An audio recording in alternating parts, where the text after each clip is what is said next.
A service of KIBMradio.com, the Internet's home for an all old-time radio.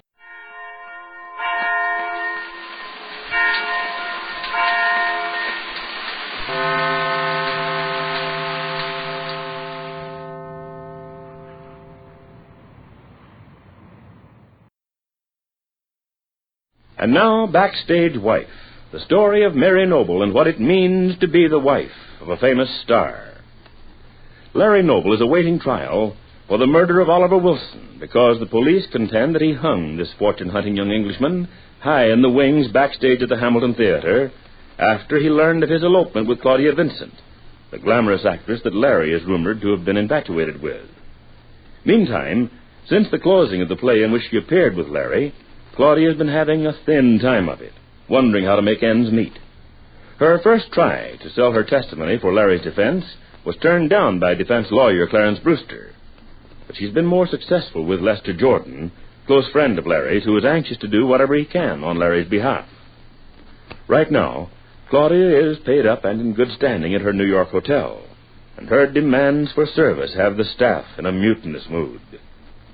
And now as we hear a knock on her door... It's about time. Come in. I told you to come in. What's the matter with everybody in this place? Can't you understand plain English?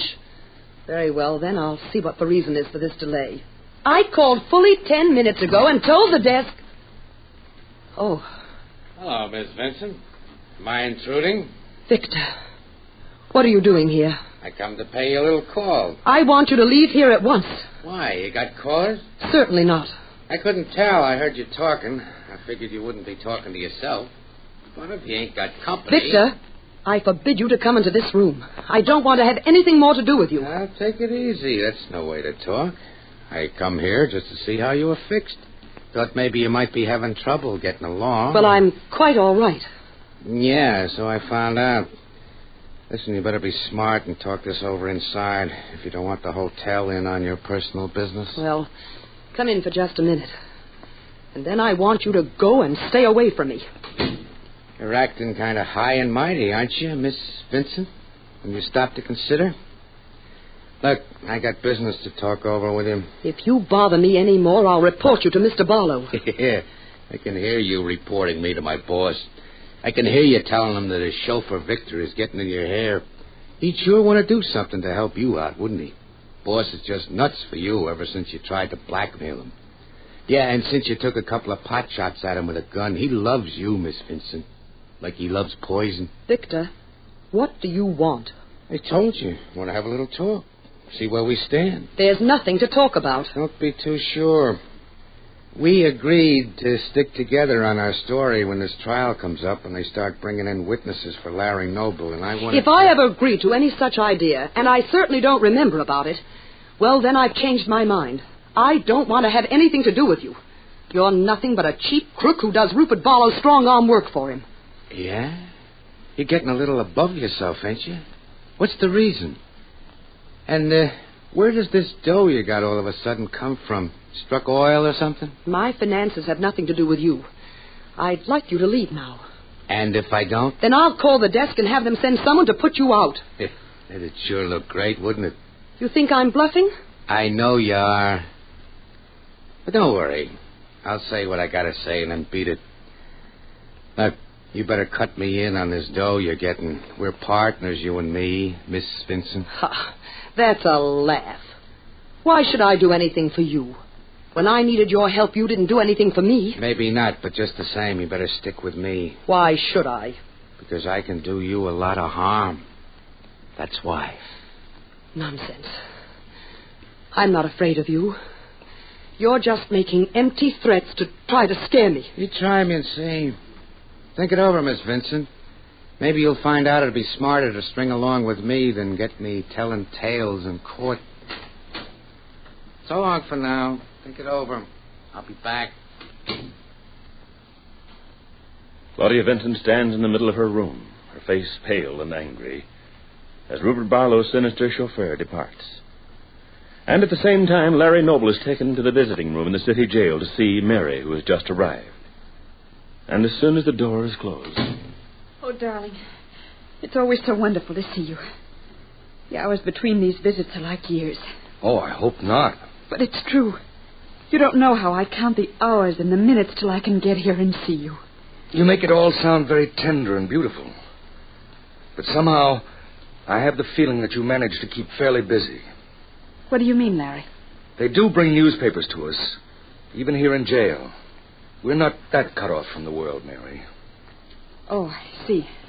It's a little thick to have you talk about missing me every minute when you run around all over New York with Rupert Barlow and get your picture in the papers. That was a beastly thing to do. I had no idea there was a photographer around, Larry. What makes you think you're invisible when you frequent the best-known restaurants and nightclubs with the most conspicuous man you could possibly be seen with? I didn't want to go there. I'm sorry now that I didn't insist on talking someplace else. Yes, I can see what you mean, Mary. Perhaps if you'd stayed on at Rupert's apartment, it would have been more convenient. Very noble. That's a mean thing to say. Sorry. I'm not feeling my most charitable right now. But surely you don't think I was out with Rupert Barlow just for pleasure? I don't know what to think. And I'm sure I don't know what you were crying about when they snapped the picture. Looks to me as if everything was working your way. I was crying about what Rupert told me. He frightened me terribly. Oh, that's too bad. Did he threaten to give you up or what? It would be a pity to have him run out on you and perhaps lose me too. Larry, you mustn't say things like that. Why not? What do you expect me to say when you insist on showing up at the most obvious places with Rupert Barlow? Can't you even have the decency to spare me this one humiliation? Can't you wait till the trial at least? You're so wrong, Larry, so terribly wrong. I only went out with Rupert last night because of you. Oh, please. That's asking too much of my credulity. Well, it's true. I was in bed reading at the hotel when Rupert called and said he had to talk to me. So, reluctantly, you leaped out of bed, jumped into your clothes, and ran all the way downstairs to meet him. That's not very funny. I didn't mean it to be. Listen to me, Larry. This is far too serious to be overlooked, no matter how angry you are.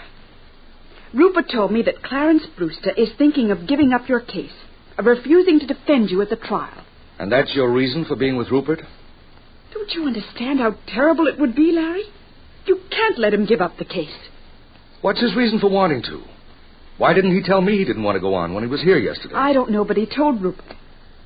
He doesn't like the idea of Lester Jordan and your other friends getting together and taking over the cost of the trial. Why should he worry about that? As long as he gets his fee. Well, he's very temperamental, Larry, and terribly stubborn. He doesn't like the idea of anyone changing his plans. And if it's a question of keeping him on, then you'll just have to tell Lester and the others that they'd better not try to do this for you. It will only jeopardize your chances. How do you figure that out, Mary? Well, it stands to reason. Brewster is a terribly well-known lawyer. And as far as that's concerned, darling, your name is so important that everyone is watching for details of the case every day. What of it? I don't see how I can stop them.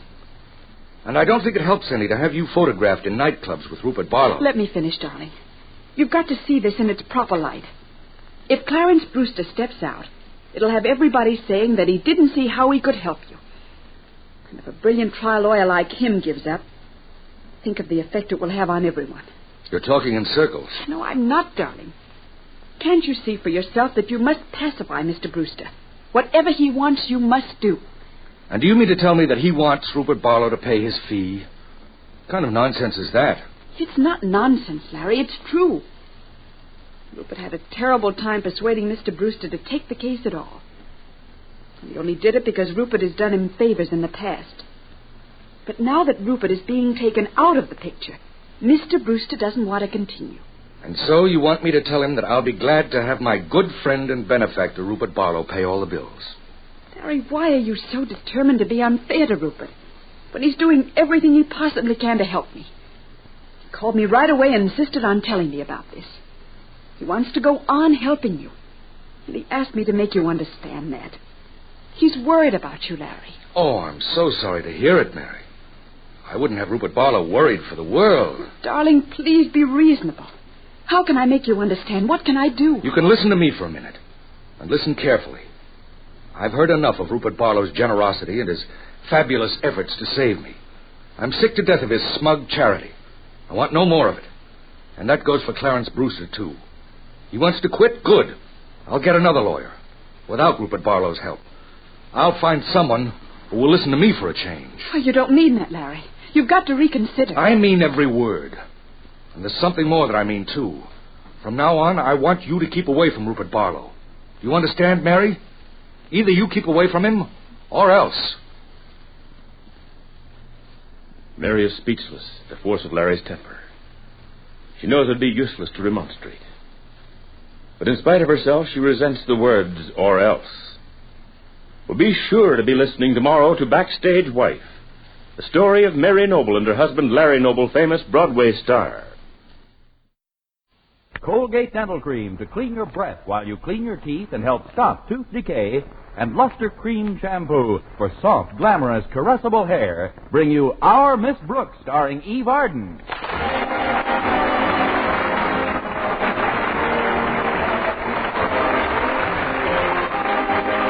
It's time once again for another comedy episode of Our Miss Brooks, written by Al Lewis. Well, most of us have our good days and our bad days. And our Miss Brooks, who teaches English at Madison High School, is no exception to this rule. They say there are days when it doesn't pay you to get out of bed. Well, last Friday, when my rent was due, was just such a day for my landlady, Mrs. Davis. I brought the subject up as soon as we had started to eat breakfast. I'm terribly sorry, Mrs. Davis, but I'm afraid I have some bad news for you. It's about the rent. You mean last month's rent? You haven't got it yet. I mean this month's rent. I haven't got it again. Well, don't worry about it, dear. How does that old joke go again? There's no sense in both of us worrying. What am I laughing about? I'm broker than you are. Maybe so, Mrs. Davis, but you don't owe you as much as I do. But all hope isn't lost, though. I found out this week that I still have a chance to become head of Madison's English department. Really? Yes. In fact, I'm supposed to have a meeting with Mr. Stone of the Board of Education this morning. Where, Connie? In the office of our beloved principal, Mr. Conklin. I see. Do you think Mr. Conklin will put in a word for you? That's why I want to get there early. I think I know the word. Actually, though, I'm not too worried about Mr. Conklin's attitude toward my teaching ability. Is it up to Mr. Stone to make the recommendation for Madison's new head of the English department? Yes, it is. And I understand that he won't recommend any promotions without a personal interview. That's why I asked Walter Denton to pick me up a little earlier this morning. He'll be here, Connie, and I know you'll get the position. I hope so, Mrs. Davis. You see, it isn't just the honor involved. It's the cash. The promotion carries a raise with it. Just think, I'll be able to pay you back the rent I owe, buy some new clothes, do my Christmas shopping, pick up a new winter coat, maybe even put a down payment on a car. Oh, that's wonderful, Connie. How much of a raise goes with this job? $2 a month.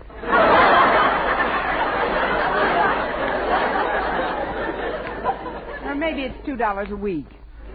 Come to think of it, I might have to wait a while for the car. Well, I'm very excited for you, Connie. I only wish we could celebrate with a little more luxurious breakfast. Toast and marmalade isn't very gala. Oh, I don't know. And there's not much of that, I'm sorry to say. I tried to call the market this morning, but our party line was in use. In fact, it's almost always in use. Yes, I know. Every It's time some woman named Grace, and she's always talking to a friend of hers named Bertha. It's so frustrating sometimes when you want to make a call, and every time you pick up the phone, someone's talking. I know. I try to get in there. The things they were talking about were of any importance. They just go on and on and on and on. Mrs. Davis, they never give anybody a chance. You'd think they'd get the idea, though, after hearing my receiver click a few times. Mrs. Davis, But I would like to say... No. They just go on chattering about nothing. Yakata, yakata, yakata. Honestly, sometimes I could Mrs. Davis. Yes, Connie. Deposit 5 cents for another 3 minutes, please. Oh, I'm sorry, dear. I guess I got carried away. Have some more coffee. Thanks, I will. Here's my cup. I wonder what's keeping Walter Denton. My interview with Mr. Stone's at 9 sharp. Well, it isn't 8:30 yet, Connie. But if it'll make you feel any better, why don't you give Walter a ring? Good idea. Excuse me. Believe me, Bertha, I'm not petty. But when Elsie pulled that stuff on me about the tickets, I just had to open up my yap and let her have it. It's the party line again. Wouldn't you know it? Just when I have to make a quick call. I'll count 10 and try again. 1, 2, 3, 4, 5, 6, 7, 8, 9, 10... 11, 12, even $15 would be all right. Daddy, come off with that $20 a couple baloney. Oh, this is awful. Now, take it easy, Connie. I'm sure Walter will get you to school in plenty of time for your appointment. Now, I'm going to wash the dishes here. Why don't you put your hat and coat on and be all ready to leave? All right, Mrs. Davis, but first I'm going to try this phone once more. So I told her, Bertha. Listen, Elsie, I said, it isn't like us and I don't want to do our full share, I said. We know this is a benefit performance and that it's a good cause. But we weren't born yesterday, I told her. 1, 2, 3, 4...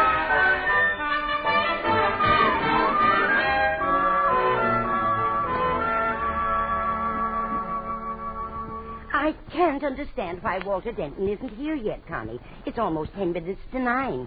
Too late to take a bus. It was too late to take the bus half an hour ago. I'd take a cab if I had the money. Or if you had the money. Have you, Mrs. Davis? Don't bother answering. I can tell by your face. Of course, it only takes 10 minutes to drive to school the way Walter drives, but if he doesn't show up within a minute or two, I'd better call Mr. Conklin and tell him I'll be a little late. Then when I'm all ready to forgive and forget, Bertha, what do you think Elsie has the nerve to say to me? Will you please stop talking for just a minute? Exactly, Bertha. Will you please stop talking for just a minute, she said. Will you answer the front door, Connie? I'm stacking the dishes. All right, Mrs. Davis. Hang on a minute, will you, Bertha? I think I hear my doorbell ringing. It's not your doorbell that's ringing. It's... Oh, what's the use? Well, it's about time. Oh, it's Harriet Conklin. Come in, Harriet. Thanks, Miss Brooks. What are you doing at home, Miss Brooks? You should be on your way to school by now. So should you, Harriet. I know it, but Daddy left the house early this morning and asked me to be sure and see that you got to school on time. So I called Walter Denton, and he said he'd pick me up on his way over to school to pick you up. But then he called back and said his car had broken down and he had to walk to school, and when he tried to phone you, all he kept getting was a busy signal. So I took the bus over here to tell you, and now we're both going to be late, and Daddy will have our scout because Mr. Stone is waiting to see you, too. If that sentence doesn't win this year's Nobel Prize for Literature, you've been treated. Please, Miss Brooks, you've got to call Daddy right away. I've tried to, Harriet, but we've got a party line, and their phone's been in use all morning. That's why Walter got a busy signal when he called. But I'll give it another whirl. So we took the tickets, Bertha. After all, why be small for the sake of a few dollars? If Elsie wants to be that way, that's her business. Grace Gibble is different. Even if this were drafting off at you, Hudson, I'd rather be open and above board than do anything else. Except talk. Oh, hang on a few minutes, will you, Bertha? I have to put up my pot roast now. Gus likes it at least once a week. Tonight's the night. Hang on. Just a minute. Please don't go away. Who's going away? I'll just sit and drink a Coke till you get the meat on, Grace. Fine, honey. This way we'll keep the connection open between us. I'm on a party line, you know, and boy, can those people who share this phone with us shoot the breeze. I'll just be a gift, dear. Okay, girl. Oh, say, before you go, I'll give you a little tip.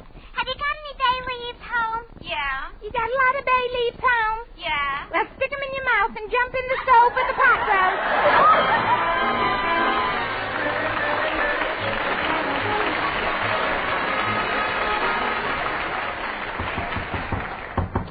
Come in. It's me, Mr. Conklin, Miss Brooks. Well, nice of you to drop in on us, Miss Brooks. Just happened to be in the neighborhood, did you? I know I'm late, Mr. Conklin, You but had a 9 o'clock appointment in this office with Mr. Stone. Do you know what time it is now, Miss Brooks? After 9:30? Yes, it is after 9:30. It's 10:40! Please, Mr. Conklin, I can explain if you'll just let me. It's too late for explanations. Mr. Stone has left. But he'll be back, won't he? He hasn't decided on anyone else. Fortunately for you, Miss Brooks, Mr. Stone happens to be an extremely fair-minded individual. He's leaving for the state capitol at 7 o'clock this evening, but has promised to call you on the phone between 6 and 6:30. On the phone? Yes.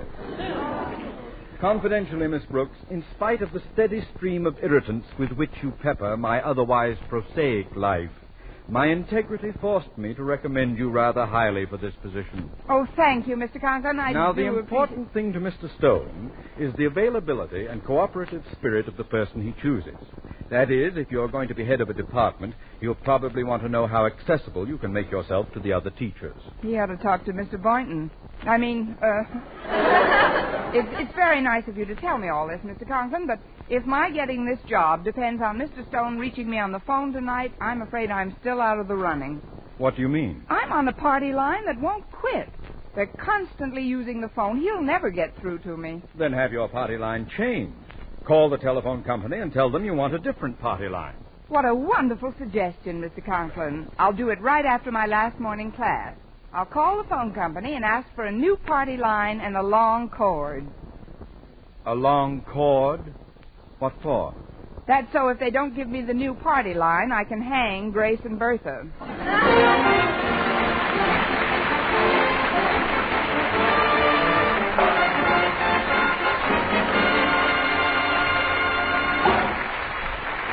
Our Miss Brooks, starring Eve Arden, will continue in just a moment. But first, here is Vern Smith. Now, proof that brushing teeth right after eating with Colgate Dental Cream helps stop tooth decay before it starts. Continuous research, hundreds of case histories, makes this the most conclusive proof in all dentifrice research on tooth decay. Eminent dental authorities supervised hundreds of college men and women for over 2 years.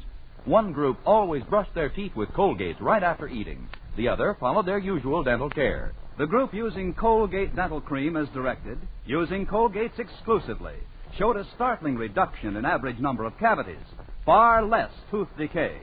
The other group developed new cavities at a much higher rate. No other dentifrice offers proof of these results. Modern research indicates decay is caused by mouth acids, which are at their worst right after eating. Brushing teeth with Colgate as directed helps remove acids before they harm enamel. Yes, Colgate contains all the necessary ingredients, including an exclusive patented ingredient for effective daily dental care. So remember, always use Colgate Dental Cream to clean your breath while you clean your teeth and help stop tooth decay.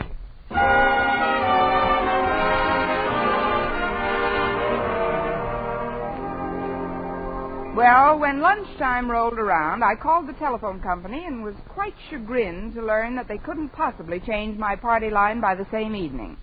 So I determined to put into effect Plan X, which decoded meant Operation I'll Face the People and Ask Them to Keep Off the Line from 6 to 6:30. I told Walter Denton about my scheme when I ran into him in the school cafeteria. I can't tell you all the details, Walter, but it's absolutely essential that my phone is clear this evening. And there's only one way I can accomplish it. Will you help me? Now, as always, Miss Brooks, my sword, my heart, and my life are dedicated to your service. Thanks, Walter. Now pick up your jacket. I can step over that puddle of chicken broth. Sit down here a minute, Walter, and I'll tell you what I'd like you to do for me. Okay, Miss Brooks.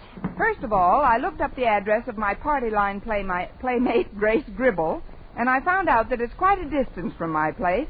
Hence, I'd appreciate a lift. Well, I'd be happy to supply the lift, Miss Brooks, but alas, my chariot is at present reposing in durance vile.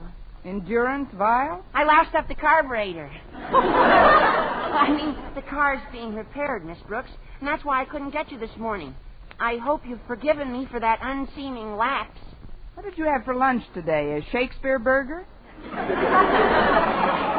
Walter, what's wrong with the car? Oh, I broke a little wire that's attached to the carburetor. Well, it shouldn't take too long to have another wire put in. Oh, no, but when the wire broke, it got tangled up in the fan belt and ripped it to pieces. And then all you need is a new wire and a fan belt. Not exactly. You see, when the fan belt hit the fan, it flew out of its socket. Then you need a new fan, too. Then when the fan flew into the radiator, the water poured into the distributor and ruined it and the spark plugs. So all we need is a new fan belt, fan, radiator, distributor, and spark plug. And a new sign by the trolley tracks around the corner. A new sign? That's what I smacked into when I busted that little wire. I promised the officer I'd replace the sign. What did the sign say, Walter? Safety zone. If I knew jujitsu, you'd be lying across that steam table by now. Look, I've got to get out to 145 Collier Drive today, Walter. That's where the Gribbles live. Have you any suggestions? Oh, sure. Now, I happen to know that Mr. Boynton just got his car all fixed up. I was in the repair shop when he paid his bill. Mr. Boynton? That's right. So, why don't you ask him to drive you this afternoon? This way, you will not only get to your destination promptly, but both you and Mr. Boynton will be in the company of people who obviously mean much more to each other than shows on the surface so far. Kill me, I love this type of boy.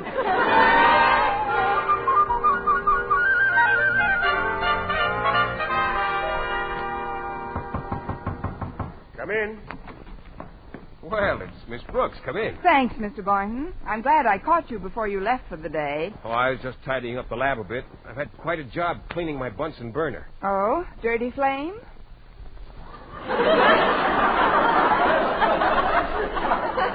Something seems to be stuck here. There, it's out. Now, what can I do for you, Miss Brooks? You can drive me out to Collier Avenue, Mr. Boynton, if you've got the time. You see, I'm expecting an important call from Mr. Stone around 6 this evening, and I've got to talk to the people who share the party line on my telephone. Oh, do you know them, Miss Brooks? Not personally, but they use the phone almost incessantly, and Mr. Stone wants to talk to me about my qualifications to head the English department. I just want to ask them to leave it free between 6 and 6:30. Oh, I see. Well, I'd certainly like to help you out, Miss Brooks, but frankly, I'm on a budget. I don't want you to buy me these people. I just want to lift to their house. You don't understand. Collier Avenue is quite a way out, and I've had to limit my gas consumption. As I told you last night on the phone, if we go for a ride tonight through the park, I won't be able to use the car again until Monday. But this is very important, Mr. Boynton. So is self-discipline, Miss Brooks. It isn't just the money involved. Although I find by purchasing only 3 gallons a week instead of 4, I save 83 cents a month. Which, when you add it up in a few years, it comes to a pretty penny. Believe me, Mr. Boynton, saving a pretty penny may be fun, but you can also get a kick out of spending an occasional ugly quarter. If it's just a question of gas rationing, suppose I replace whatever gas is used up. Please, Miss Brooks, are you suggesting that I take money from a woman? No, gas. No, it's out of the question. All right, then I'll let you pay for it. Well, that's not the solution either. It's a matter of principle with me. If I throw my budget out the window this time, I'll be tempted to do it again. A thing like that can become habit-forming. Don't you see, Miss Brooks, spending money is a disease. Well, don't make out your will yet. You'll never catch it. Gee, Miss Brooks, you make me feel as if you think I'm cheap. Oh, not at all, Mr. Boynton. You're a very ready man with a budget. But don't worry about it. I'll get out there some way. I've still got my good right thumb and a pair of uncomfortable old shoes on my aching feet. Miss Brooks. Yes, Mr. Boynton? I've just been stalling. I'm flat broke. Welcome aboard. You see, the truth of the matter is I spent my last $6 getting the car repaired, and I just haven't enough money to put any gas in this afternoon. But I'll tell you what, I'll borrow a couple of dollars from one of the other teachers. Now, don't you worry. I'll get you out there some way. If I've said it once, I've heard it 1,000 times. There's no sense in both of us worrying.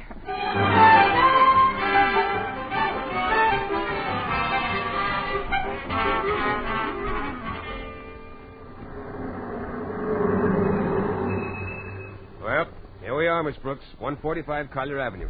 If you don't mind, I'll wait out here in the car while you talk to the Gribbles. All right, Mr. Boynton. I'll just be a few minutes. Yeah, come on.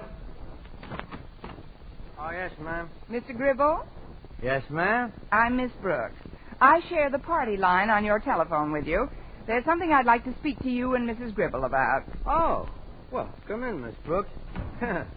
Sit right down here in the living room. Thank you. My wife will be out in a minute. She's on the telephone. Naturally. I beg your pardon? Nothing, Mr. Gribble. You see, the reason I dropped over is to ask a little favor. I've always tried to be a good party line neighbor. Oh, so have we, Miss Brooks. I don't see any reason why people on a party line should get into hassles, do you? Well, I believe if you just respect one another's privacy, everything will work out fine. Well, the minute we pick up the receiver, if we hear another voice or somebody dialing, we hang right up. That's fine, Mr. Gribble. So do I, but Mrs. Gribble is on the phone quite a bit, and tonight I'm expecting a terribly important call between 6 and 6:30, and I wonder if you could sort of keep off your phone until I talk to my party. Well, I don't see why we can't work something out. I'll talk to Grace about it right now. Pardon me, just 1 minute. You know how Elsie is, Bertha. Some people you just can't reason with. Grace, come here, man. I'm talking, Gus. I told Elsie, let sleeping dogs lay there, why don't you? But do you think she'd listen? Hey, Grace, we got company. Tell Bertha you'll talk to her later on. Company? Listen, Bertha, hang on, will you? I'll be back in a couple of minutes. Who is it, Gus? It's the young lady who shares our party line, Grace. Come on in, I'll introduce you. Miss Brooks, this is my wife, Grace. How do you do? How do, Miss Brooks? I'm sorry if I disturbed your conversation. Oh, that's all right. Bertha don't mind hanging on. She waits for a half hour sometimes. She's very loyal that way. Miss Brooks wants to ask a favor, Grace, about the telephone. Well, what is it? Well, I'm expecting a terribly important call tonight, Mrs. Gribble, between 6 and 6:30. From Mr. Boynton? Mr. Boynton? Why, no, but how did you... You and that Boynton. He ain't got much get up and go in him, has he? Well, please, Mrs. Gribble, I set for your ride around the park tonight?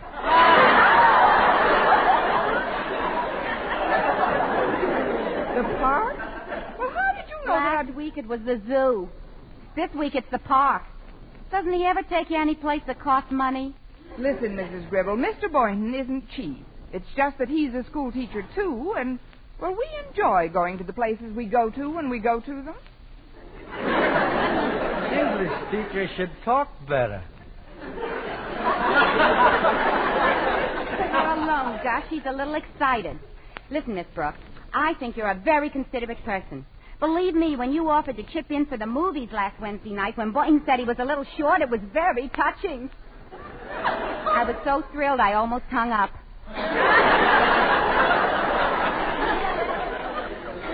And I thought I was living alone. Hey, that reminds me, how's Mrs. Davis? Mrs. Davis? That's some doctor she has. When she called him up with that sore throat last Monday, it didn't take 20 minutes and he was phoning his exchange from your place. I haven't seen Mrs. Davis since this morning, Mrs. Gribble. Tell me, how is she feeling today? Oh, she's 100% better. Good. Now, about the phone, I would like to ask you... the phone. Oh, I better get back to Bertha. I want to tell her how good my pot roast turned out. She was kidding me about it this morning. Stick the bay leaves in my mouth, she said. Try it again, Miss Brooks. But, Mrs. Gribble, about tonight... Mr. Gribble, I've just got to have a clear line on my phone this evening. Well, let's be honest, Miss Brooks. If you want a clear line on your phone ever, you better get another party to share it with. But I tried, Mr. Gribble. The phone company said they can't do anything about it right now. You didn't speak to the right people. My brother Bill works for the phone company. Bill Gribble. Yeah, talk to him. Tell him I sent you, and you'll get a new party line in a minute. Really, Mr. Gribble? Sure. Why, that's wonderful. But before I go, there's something else I'd like to ask you. Yes, ma'am? If you have a brother working at the telephone company, why can't you wangle yourself a private line? Well, confidentially, we like it better this way. Yeah, the party line's a great relaxation. You see, Miss Brooks, we haven't got a television set. But, Mr. Gribble, you said you believe in respecting people's privacy. I do. Did you ever hear me join one of your personal conversations?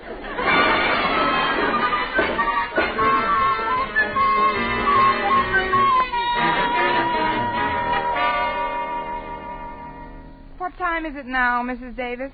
7:15, Connie. I can't understand why Mr. Stone didn't call. Did the phone company change your party line? Yes, from Madison 4587 to Madison 6319. Without Grace Gribble, it couldn't possibly have been busy from 6 to 6:30 inclusive. Maybe Mr. Conklin heard from Mr. Stone. I'll give him a ring. So I looked out the window, and there was this Mr. Boynton in the car. Bertha, he's a dream. Mrs. Gribble, what are you doing on this line? Oh, hello, Miss Brooks. The phone company told me I'd be sharing the line with a new number, Madison 6319. Madison 6319? Well, isn't that nice? That's Bertha's number. Oh, Grace. This is just dandy. What's dandy, Connie? Instead of having Grace, who's always talking to Bertha, I now have Bertha, who's always talking to Grace.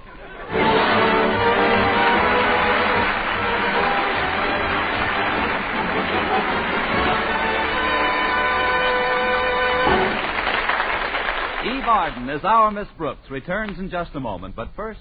Dream girl, beautiful luster cream girl. Tonight, yes, tonight, show him how much lovelier your hair can look after a Luster Cream shampoo.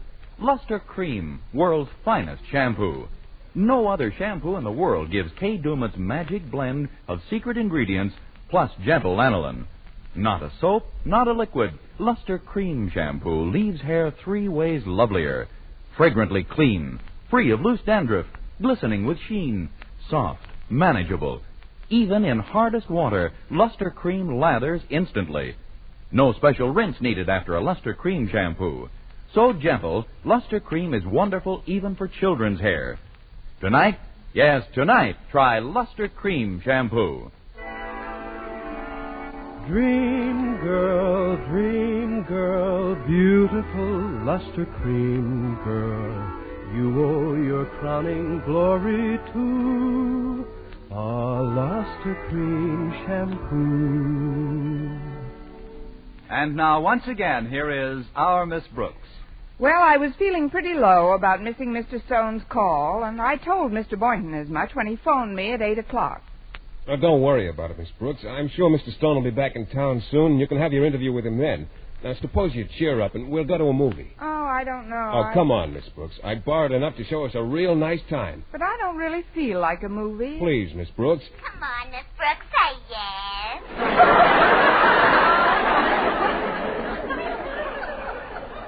Who was that? That's my party line neighbor, Bertha. Bertha, Mr. Boynton. Mr. Boynton, Bertha. How do you do?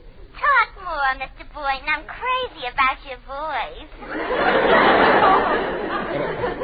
I don't understand. Who is this? This, Mr. Boynton, is Madison 6319. That's right, Mr. Boynton. What's your number? He's a restricted number. We don't give him out. Now, about that movie, Mr. Boynton, on second thought, I'll be happy to go with you. So will I. Please, Bertha, hang up. What movie did you have in mind, Mr. Boynton? Well, any number can play. So why can't I go along? Sorry, Bertha. Any number can play is only on the screen. In the balcony, it's strictly 1 to a customer. Next week, tune into another Our Miss Brooks show brought to you by Luster Cream Shampoo for soft, glamorous, caressable hair and Colgate Dental Cream to clean your breath while you clean your teeth and help stop tooth decay. Our Miss Brooks, starring Eve Arden, is produced by Larry Burns, directed by Al Lewis, with music by Wilbur Hatch. Mr. Boynton is played by Jeff Chandler, Mr. Conklin by Gail Gordon. Others in tonight's cast were Jane Morgan, Dick Crenna, Gloria McMillan, Joseph Kearns, Lucille Meredith, and Sandra Gould.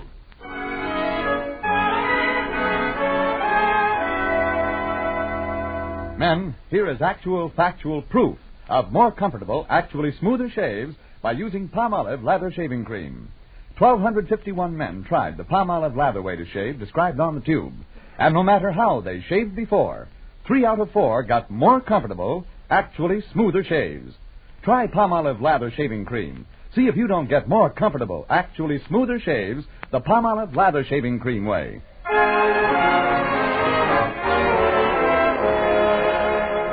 Most of our schools remain understaffed, overcrowded, handicapped by buildings and equipment of inferior quality. And all of these conditions undermine the morale of teachers, teachers in whose keeping rests the future of the rising generations of American citizens. There's a continuing shortage of teachers themselves, reflecting the fact that educational crisis is still with us. You can help by taking an active part yourself in parent-teachers organizations and local educational groups.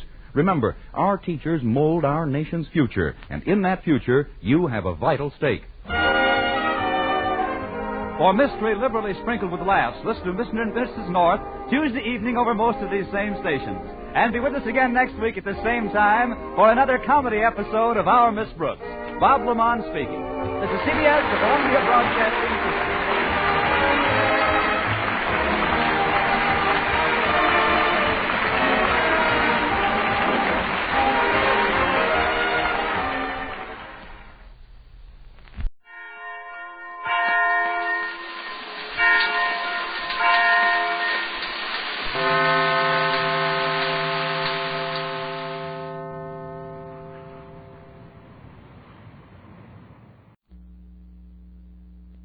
Now, medical science offers you proof positive.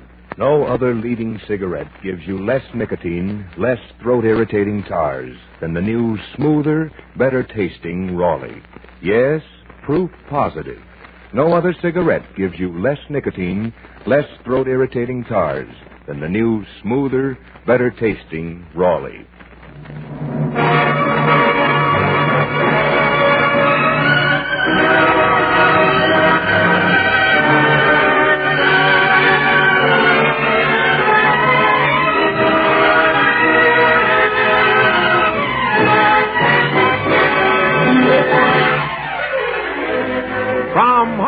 The Raleigh Cigarette Program, starring Red Skelton with David Forrester and his orchestra, our singing star Anita Ellis, Gigi Pearson, Verna Felton, Pat McGeehan, and yours truly, Rod O'Connor.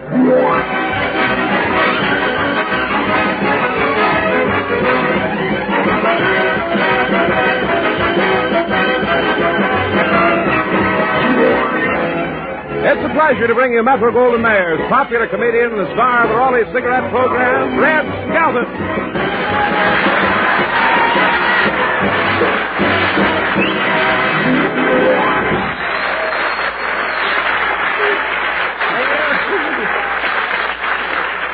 Thank you very much, ladies. I wonder what would happen some night if we didn't tell you to applaud when we told you to. Thank you, and good evening, ladies and gentlemen. And Rodney, old man, how are you? You've been happy this past week, I hope? Well, see you later. I guess I'm in the wrong studio. No, you're in the right place. Come here. This week I was out traveling in the best circle. Made you a little dizzy, didn't it? Yeah. You're proud of that, ain't you? No, I went to a literary tea. Literary tea? How come? Well, it was a mistake. I thought it was a tea for the illiterate. Well, in whose honor was the tea given? In Gene Fowler's honor. See, I hear his new book, Solo and Tom Toms, is one of the best books of the year. Yeah, and think of it, it's free. Of course, there's a $3 cover charge.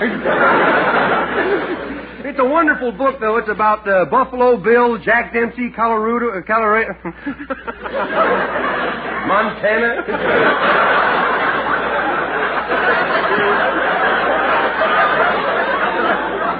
It's about a place up north here, and the hundreds of great people. Was Dempsey at the tea? Yeah, Jack Dempsey. He brought back great memories of my fighting days. You were a fighter? Yes, I was known as Kid Sweet Chariot. I was always swinging low, you know. Well, who else is at the party?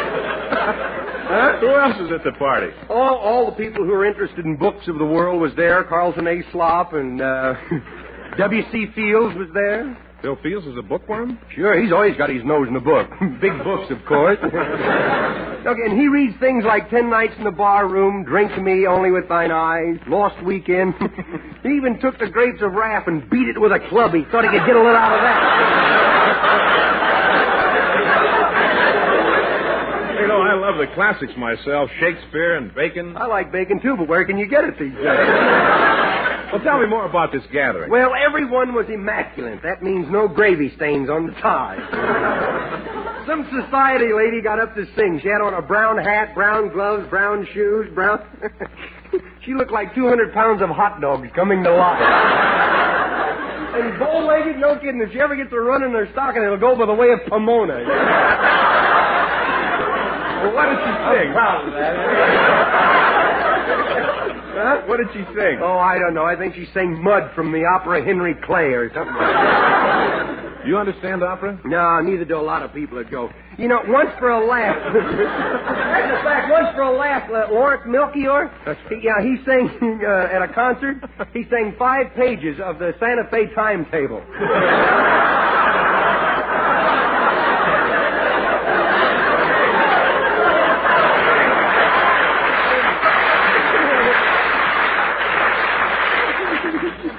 kidding. No, I'm not either. It's the first time people ever applauded the fact that number 7 didn't stop at Glendale.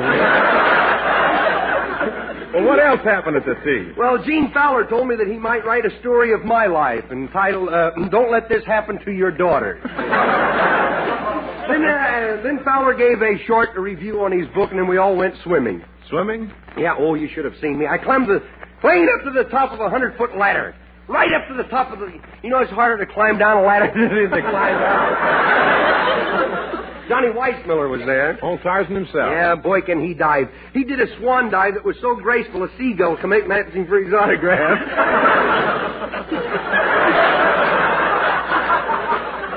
I did a swan dive, and a swan looked up, and he says, it's a lie.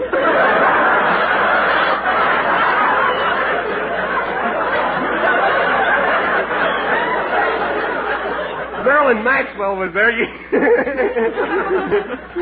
Well, I have to laugh myself at times to keep from getting lonesome.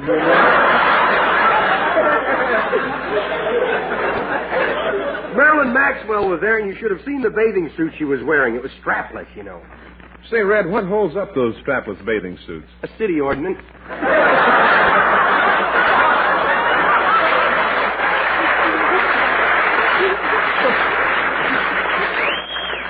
Well, all in all, it sounds as though the literary tea was a big success. Yes, and I'd like to say if people would like to read a good, clean book with good humor, a solo and tom-toms really beats it out.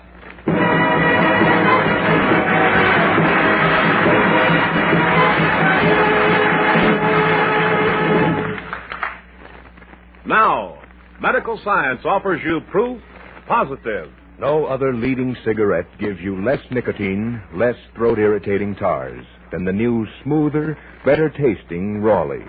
Yes, proof positive. No other cigarette gives you less nicotine, less throat-irritating tars than the new, smoother, better-tasting Raleigh.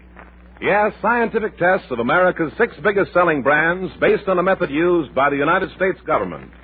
Tests certified by a jury of 14 distinguished doctors, including throat specialists, have proved conclusively. No other cigarette gives you less nicotine, less throat-irritating tars, so no other is safer to smoke. Yes, Raleighs are right. Right for taste, right for throat. Enjoy Raleigh's rich tobaccos, that smoother, more satisfying Raleigh flavor. Remember, medical science offers you proof positive. No other cigarette gives you less nicotine, less throat-irritating tars, so no other is safer to smoke than the new, smoother, better-tasting Raleigh.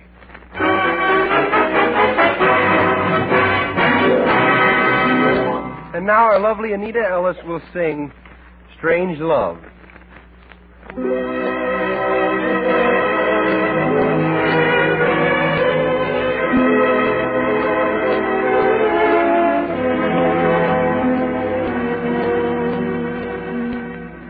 My love is surely a strange love, but strangely I don't want to change my love. Though your heart was always denied me, I'm happy when you are beside me.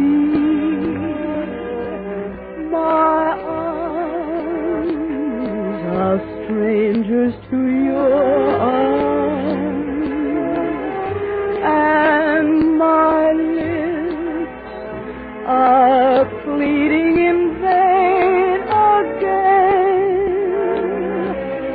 But someday you'll love me some way. So rather a strange love. Till then, my arms are strangers to your arms, and my lips are pleading in vain again.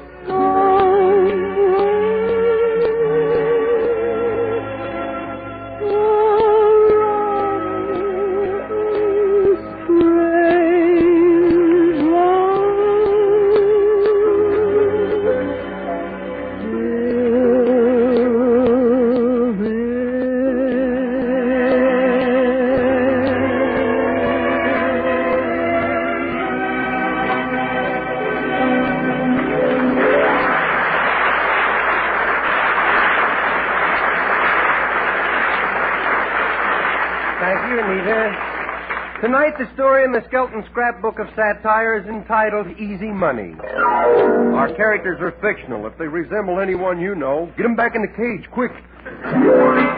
Chapter 114 is entitled The Night Watchman at the Bank, and our specimen is J. Newton Numbskull, one of the many who'll take any kind of a job for soft dough.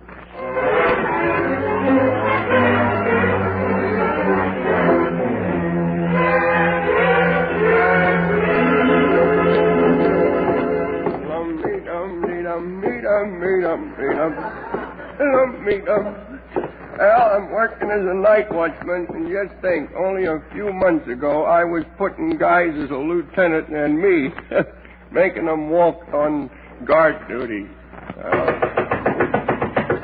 Uh-oh, somebody's at the door. I hope it ain't a robber. I look a mess, I do. Uh-oh, they're trying to break in the bank. I know it. Where's my gun? Where's my gun? It's not in that pocket. It's not in that pocket. Maybe it's in my back pocket. Yep, there it is. Gee, I look funny with only 7 toes on 1 foot, don't I? I'll sneak over and see who's at the door.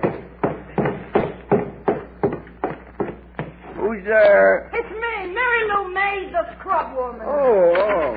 I'm sorry to keep you waiting there. I never seen such a scaredy cat. Put that gun away. Why don't you be tough? Where I come from, men eat meat raw, then sit over a hot fire to barbecue it. No, that's nothing. Where I come from, when a cat wants milk, he hijacks a cow. You want me to help you clean up around here alone? Are you sure you're strong enough? Sure. Feel this muscle. Sure. It's like a rock. How'd you get a muscle like that? I sewed it in my sleeve. I got news for you. It is a rock. I thought I was putting something over on you. Hey, look, Newton, you ought to take lessons from Charlie Atlas. Not if I'm going to look like he does. I wouldn't want to take him. What do you mean? Well, ain't you ever noticed these pictures in magazines? He's half leopard.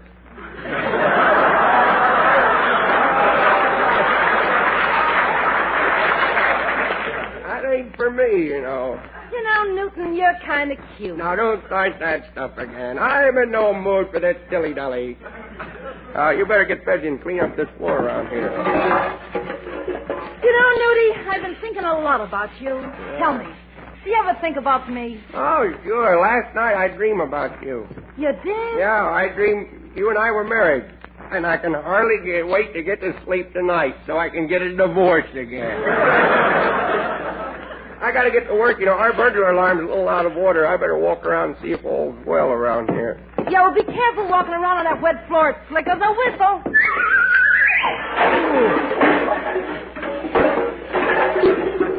I just blew it.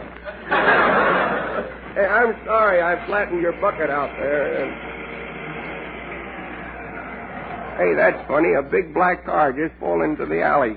You know, that broken burglar alarm worries me. Really? Why, a man could come right in and rob this bank.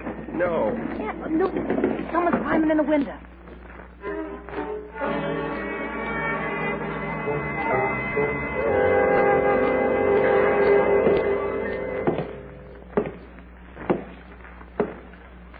Yoo-hoo. What do you want? All right, pipe down, you mugs. Oh, a Harvard man. Well. Shut up, Warthead. Yeah. I knew that broken burglar alarm would get us into trouble around here. Did you say the burglar alarm ain't working? Yeah. Makes a nice little plot, don't it? Let's hurry and everybody turn a page. I'm dying to find out how it turns out. What did you say? Did you... Huh? Did you say the burglar alarm ain't working? That's my voice, yes. You don't happen to know the combination to this safe, do you? Yes, I do. Where is the combination? I got it in my head. That hole ain't empty, you know. Look, get out of my way. Now, you stop pushing. I'll open the safe. That ain't nice, you know. Let me see. I'll need my blowtorch, my drill, You're a stamp very for my nasty flashlight. man, you know. You ought to be ashamed. Say, Who's the cute little chick over in the corner? She's kind of pretty. Yeah, perch there nice, ain't she, huh? You better get another bulb for your flashlight if you ask me. Hey, stay away from me, you thief.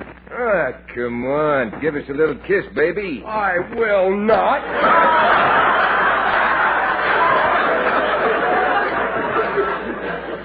You'll have to speak to my mother. Come on. Give me a little kiss, will Hey, you? Newton, he's trying to kiss me. Well, ain't you going to stop him? No, he deserves to be punished. Look, sugar, let me grab the loot out of this bank, and then we'll take it on the lam together. No, I'm happy here. Well, Newton, look, ain't you going to fight him? I sure am, just as soon as I assume my favorite position. Now. Get up off your back. You're yellow. Well, that's better than being black and blue. Here, I'll blow my police whistle and get some help in here. Hey, look, he's getting away. You know, don't yell so loud. He might come back, you know. I'll stop him. I'll throw this cuspidor at him. Well, we knocked him cold, didn't we, huh? We? What did you have to do with it? That was my head you threw at him there. You know, cuspidors don't have ears, you know.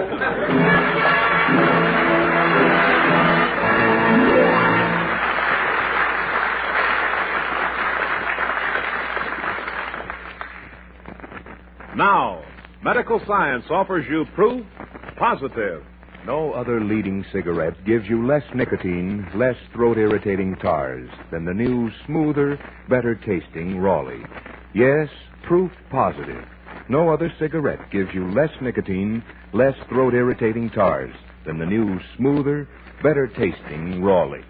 Joseph Cotton, starring in David O. Selznick's Duel in the Sun, says, quote, I've read the reports on brand after brand. I'm convinced medical science has proved no other cigarette gives you less nicotine, less throat-irritating tars, thus no other is safer to smoke. I'd rather have a Raleigh. Raleighs are right. Right, Joseph Cotton. And those tests were based on the method used by the United States government. So enjoy Raleigh's rich tobaccos, that more satisfying Raleigh flavor. Remember, medical science offers you proof positive.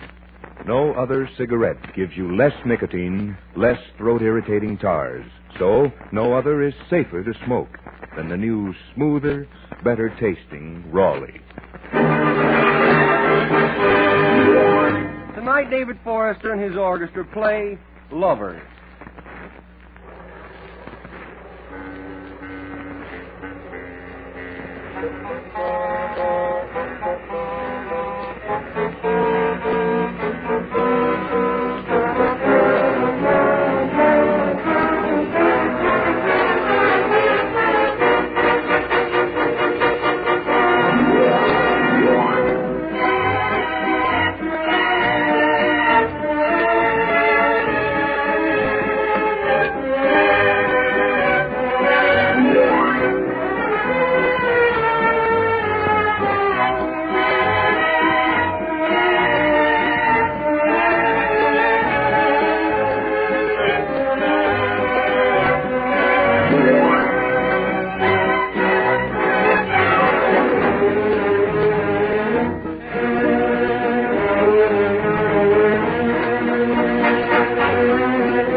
Thank you very much, David Forrester. Chapter 116 of Easy Money is entitled Junior Executives.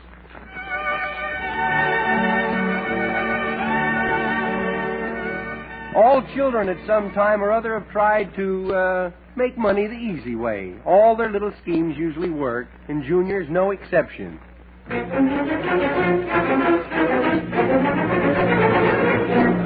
Jumpy dum, jumpy dum, jumpy dum. I'm going to pull a commando raid in the icebox. I'm going to raid the icebox.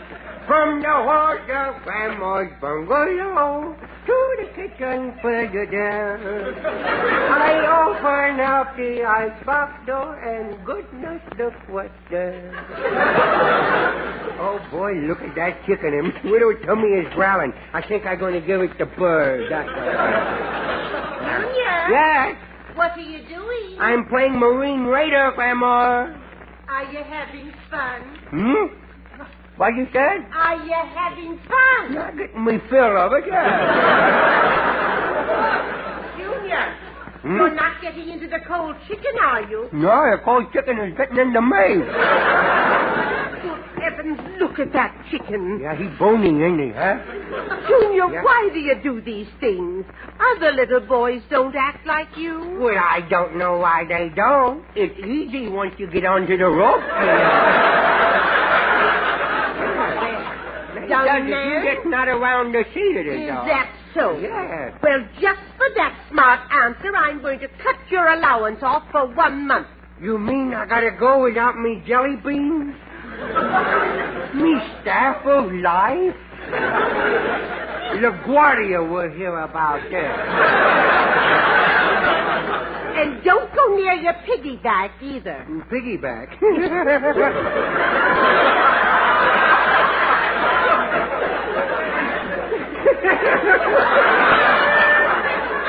Is your piggyback, is that like a piggy bank? Is that piggy bank, huh? You heard what I said. I said don't go near your piggy bank either. Yeah. Well, me piggyback is in the red after last night, you know. What happened last night? Well, Grant found out that me piggy bank was loaded, and before I knew it, me bank was empty and he was loaded. What do you mean he was loaded? I think somebody shot him. He came staggering in last night, and I heard him say, "Oh, boy, this is awful. I got 6 straight shots in me." Get down to the icebox. Yeah, okay. Hey, Grandma, what happened to the widow light that used to be in this widow hole up here? Junior, don't stick your finger in that socket.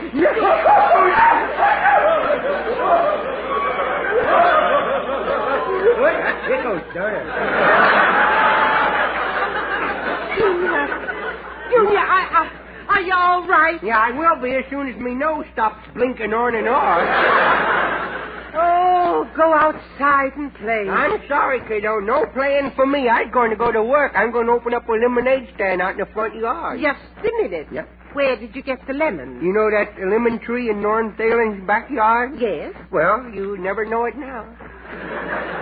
Did you steal them off the tree? No, I pick up a few off the ground, you know.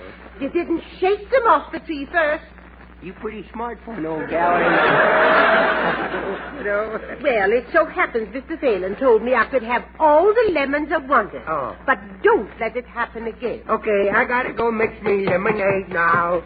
Hey, I'm gonna make some pink lemonade. You know where I could get some bloodshot lemons, Lemonade, I'm going to sell some lemonade. I'm going to sell some lemonade. Oh, now first I'll take this dish pan. Oh, good, it's already got some water in it. I just tossed in a couple of lemons and stir it up real well. Yeah, boy, oh, goodness, I'm fresh out of sugar. Well, I use salt instead. It looks the same anyhow. Nobody ever be able to tell the difference. Now, let's see. 1 box of salt. There, now that ought to be enough there. Now I'm going to taste that.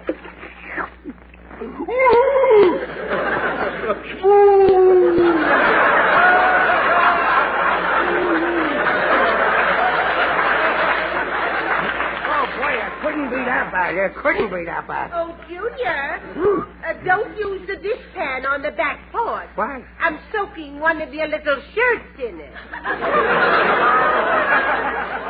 Now she tells me. Well, I gotta carry this out to me stand anyhow. I got too much money invested now. There it is. Lemonade, ice cold lemonade. There now. Lemonade. Oh, there's Mr. Fowler. Coming from next door. I'm going to make him my first customer. Well, Junior, hello. Ah, shut up. Need to buy something, move along, kiddo. Well, Junior, what have you there? Huh? A lemonade. How much is it? It's 5 cents for the small glass and 3 cents for the big glass. Why does the small glass cost more? Because there still has some mayonnaise in it. Well, I'll take a big glass if you don't mind. I don't mind, but you will. Well, here's your 3 cents. Thank you. And there's also a penny cover charge, you know. A penny cover charge? Yeah, if you drink this stuff, I gotta cover you up, you know. Can't let you around here molding up the place, you know. Oh, Junior, you're always kidding. You just keep laughing, fatso, that's all. This is pretty wicked stuff, and medical science will give you proof positive on it. Well, here's looking at you. Here you go. Hey, that's a nice shade of purple you're turning on. Did you take this stuff? Yeah, is there anything it needs? Yes, a stomach pump. Hey, where you going? Going to the house to get a chaser. Oh, goodness, I hope he don't put me staying off balance. Oh, here comes a lady customer. Well, what are you selling, young man? Sort of a liquid atomic bomb. Oh, it's lemonade. Is it good? Is it good? The last customer went away raving about it. Do you really recommend it? Yeah, you know how Coca-Cola's deposit refreshes? Yes. This stuff is a dead stop. Sounds interesting. May I have a glass? Yeah, is you over 21? Yes, why? Well, I don't want to get in bad with the law, you know. Have you invested much in this business? Oh, I'd say I got my shirt in it, if you ask me. In that case, give me a glass. Here you are. Now, brace yourself, kiddo. Well, here goes. Oh!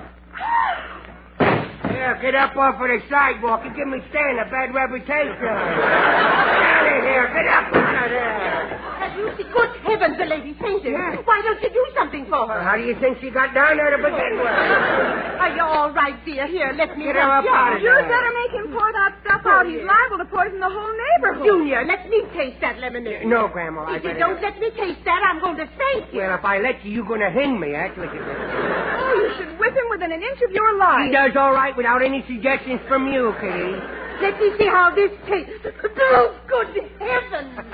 You look awful silly with me shirt hanging out of your kisser there. That does it, Junior.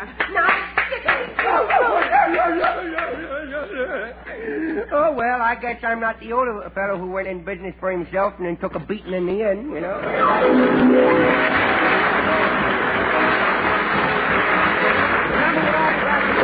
At this same time, until next Tuesday then. This is Red Skelton saying goodbye now, and thanks for listening. And by the way, folks, don't you think too many people are greeting the returning GI with this? Thanks, pal, for fighting for me. Now go out and fight for yourself. Good night. Sir Walter Raleigh, the pipe tobacco that rates superior on all 5 counts. Check them. A rich, ripe, full-bodied, burley blend. Sir Walter Raleigh. Mellowed with rum for extra smoothness, deep down, satisfying goodness. Sir Walter Raleigh. Clean smoking right down to bowl bottom. Leaves only a clean, dry ash. Sir Walter Raleigh. Crimp cut for slow, even, cool burning. Sir Walter Raleigh. Keeps home sweet home. The brand of grand aroma. Sir Walter Raleigh. Sooner or later, your favorite tobacco. Yes, a favorite in the Army, Navy, Marines, and Coast Guard, with men everywhere who appreciate quality pipe smoking. Try Sir Walter Raleigh, the quality pipe tobacco of America. Red Skelton is brought to you by the Brown and Williamson Tobacco Corporation.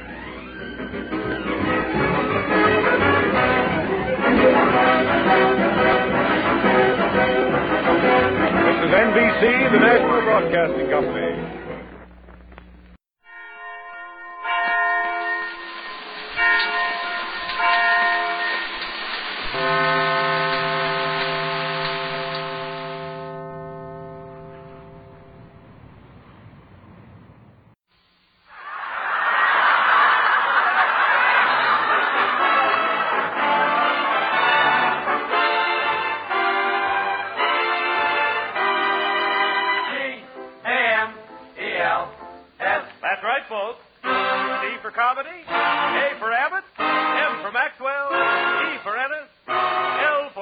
Costello. Put them all together and they spell Camel. Experience is the best teacher. Try a Camel. Let your own experience tell you why more people are smoking Camels than ever before. And draw up a chair for tonight's Camel Show, starring Bud Abbott and Lou Costello.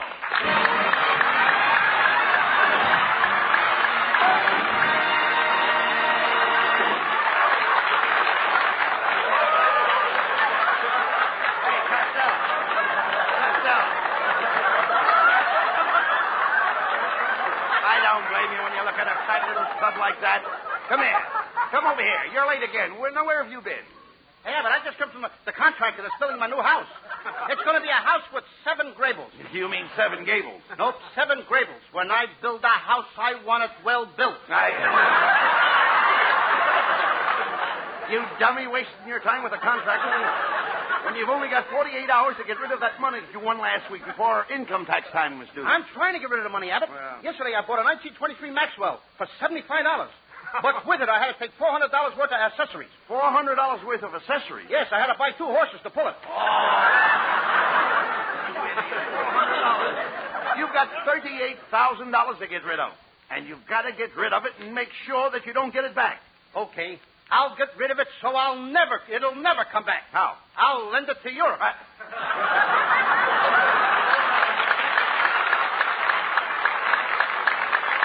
Costello, this is ridiculous. Why don't you just take the $38,000 down to the income tax office and pay the tax on it? You can't do that, Abbott. I figured it out last night, and $38,000 will not pay the tax on $38,000. Nonsense. Look, did you send in your estimated income for 1947? You know, that's the one where they ask you to guess how much you're going to make this year? Oh, sure, I sent it in, but I didn't sign it. Why didn't you sign it? If they want me to guess how much I'm going to make, let them guess who sent it in. Well,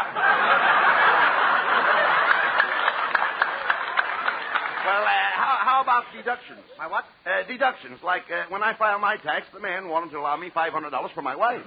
For your wife? That's way over ceiling. Hey, look, I'm talking about dependents. You see, everybody comes under a different tax table. Now, if you're single, you come under one table. If you're married, you come under another table. That did it, Abbott. I ain't paying no taxes. Why? I refuse to do business under the table. Oh. Costello, you're impossible. You'll never figure that tax out. So you've got to get rid of that money. Now, hey, wait a minute. I've got an idea. The best place to lose money is at the racetrack. Racetrack? That's wonderful, Abbott. I love horses. My favorite story is about a horse named Black Beauty. Black Beauty? Yes. Once upon a time, there was a little horse named Black Beauty. His mother was a bronco, and one night she died of a cold. Oh, she had pneumonia. She what? She had pneumonia. Yeah, it was bronco pneumonia. Bronco? Oh, Rabbit, will you keep out of this? All right. Why don't you go over to the livery stable and show them what a real jackass looks like? Now, I'll have you understand I'm no jackass. You're no jackass. No. Your ears are too long. All right. Go on with the story. Okay, now the farmer who owned Black Beauty, he loved him. And he used to brush and comb the horse. No, you mean he curried the horse. Why should he curry him? Black Beauty was big enough to walk. All right. Now, every morning the farmer would feed Black Beauty. Yes, Black Beauty ate his fodder. Yes, and after he would eat, he ate his fodder. Certainly, every horse eats his fodder. You mean he eats his fodder? Yes. And his father eats his fodder, and his father eats his fodder. Pretty soon there won't be no fathers left for Father's Day. To feed a horse, you take a bag and put its fodder in it and hang it on his nose. Now, ain't that a pretty picture? Black Beauty walking around with his fodder hanging on his nose. No. Never mind that. What's the rest of the story about Black Beauty? Well, Black Beauty liked the rain. Every time it would rain, he would run and run, and he would run in the water. In other words, Black Beauty was a mutter. Yes. Now, one day, Could I have that again? He was a mutter. Black Beauty was a mutter. Mm-hmm. How could a he be a mutter?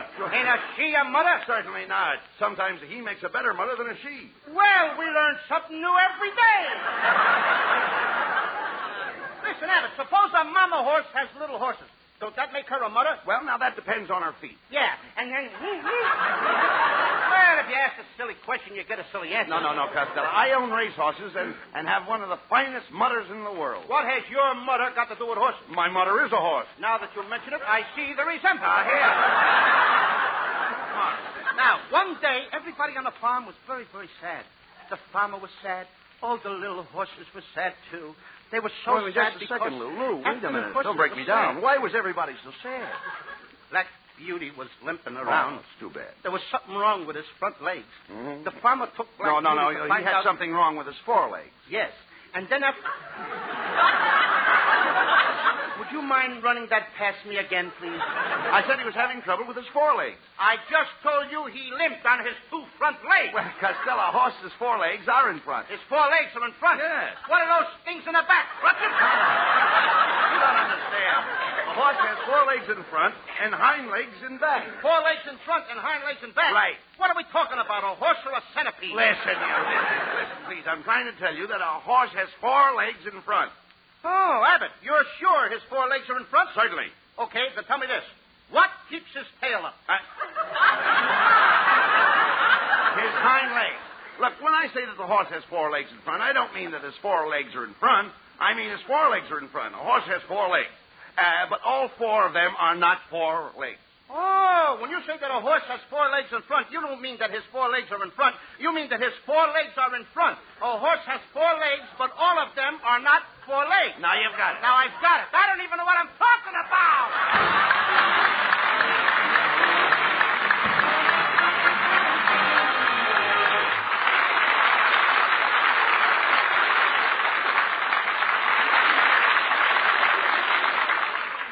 Experience is the best teacher.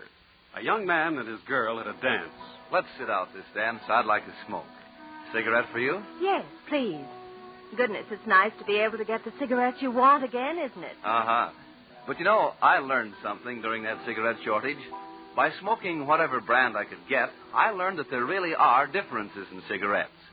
I found I liked Camels so much. Yes, the experience of smoking whatever brands of cigarettes they could get during that wartime shortage taught millions the differences in cigarette quality. Smokers' T-Zones, that's T for taste and T for throat, tested brand after brand. It was then that Camel's rich, full flavor and cool mildness registered so enjoyably with smokers that today, more people smoke Camels than ever before. Yes, during that wartime shortage, people smoked whatever cigarette they could get. But when they could get, and again choose, millions chose Camel. Experience is the best teacher. Try a Camel.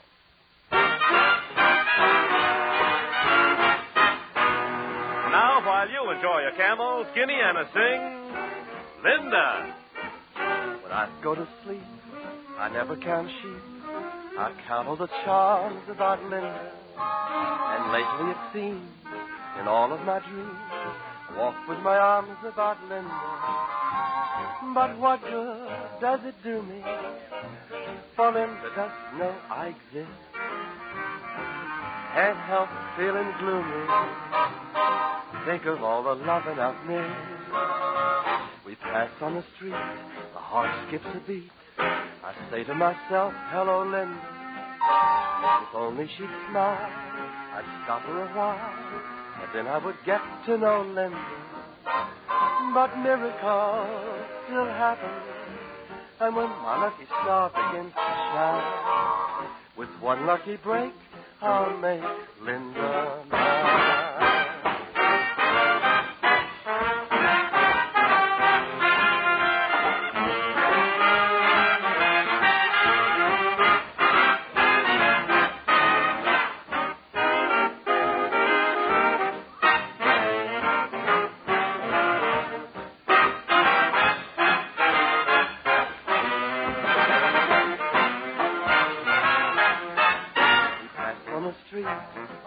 Skips a beat. I say to myself, hello, Linda. If only she'd smile, I'd stop her a while, and then I would get to know Linda. But miracles still happen, and when my lucky star begins to shine, with one lucky break, I'll make Linda mine.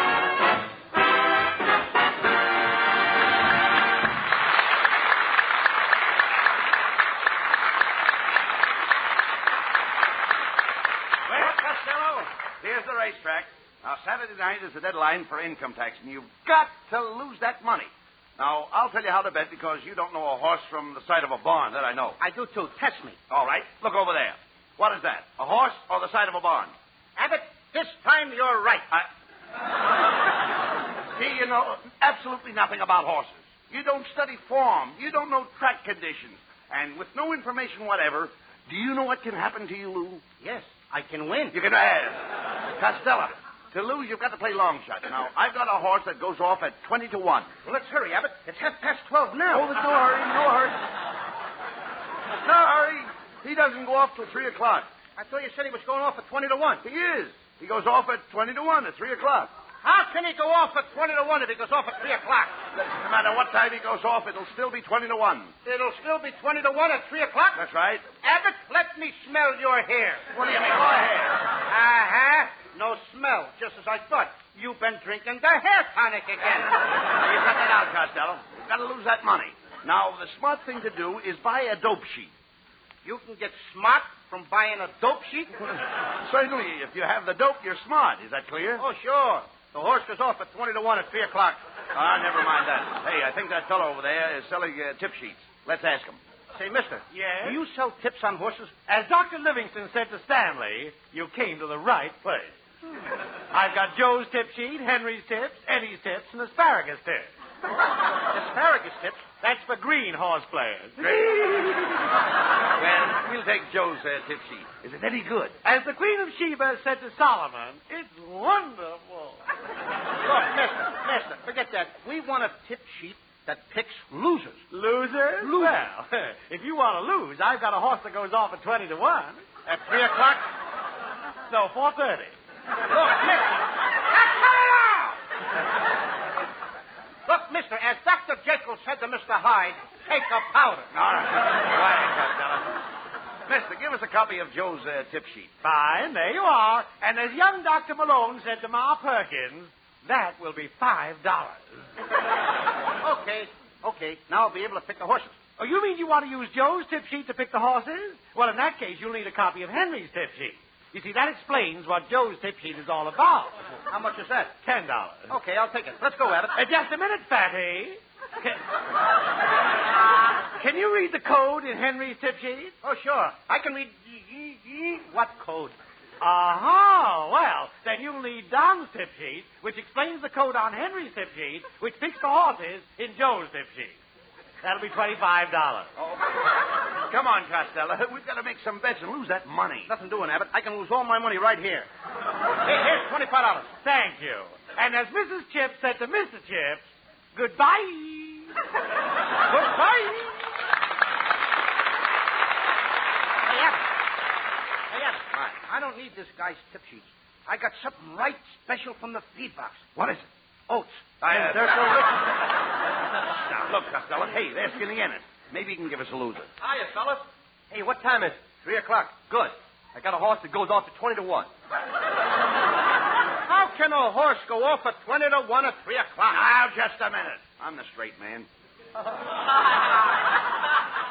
Skinny, Costello's got a lot of money to lose. Do you know any slow horses? Why, sure. Play Ashcan in the third. Now, wait a minute. Are you sure Ashcan is a slow horse? Is he a slow horse? Boys, if Paul Revere had ridden Ashcan, you'd be doing your baseball routine about cricket. About cricket? I wonder how it would sound. Whom is on first?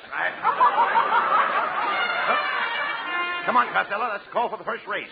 Let's get a bet down. I'm going to play Whirlpool. Here, mister, 500 on Whirlpool to win.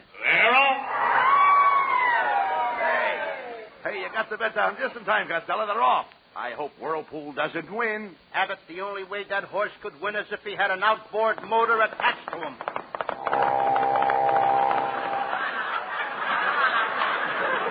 Well, he couldn't have won without it.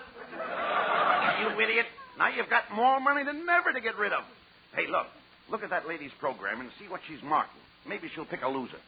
Pardon me, madam. Could you sort of... Well, if it isn't Mr. Abbott and Mr. Costello. Oh, hello. You fat little mon, you. What are you doing here at the roost trough? Roost trough? Oh, Abbott, you know what a roost trough is. That's where they room the hooses and the roosters. Oh, I love to come to the trough and place my wagers with the bookmookers. What a co-inky-dinky.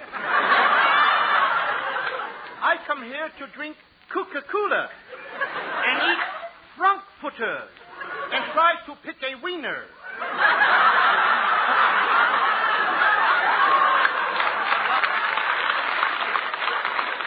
Well, it's been grand seeing you.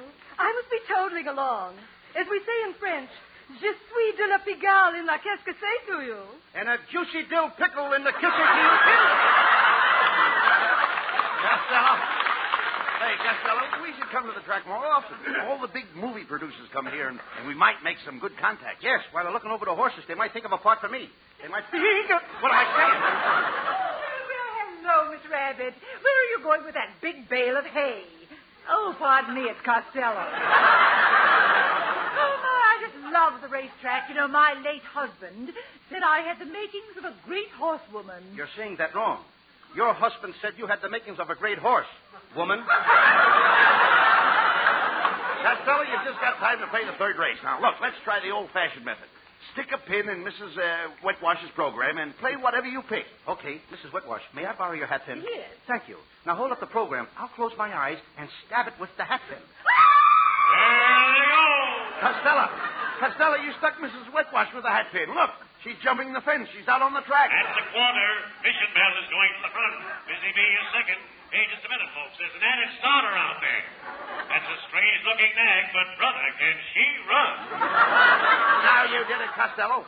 Mrs. Wetwash is running in the race. She'll probably win and pay a lot of money. And the winner is the added starter, which has just been identified as Mrs. Wetwash. Isn't that a silly name for a horse? That's a silly name for a woman. I wonder what she paid. Mrs. Wetwash went off at 20 to 1 and came in at 3 o'clock. How do you like that? Now the racetrack announcers are doing our routines, Abbott.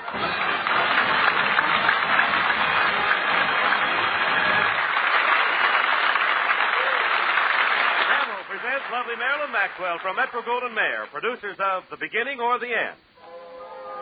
And for Camel fans everywhere, Marilyn sings... When he don't sweet talk anymore, his kiss ain't like it was before. It's time you added up the score, my friend. That's the beginning of the end. He keeps you waiting for days. Make no excuse for being late. Wake up and recognize your fate, my friend. That's the beginning of the end. What he's doing to you, he did to me. But I was in love, so how could I see? Better be wise, better beware, or one of these days you'll turn around and he won't be there. Don't say that you never told. I know that character of old. When he starts straying from the fold, my friend, that's the beginning of the end.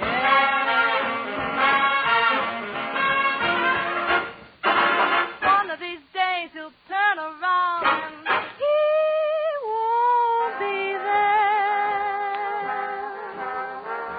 Take it from me, I know that character of old.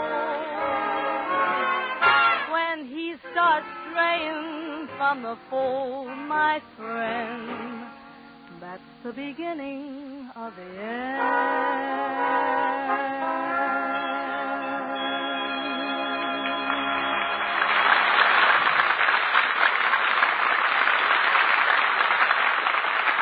According to a recent nationwide survey, more doctors smoke Camels than any other cigarette. This survey included doctors throughout America. 3 leading independent research organizations asked 113,597 doctors this question. What cigarette do you smoke, doctor? The brand named most was Camel. If you're seeking rich, full-bodied tobacco flavor for your taste, if you're on the lookout for cool mildness for your throat, Why don't you try a Camel now on your T-zone? See if you don't say, like millions of other smokers, Camels suit my T-zone to a T. Costello, we came to the racetrack today to lose money, and all you've done is win. Now, if you're stuck with that bankroll March 15th, you'll really be in trouble with your income tax. I can't help it, Abbott. Gambling runs in my family. My Uncle Artie Stebbins was a big gambler, too. He once crossed the racehorse with a chicken. You crossed a racehorse with a chicken? Yeah. What for? So it could lay odds. Pardon me, gentlemen. Would you like to buy a sweepstake ticket? They're 50 cents apiece. Oh, sure. Here's $50. Give me 100 of them. Hey, wait a minute. The price marked on these tickets is $2. How can you afford to sell them so cheap? The race was last year. Now, would you like to take a chance on this punch board? It pays 500 to 1. Now, wait a minute. The punch board is all punched out. I know, but where else could you get such beautiful odds? Say, mister, who are you? Now, let me think.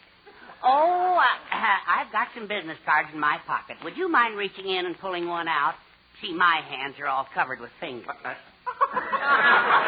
Costello, there's something peculiar about this man. Look, he's wearing an iron watch chain, and it's 6 feet long. Well, that's all right, Abbott. He's got a police dog in his pocket. Now, pardon me, sir, but what are you doing here at the racetrack? Oh, I own the Racehorse, Numbskull.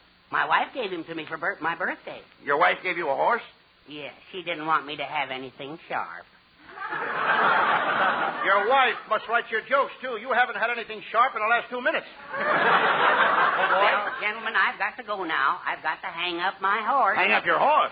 Yes, he's a Mustang, and he must hang someplace.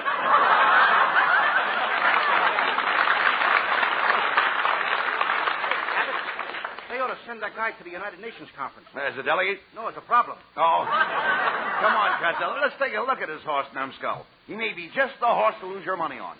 Oh, Louis Costello. Costello, here's Marilyn Maxwell. My, but you look pretty, Marilyn. That's a lovely dress you're wearing. Oh, it's just something I threw on. You must have thrown a curve. You smell good, too. Oh, that's my new racetrack perfume. Chanel, number 85. Gee, Louis, didn't we have fun in the movies last night? Yeah. I thought Ray Milland was wonderful in that picture, California. Mm-hmm. But I think you have a much better-looking map. Than Ray Milland? No, than California. Hey, look, Costello. There's that daffy guy's horse, Numbskull. What a cute little horse. Come on, I'll introduce you to him. Numbskull, this is Marilyn. Hey, look, Costello. Here comes Mrs. Wetwash. Well, Costello, what horse is that? This is Numbskull. Numbskull, meet Mrs. Wetwash. Oh, what a clever horse. You know I love horses. Oh, can't get any men to go out with, huh? Now, listen, little fat boy. You embarrassed me this afternoon. But I'll forgive you for making me run in that claiming race. I hope you noticed that I won. Yes, and I also noticed that nobody claimed you. Well, come on, Mrs. Wetwash. Let's go make a bet on Numbskull. See you later, Louis. Hey, look, Costello. There's a pretty little filly. She cost $3,000. Her name is Mignon. $3,000 for a filly minion? That must include mushrooms and French fried potatoes. Look at the next stall, Costello. There's a mare with a colt. The mare has a colt? Yes. Well, if he's got a colt, why don't somebody give him a handkerchief? Get him some 4-way colt tablets or something. No. He doesn't need tablets or a handkerchief. I'm talking about a colt. That mare has a colt. The trainer will take that colt and teach it to run. They got to teach a colt to run? Naturally.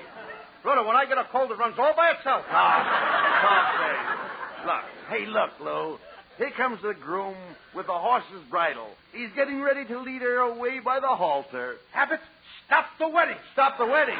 Sure, by the time the horse's groom leads the bridle to the halter, that colt will start running and she'll sneeze right in that groom's kisser.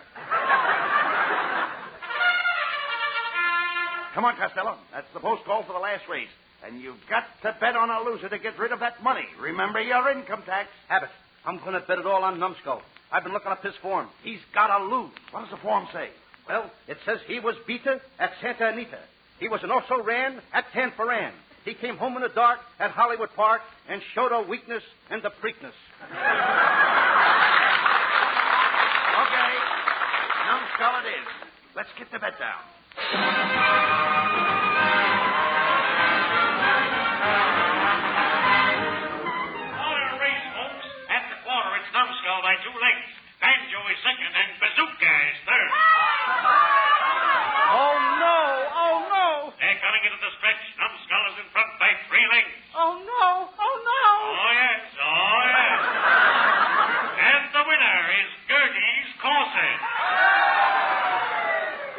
Costello.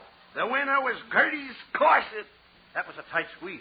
Well, we did it, Abbott. The money's all gone. I don't have to worry about no income tax. Attention, everybody. Hold all tickets. There's been a disqualification. Gertie's corset got rubbed in the stretch and broke in front of Numbskull. How do you like that? They busted Gertie's corset. And here is the judge's decision. The officials are putting up Numbskull's number and taking down Gertie's corset. You hear that, Costello? Numbskull's number is up. So is mine. Alcatraz, here I come. Come on, Abbott.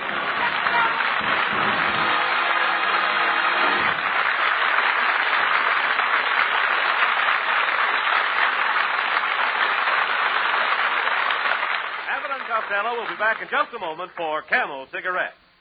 During the war, the makers of Camel cigarettes sent a total of more than 150 million free Camels to our fighting men overseas. Now, free Camels are sent to servicemen's hospitals instead.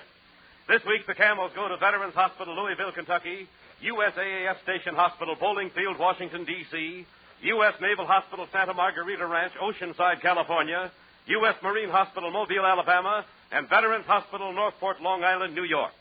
Camel broadcasts go out to the United States 3 times a week, are rebroadcast to practically every area in the world where our men are still stationed, and to our good neighbors in Central and South America. And now, back to Bud Abbott and Lou Costello. Well, Costello, you didn't succeed in getting rid of that money, did you? No. So now you've got to pay income tax on it. Oh, I don't care, Abbott. I'm a happy guy. I'm always happy in the springtime. Say, that's right, Costello. Next week is the first day of spring. I have an idea. Let's get together next Thursday and plant a nice garden. I'll help you sow the seed. Sow the seed? Yeah. What's the matter? Is it torn? Now, wait a minute. Don't start that. Good night, folks. Good night. Good night.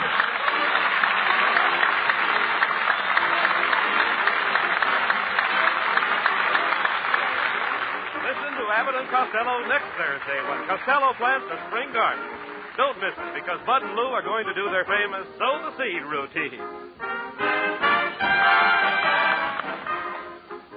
Smokers, if you want to give your pipe real pipe appeal, pack your pipe with Prince Albert. Yes, just see if Prince Albert doesn't make your pipe extra appealing because it combines rich, full-bodied tobacco flavor with cool, tongue-easy mildness.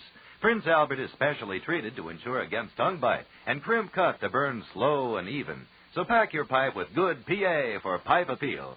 More pipes smoke Prince Albert than any other tobacco. Saturday night, hear Prince Albert's Grand Ole Opry, the rollicking, foot-tapping fun show that stars Red Foley, singer of American folk songs, and his guitar. Don't forget that Saturday night on NBC for Grand Ole Opry with Red Foley, the Duca Paducah, and Minnie Pearl.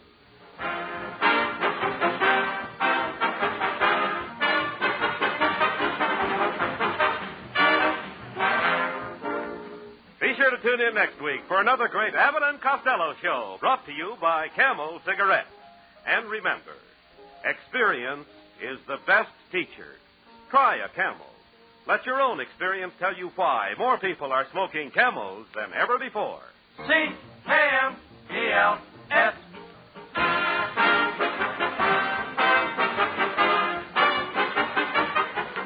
Abbott and Costello will soon be seen in the new Universal International picture, Buck Privates Come Home. This is Michael Roy in Hollywood wishing you all a pleasant good night for Camel.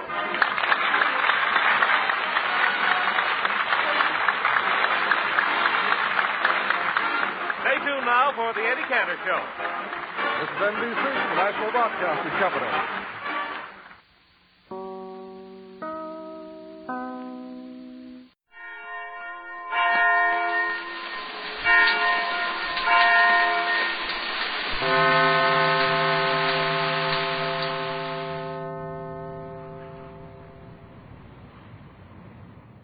Ladies and gentlemen, the secret word tonight is floor. F-L-O-O-R. Really? You bet your life.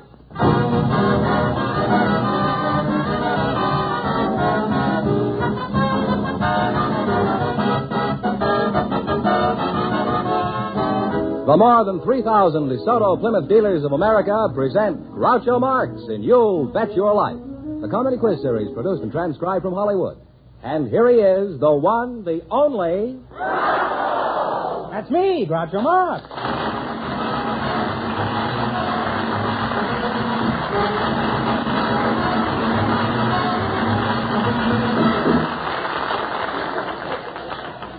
Well, here I am again with $1,000 for one of our couples. Fetterman, who's supposed to try for it? Well, we asked if there were any high school students here tonight, and just before we went on the air, our studio audience selected Miss Donna Eberhard and Claire Thompson.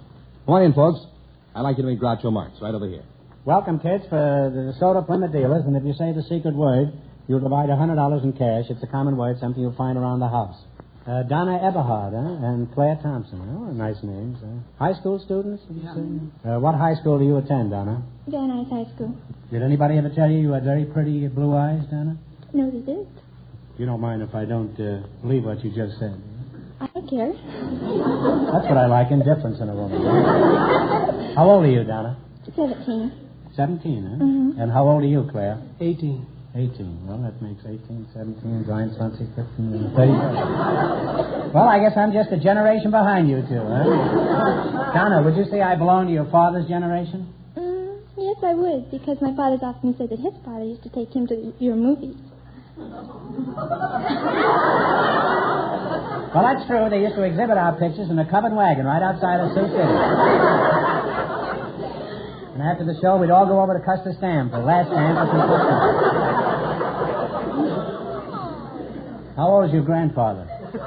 Oh, about 74. That's me, all right. Now, Donna, what would you like to be when you graduate? You're not going to be a diplomat. That's Since that field is closed to you, what do you crave in the way of a vocation? I'd like to be a nurse. A nurse? Mm-hmm. I've had a pain in my back for the last 2 years. What kind of a nurse? Just a practical, registered nurse. Practical? Well, aren't they all practical? They are when they talk to me. You have no idea how practical those guys are. And Claire, what is your ambition? Oh, I want to be a FBI agent. Are you studying towards that ambition, Claire? Yeah. What way? What are you doing to perfect yourself for this? Oh, playing football. Well, I take subjects for it, a few. Huh? I take a few subjects for it, like math and a few things. Uh-huh. And what do you do after math? No. Now, Clara, are you on the team? Yes, sir. Uh-huh. What position do you play? Fullback. Are you interested in football, Donna? Yes, I am. Uh-huh. What position do you play? Oh, I don't play any position. Oh, well, what do you do? No, I just follow the team. You do, huh? Do they ever wonder what you're doing in the shower?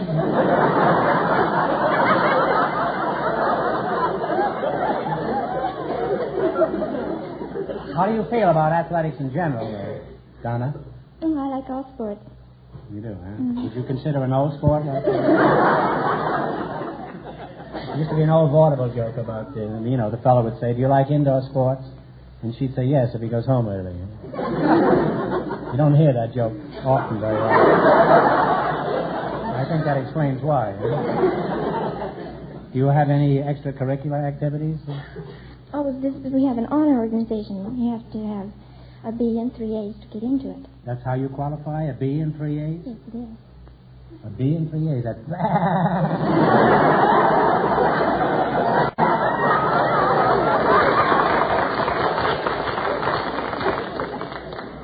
Well, no, you'll probably get a sheepskin, won't you? Now, as a football player, do you observe training rules? Oh, sure. What are the rules? Oh, no drinking, no smoking, and you have to be asleep by 9. Oh, that's easy. You get to school at 8:45, you're asleep by 9.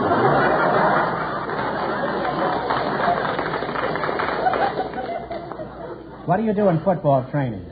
Oh, we scrimmage and wind sprints, run laps. And... Wind sprints? What's wind sprints? Well, there's no fellow named Wind Sprints. Charlie Wind Sprints. You live in Toledo, huh? What is a wind sprint, huh?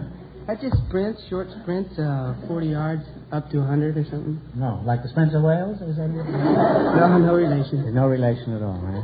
Well, what are the fellows wearing on the campus this year, Claire? Anything unusual? Oh, they wear Levi's and no belts. Mm-hmm. You don't wear belts on your jeans? No. What keeps them up besides the police department? Are there any unusual fads among school kids these days, Donna, like swallowing goldfish? None that I could think of. Surely there must be something strange they're doing. Now, think hard, Donna. Get those blue eyes working. Oh, and the boys may be dyeing their hair green again. Well, I guess you're right. There's nothing unusual about it. Well, you're nice children. I'm sure you'll both have a lot of fun with the football team this year. Now, in just a minute, you're going to work together for a chance at $1,500. Right now, I want you to pay close attention to Fenneman.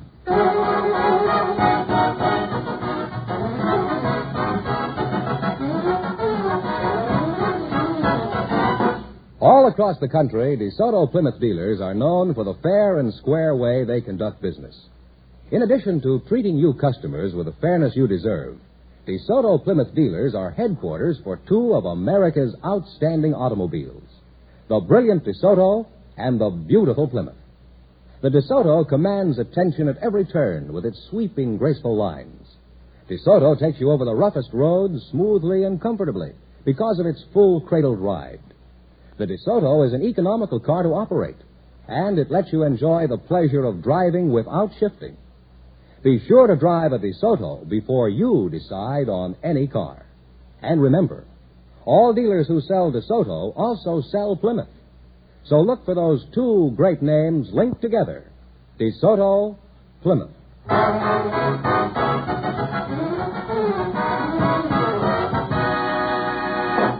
Okay, now let's see if you two will get a chance at the $1,500. Fenneman, explain the rules.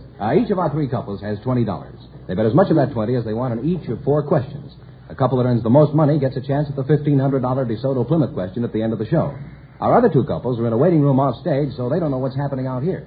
All right, now here we go. Let's see how high I can build you $20. You selected nursery rhymes as your category. Now here's your first question. How much of the 20 will you try? 10. 10. How many fiddlers did Old King Cole have? 3. 3 is right. And they're on their way. They have $30. Remember, you're going for $1,500 tonight. Now, how much of the $30 will you try? 10. Okay, 10. $10. Who are made out of frogs and snails and puppy dog tails? Boys. Little boys is right. All right, Simon Groucho, they have $20. Here's your third question. Now, how much of the 40 will you try? Talk right up now. 20. $20. How many blackbirds baked in a pie? 4 and 20. 4 and 20 is right. Now, really, right now, you could now have $60. Here's your last chance to be the other couples. Now, how much will you bet? 20. Okay, 20. What did Daddy promise to bring Baby Bunting? Rabbit. A rabbit skin. Yes, so they wind up with a grand total of $80.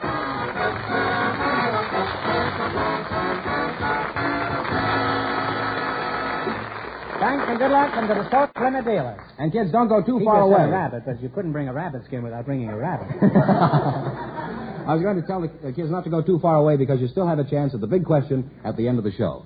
Groucho, our other couples are off stage in a waiting room. Good place for it. So they don't know, you see, the secret word is floor. Just before we went on the air, our studio audience selected a poultryman and a housewife to be on the program, and here they come now. Mrs. Claire Tucker and Mr. Alan Bell. Meet Groucho Marx. Welcome, children, for your Bet Your Life. And if you say the secret word, you'll divide $100 in cash. It's a common word, something you'll find around the house. Mrs. Claire Tucker, huh? Yes, sir. And Mr. Alan Bell. Yes, sir. You're a poultryman, is that right? Yes, sir. Where are you from? Philadelphia. Philadelphia, huh? And Mrs. Claire Tucker, where are you from? Well, I'm from Long Beach, but I'm originally from Macon, Georgia. Well, I suspected you were south of the Mason-Dixon line. Yes, sir. People in Long Beach don't have that kind of an accent. Right? They have an accent, but it's not that one. Right? It's a kind of a seaweed accent they have. How long have you been away from Macon, Georgia? Well, I've been out here 8 years, but I lived in Miami for about 20 years in Fort Lauderdale, Florida. And you prefer Long Beach? Yes, sir. And my husband's a Floridian, too, and he's gone Californian strictly. Does your husband know that you go around calling him a Floridian? Those are fighting words in some states. How long have you been married, Claire? Well, I've been married to this fella 10 years. Oh, this is Exhibit B? Yes, sir. And the first one? I was married to him 25 years. What does your husband do for a living? He's a carpenter. Is that how you nailed him? No, he was with the water company of Fort Lauderdale, Florida when I met him. What did he do there? Block up water? No. Well, he came out to see about why we didn't have any water at the house. He was a meter man. Mm-hmm. And you wanted to meet a man at that time? Well, we have 9 children.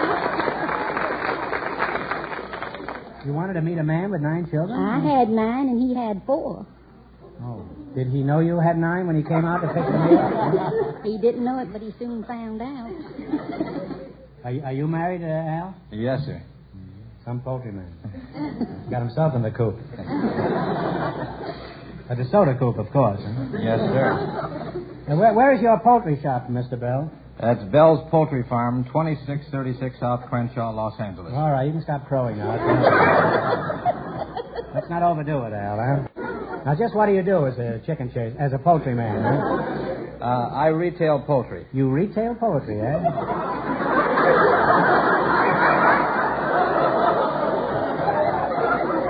That sounds like pretty specialized work. For example, say a rooster has lost his tail. How do you retail a new one? I buy wholesale and sell retail. Oh, I see. Do you sell them live? No, dressed. Well, if you put new tails on them, I'd say they were overdressed. Huh? How much would you charge for dressing a chicken? Say about 110 pounds. You and I are thinking of 2 different kinds of chicken. Okay, you stick to your chickens and I'll stick to mine. Now tell me, Drumstick, why is poultry so expensive? Well, it's our poultry is just a little higher than it was last year. Not to go much higher, you'll need an anti-aircraft gun to bring them down. How much do you charge for a chicken at your place? Well, just depends what kind of a chicken you want.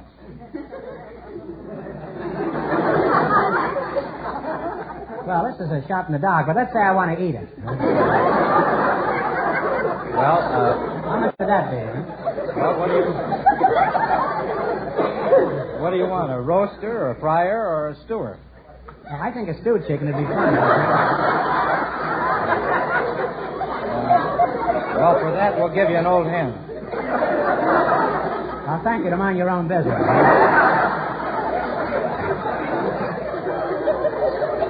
Well, the guy's in Philadelphia. He's plenty sharp, this fellow. Now, how can I tell if your eggs are fresh? You don't have to worry about my eggs. Look, if you think I'm laying awake at night worrying about your eggs, you're a bigger cluck than I think you are. Now, what's the most difficult thing about running a poultry shop, Mr. Bell? Well, it's where you get your chickens and where they come from.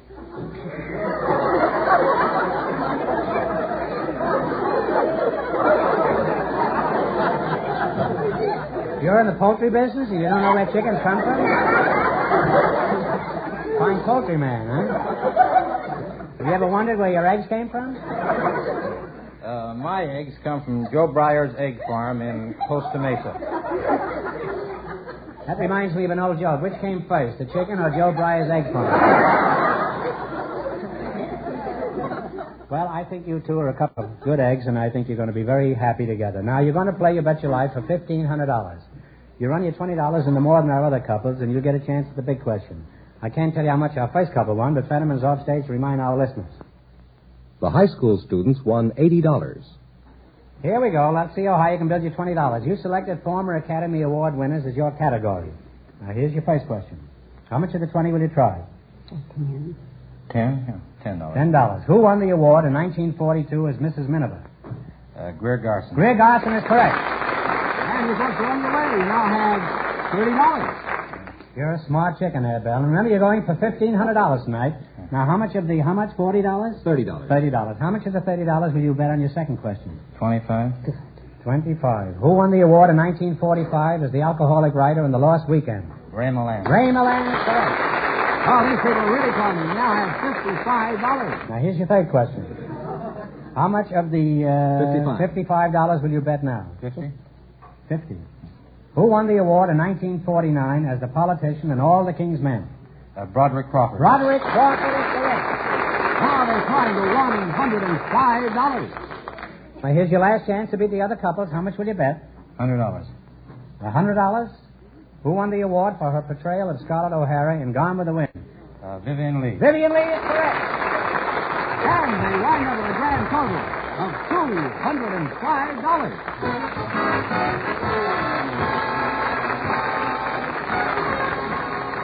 Thanks and good luck from the DeSoto Plymouth dealers.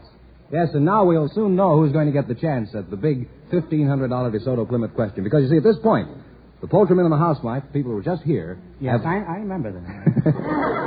They have it's two... quite clear to me, Fenner. I was going to say, they are leading with $205. That's a shrewd observation, isn't it, huh? I guess you know the secret word is still floor. Yes, I do. Still floor is a very nice word. Just floor. We invited some people to the program tonight, ladies and gentlemen, who make their living handling money. And just before we went on the air, Miss Connie Conray and Mr. Arthur Gruby were chosen to be on the show. And here they are, Groucho. Folks, meet Groucho Marx right here. Welcome, folks, for the DeSoto Plymouth dealers. And if you say the secret word, you'll split $100 in cash. It's a common word, something you'll find around the house. Mrs. Connie Conray, I'm glad to see you. Where are you from, Connie? Texas. Texas, eh? Whereabouts? Crockett. Crockett? That's a small town north of Houston. Oh. Is that named after Davy? Or? Sam. Sam. Well, wasn't there a Davy Crockett, too? David Crockett. Sam Houston. Oh. Let's flip over to Nacogdoches, huh? Mr. Gruby, what kind of... Isn't that a kind of an unusual name? Well, I think it is Scotch and German. I think originally it was Grub, and somebody changed it, made it G-R-U-B-E instead of G-R-U-B-B. Have you ever shot BB? Not for a long time. Do you prefer Gruby to Grub? I believe so. Well, if I was hungry, I'd prefer Grub. I never ate any Gruby. Now, where are you from? New York City, originally. New York City? That's right. And were you born there? Yes, sir. Uh-huh. You haven't got much of a New York accent. Oh, I was born... Whereabouts? On First Avenue. Oh, on First Avenue. That's right. I was born 78th Street. On Third Avenue. I was born upstairs, but I mean it was... It was right over a butcher shop, huh? You say you handle money, is that right? Fenton says you handle money? Do you still handle money? Are you still in that? I'm retired now. Oh. Well, if you handle somebody else's money, I can understand why. Well, what have you retired from, Mr. Gruby? I was with the U.S. Secret Service for 28 years. Not so loud. I think there's a dictaphone on the microphone.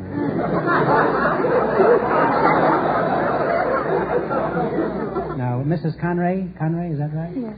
You're a money expert, too? Well, it passes through my hands. It passes through your hands? Well, it passes through mine, too, but I'm no money expert. So. What is your occupation, Connie? I work in a penny arcade. Oh, pennies from heaven, huh? Are you what I see when I drop a penny in the peep show machine? Oh, no, you're thinking about the dancing girls. Well, I wasn't, but I could be persuaded. What do you do at this penny arcade? I'm the cashier, and I change dollars into pennies. Uh-huh. And where do you do your changing? At the Joyland Arcade, downtown Los Angeles. Arthur, tell us something about your work. What are your duties as a Secret Service man? Well, our principal function is to protect the President of the United States. Against who? Republicans? Have you ever guarded a president? Oh, yes. I was one of the... In fact, the last man that shook the hands of President Wilson when he left Pueblo, Colorado. And right after that, he had his breakdown and subsequently died. And then in 23, when I was up with President Harding in the Northwest, I left him at Seattle. He went down to San Francisco, and he passed away at the Palace Hotel. You're a good fellow to avoid. You're what is known as the kiss of death, huh? Well, if that's what you call guarding the presidents, I don't know. We have a different notion. Aside from acting as a bodyguard of the president, what are some of the other Secret Service duties, Arthur? Well, our principal duty is suppression of counterfeiting. Just how do you work? Suppose somebody gives you a phony $5 bill and you suspect counterfeiters are at work. How do you track them down? Well, that would all depend. Each individual case has its own, presents its own problem. In the course of time and an investigation, if it's determined that a certain gang is operating, why we frequently try to get an agent in with the gang and gain a conference. Mm-hmm. I see. And did you assume a disguise? Well, not in a sense that you wear a false mustache. And please, don't make us. That is, I do the insulting around here, Grover. That's only in pictures and stories. What's the most interesting job you've worked on, Arthur? Well, that'd be pretty hard to say, but... well, say it anyway, huh? Recently, I completed an assignment with 20th Century Fox as a technical advisor on a picture having to do with the Secret Service called Mr. 880. Where does that title come from? Well, it It relates to an authentic case of an old man in New York who passed counterfeit $1 bills. Well, I'm glad you told me. Now I won't have to go to the picture. Have you ever destroyed any large amounts of money? Yes, shortly after the war broke out, I was sent over to Hawaii, and shortly after I got over there, I was joined by some men from the Treasury Department, and we got rid of between $15 and $20 million in genuine currency because the idea was that it would keep it out of the hands of the Japs if they successfully invaded the island. You destroyed $20 million in genuine currency? That's right. And how soon after that did you retire? To be exact, about 5 years. Well, I think you played it very smart, huh? Congratulations, Arthur. I didn't think you could get away with it. Well, Mrs. Conway, you've been very quiet. Have you learned anything from this man? Oh, yes. What have you learned specifically? Oh, Just as I thought, you didn't learn anything. Tell us about your penny arcade, Mrs. Conway. Do you have any machines that might interest me? oh, I think so. We have some punching bags, skee ball, rifles, kiss tester, and love meter. What's a love meter? If you put in a penny, it registers if you're hot or cold, amorous, shy, bashful. And is it pretty authentic?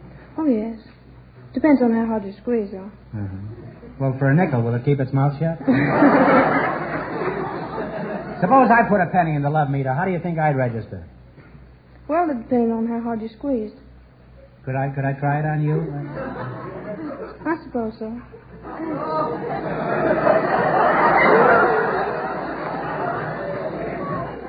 Well, what am I, Connie? Harmless.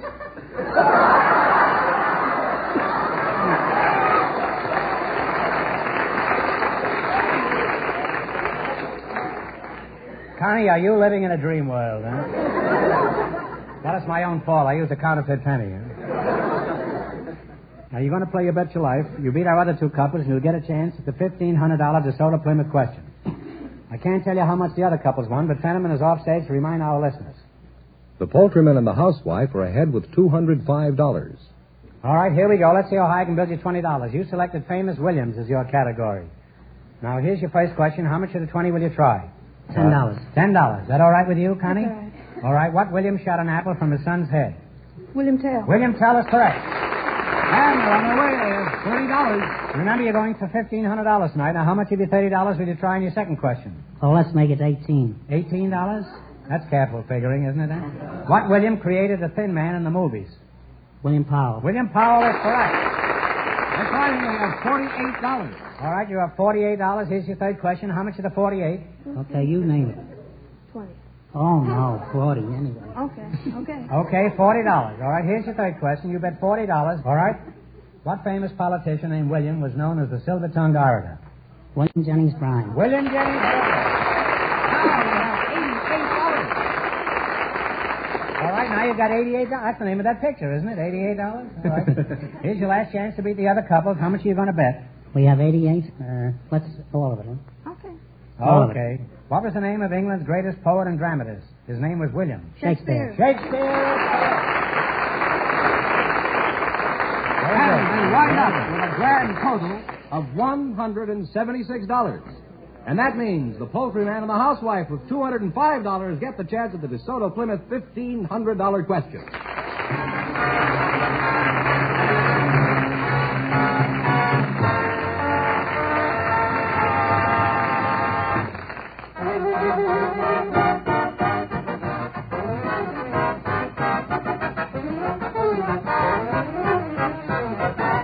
Friends, when your car needs service, know-how is the all-important thing. That's why the DeSoto Plymouth Dealers of America ask you to bring your car to them. They have the know-how to service your car quickly and expertly. The service mechanics at a DeSoto Plymouth Dealers are factory trained. Then they keep their skills up to the minute by taking additional training courses at regular intervals. These courses help a skilled man keep his skills up to date. It's know-how like this that gives you better work in the shortest possible time. And when work is performed quickly and expertly, it means a smaller bill for you. So next time your car needs service, drive in wherever you see the sign of a DeSoto Plymouth dealer.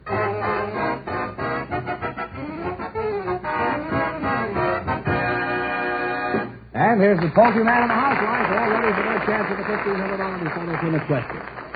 All right, now here we go for $1,500. I'll give you 15 seconds to decide on a single answer, so think carefully and please no help from the audience. Here it is. Each star on our flag represents a state. For $1,500, tell me, what state does the first star represent? In other words, what is the first state to be admitted officially into the Union?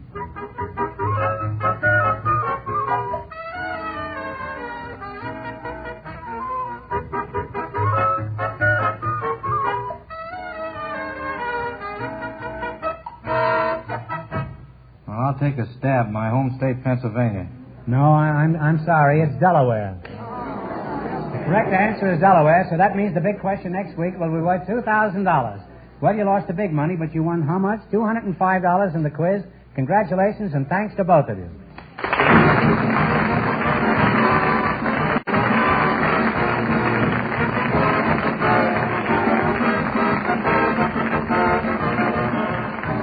Be sure to tune in again next Wednesday night at this time for the Groucho Marx Show, when the big question will be worth $2,000. And don't miss Groucho's television show, also presented by the DeSoto Plymouth Dealers of America. And remember, all dealers who sell DeSoto also sell Plymouth. Two great cars, both products of the Chrysler Corporation. And when you drive in, tell them Groucho sent you. Good night, folks, and remember, just be sure to see your DeSoto Plymouth dealer.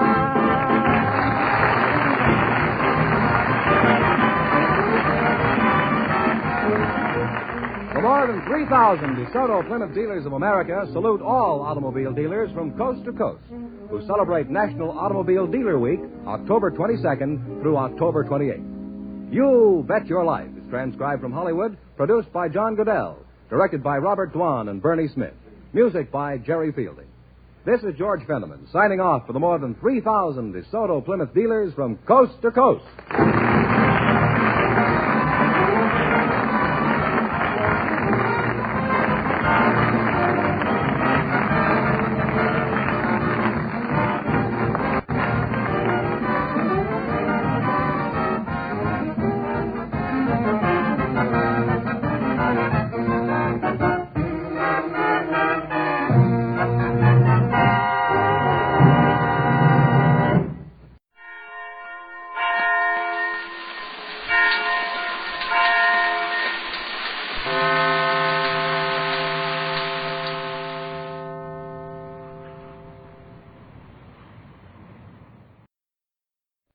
Well, sir, Vic and Sade and Russell are settling for a quiet evening at home as we enter the small house halfway up in the next block now.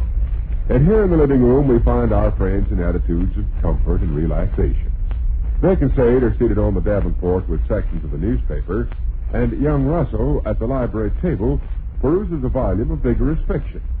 And of a sudden we hear, "Here's a piece in the paper about some half-wit in Ohio that mailed a letter to his brother-in-law in Pennsylvania, and the numbskull brother-in-law..." We got a letter this afternoon. Yes, Rose.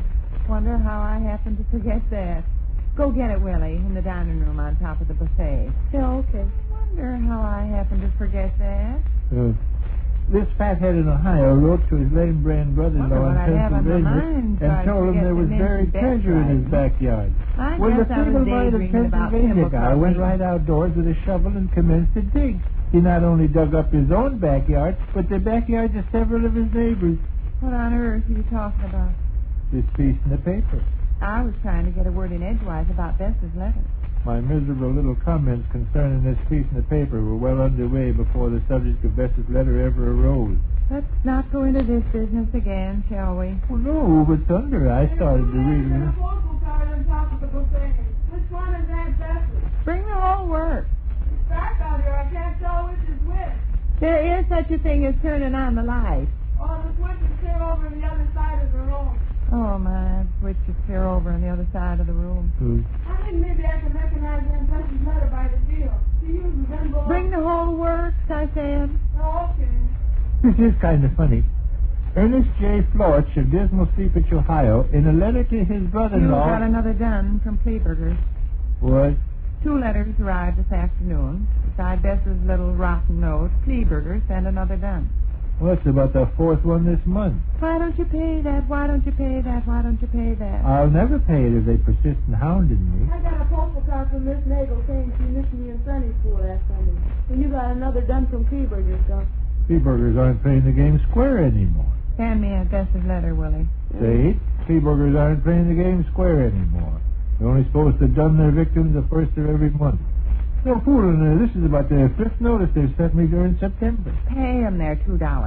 You know Sade as well as I know, and as well as Kleeburgers know, too, for that matter, that this half-wit $2 business is just so much axle grease.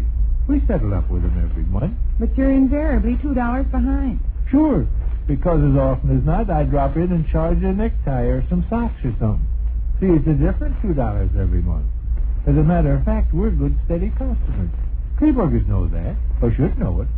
And yet, for some perverse, wrong-headed, ridiculous reason, they keep dunning me. They want their $2. That half-wit, lame-brained, fat-head $2 is a polite fiction. Why, we must spend $10, $15, $25 in their feeble-minded store every single month in the year. And we settle right up on the dot. What'd they say in their dun that come just last week?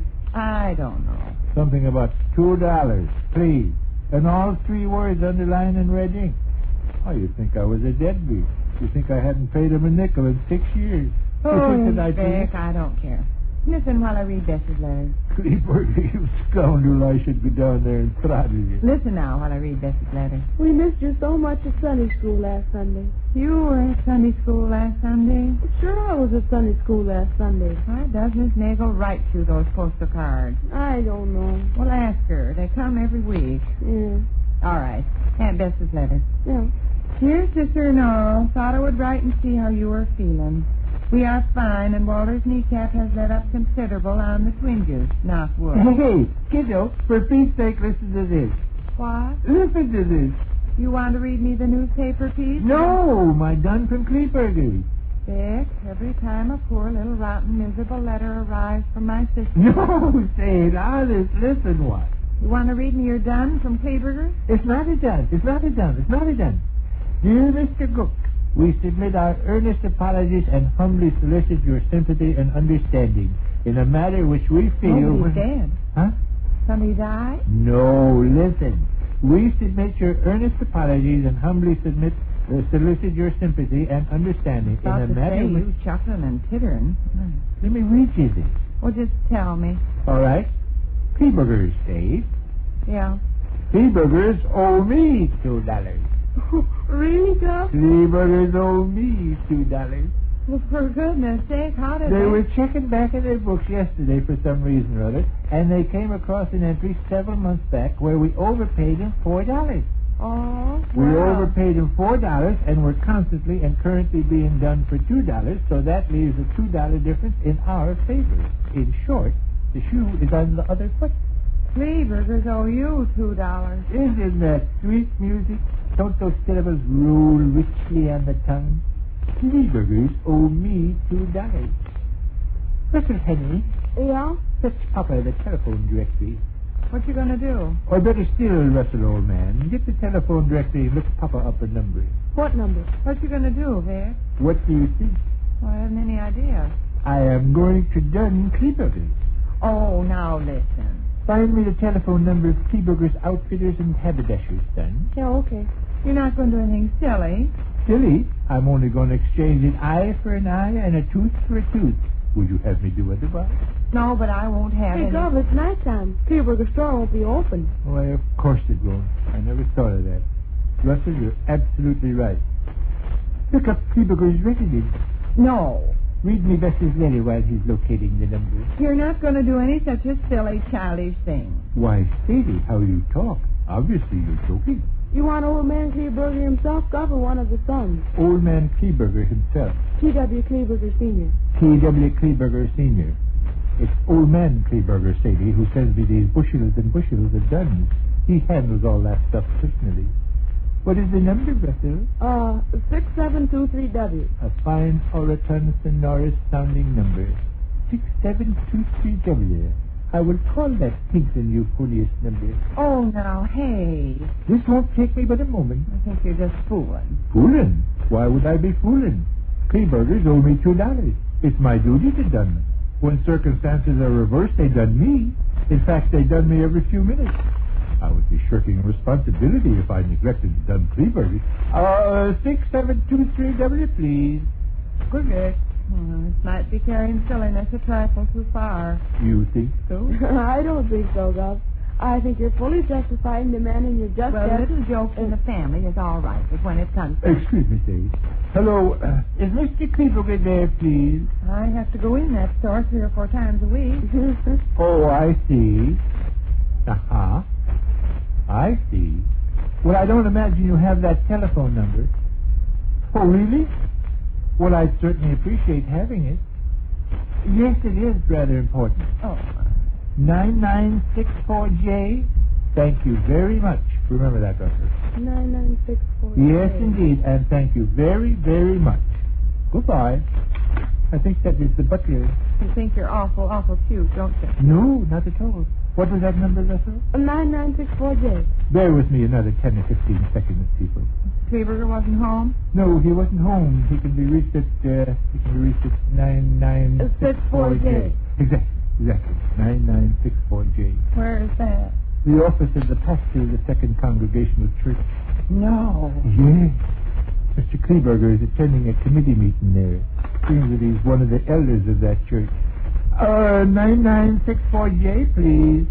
Correct. Gonna done him for $2, huh? Don't he owe me $2? I suppose you think it's cute. When I owe him $2, he's only done me. Only done me and done me and done me and...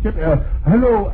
I understand Mr. T.W. Kleeburger is there. May I speak with him, please?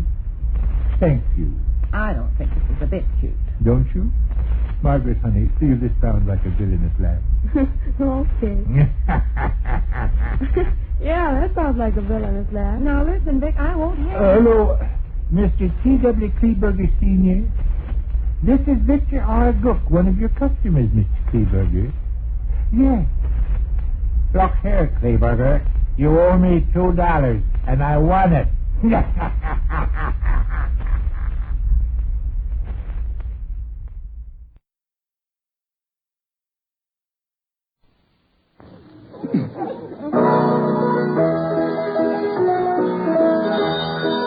Trouche, the hand lotion with the beforehand extra, and Vitalis for well-groomed hair bring you Duffy's Tavern, starring Archie himself, Ed Gardner.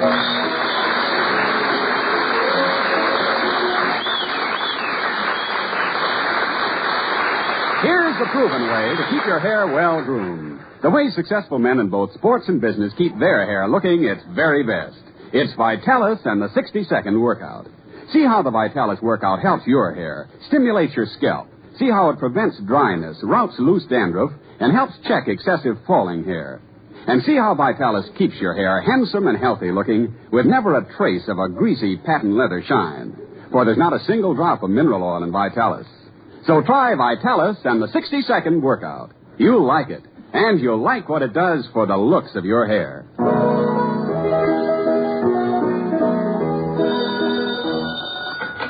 Hello, Duffy's Tavern, where the elite meet to eat. Archie the manager speaking. Duffy ain't here. Oh, hello, Duffy. Oh, nothing new. The letter carrier was just in. Delivered a stack of poison pen letters. Yeah, bills. Well, so much for the bulk of the mail. Now for the complaints. There's a letter here from the Department of Sanitation. Yeah, they say we'll have to do something about the garbage, Duffy. Yeah, they claim it ate a hole through the bottom of their truck.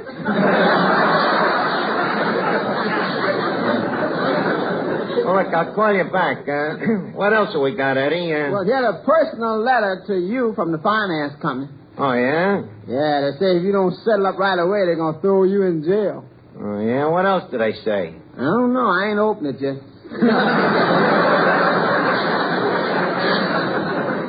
Damn finance companies. When you first go to them, they're as sweet as pie. Just overlook a couple of years' payments and you find out their real character. Hey, wait a minute. Look at here. A letter from the Ritz-Carlton. Hey, who do I know lives at the Ritz-Carlton? Let's see. Yeah, dear Archie, haven't seen you since our old days at PS4, but have often thought about you. Many's the time I think about our old class motto, Sick in hoc transit hospice. What does that mean? Nothing. It's Latin. It was our class code. We'll be down to see you at the Tavern tonight. Signed, your old classmate, Willie Gundig. Willie Gundig. I wonder if I'll recognize him. It's been such a long time since I was in school. Yeah. And you was there such a short time. Willie Gundig. Living at the Ritz-Carlton. Good friend of yours? Well, no. Him and me never hit it off too good, Eddie. He was always rubbing it in because he got better marks than me. I happen to know it was because he cheated. Cheated? Yeah, he studied.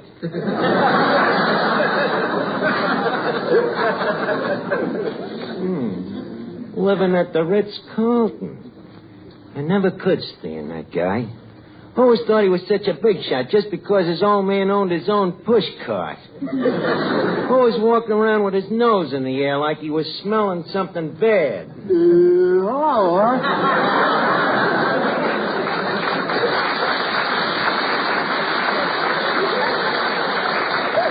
Hello, Finnegan. Finnegan, guess who I just got a letter from? General Smuts? No. Well, then I give up. Look, can you give me a clue? Well, okay. He was in PS4 with us, and his initials is WG. George Washington? Wrong again, Finnegan. It's Willie Gundig. Willie Gundig. You remember him. Remember the guy was always being punished for putting the girls' hair in the inkwells, tying the cans on dogs' tails, putting tacks on the teacher's chair? Yeah. Well, Willie Gundig was the guy that always squealed on me. Oh, that's Willie Gundig. Yeah. The guy the yearbook said was the most likely to succeed. Hey, wait a minute. I wonder if I still got that yearbook here in the safe. Good old P.S.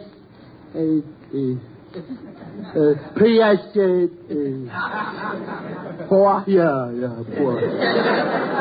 Wonderful school, Eddie. What memories it brings back. That was the good old days, huh? Yeah, they don't make days like that no more. Well, here we are, Finnegan, our old yearbook. Hey, look at this picture here. Remember these guys?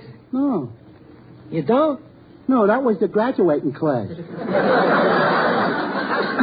Yeah, but look at them now, huh? What a tough bunch of kids that was.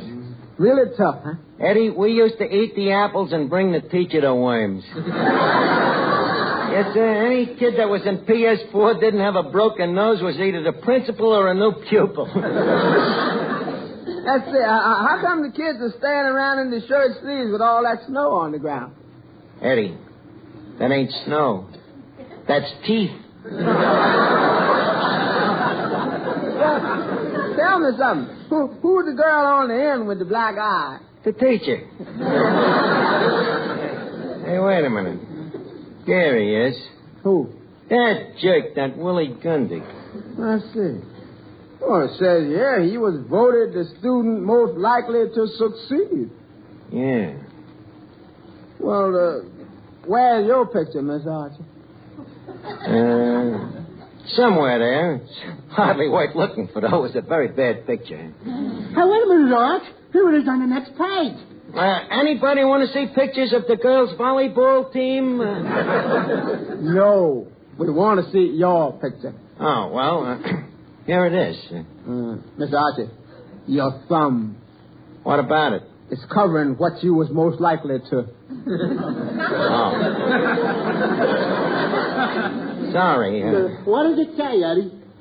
Archie, the man most likely to be a failure. Must have been a misprint. I don't know. Willie Gundig living at the Ritz-Carlton.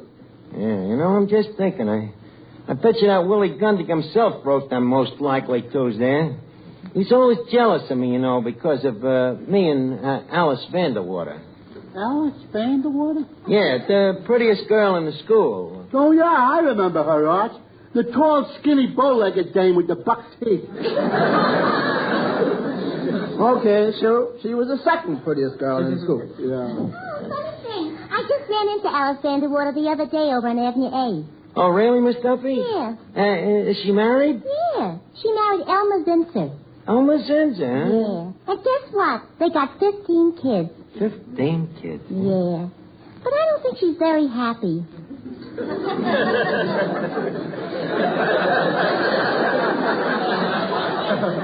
Tell me, why? She says she can't stand Elmer.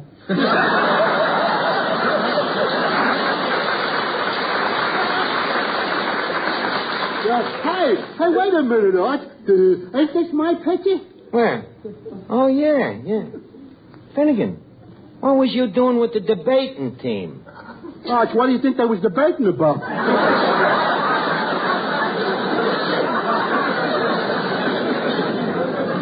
Hey, wait a minute. Here's one that brings back old memories, though. The old baseball team. We sure had a great ball team that year, didn't we, Finnegan?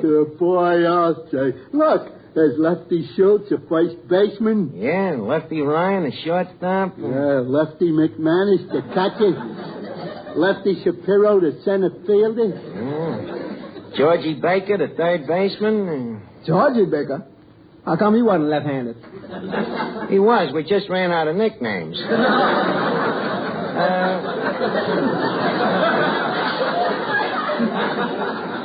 By the way, Finnegan, tell Eddie who was the star of that team. Oh, you tell him, Art. Well, I don't like to brag. Oh, come on, Lefty, tell me.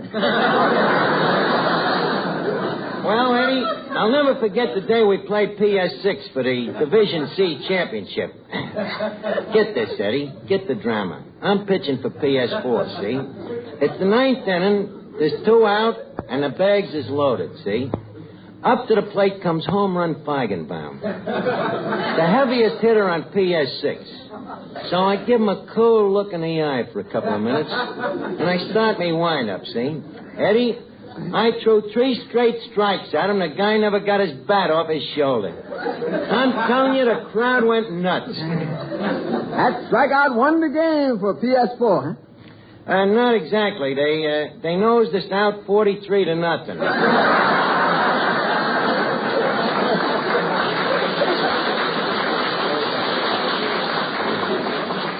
All on account of that Willie Gundig dropping that high fly in the second inning. The guy most likely to succeed. Happens a lot of other PS4 guys succeeded, too. Oh, Archie, stop bragging. You know that PS4 turned out nothing but bums. Oh, yeah? What about Al Peters, for instance? Who's he? Only the chief herring salter at the Fulton Fish Market.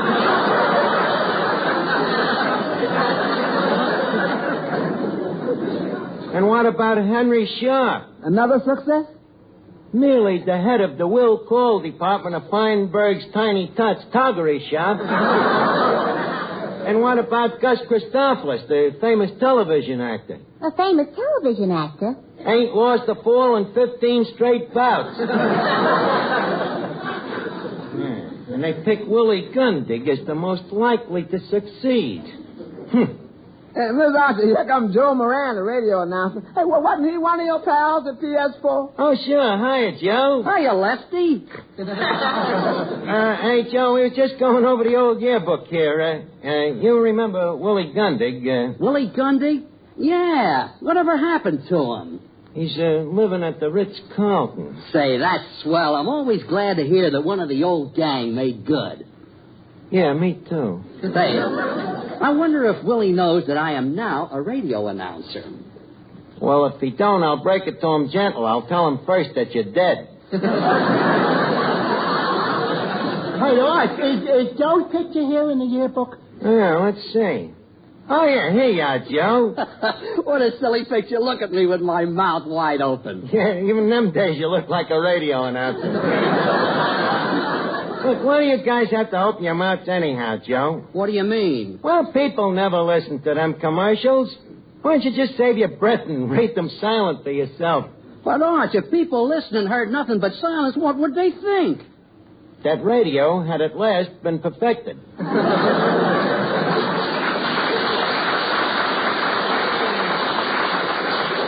Oh, look, Arch, that's silly. You mean I should just stand there and move my lips?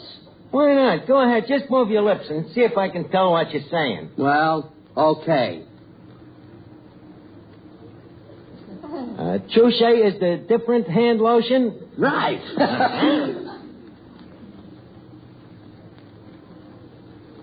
It not only keeps hands feeling smoother, looking lovelier all the time. Absolutely right.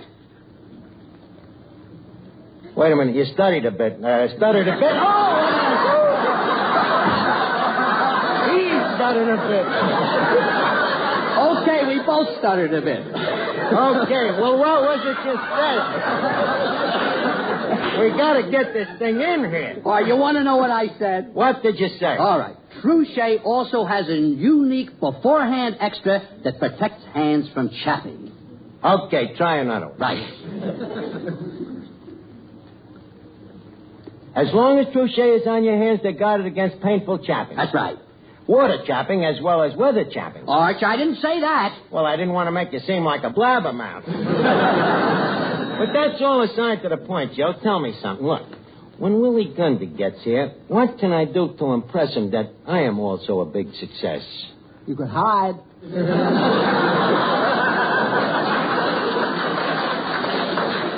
You know, Arch, you sound like you're sore at Willie Gundy. Me sore? Why? Just because he's living at the Ritz-Carlton? I'm glad he's a success. Good luck to him. But don't give him too much credit. Don't forget, success is all in the breaks. What do you mean it's all in the break? Well, take me. 9 years ago, when I answered Duffy's ad for a busboy. What about it? If I had looked 2 inches to the left, I'd have seen that ad for an expert suspension bridge engineer. What do you know about being a suspension bridge engineer? What did I know about being a busboy? What I say, it's all in the breaks. Now, look, Eddie. When Willie gets here, I want you to bear me out in one little white lie, huh? What's the white lie? I'm going to tell him I'm a millionaire.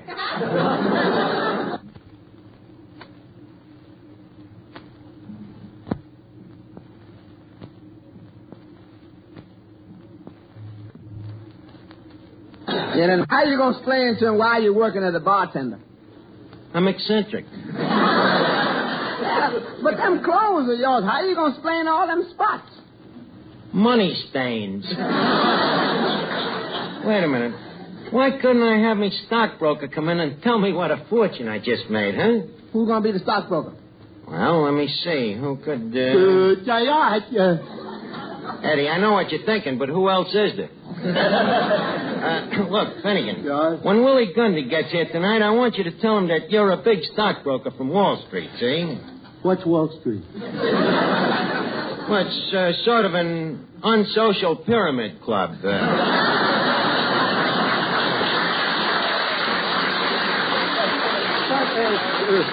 Look, Ike, if I'm going to be a broker, shouldn't I know something about stocks?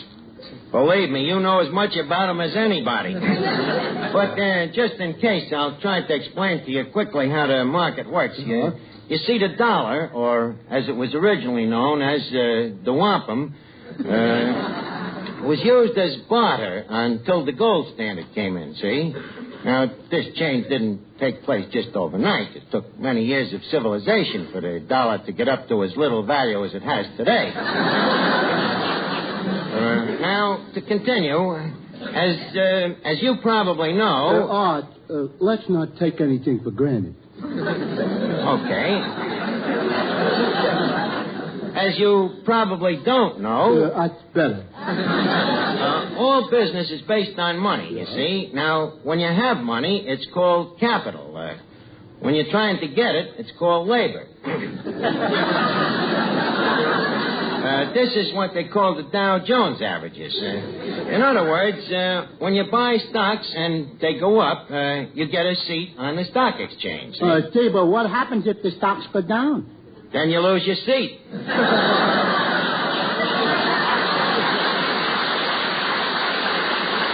Well, look, all right, if you lose your seat, where do you sit?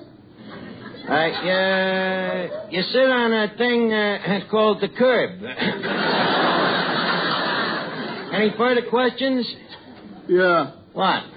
How can I be a stockbroker when I can only count up to 10? With stocks the way they are today, you don't have to count any higher. That is, unless you happen to be Willie Gundig. He'd probably come rolling down here in a big car. Wait a minute, a big car. Eddie, call Mutual 95000. Who was that, the laughing Lithuanian or the chuckling Czech? Eddie, quit making up names. Now, give me the phone. Hello? I'd like to talk to Nick, please. Yes, the giggling Greek. Hello, Nick? This is Archie from Duffy's Tavern. Send over a Cadillac limousine, will you? The money? Look, Nick, if I buy the car, you'll get the money. Okay. Eddie, I don't think that car will look right standing outside the tavern without a chauffeur. I said I don't think the car will look right standing outside the tavern without a chauffeur. Now, wait, whoa. See, I was hired as a waiter. You can also be fired as a waiter. Well? Will you be needing the car today, sir? That's better. I'll show that Willie Gundig.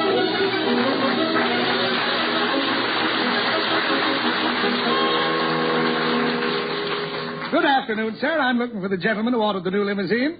I am that millionaire. You? You see any other millionaires around? Come on, chauffeur. Leave us go outside and take a look at the car.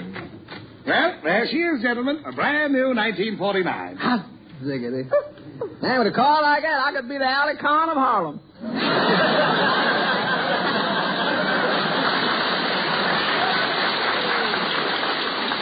Just a second, young man. Looks ain't everything. You know, a car is like a dame. It's what's under the hood that counts. Now, if you don't mind, I'd like to check the motor. Check the motor? Look, Bud, this is a 1949 Cadillac. I am not impressed by sales talk. If you don't mind, I'd like to look over the motor myself. Okay, if you insist. Oh, let me lift up the hood here.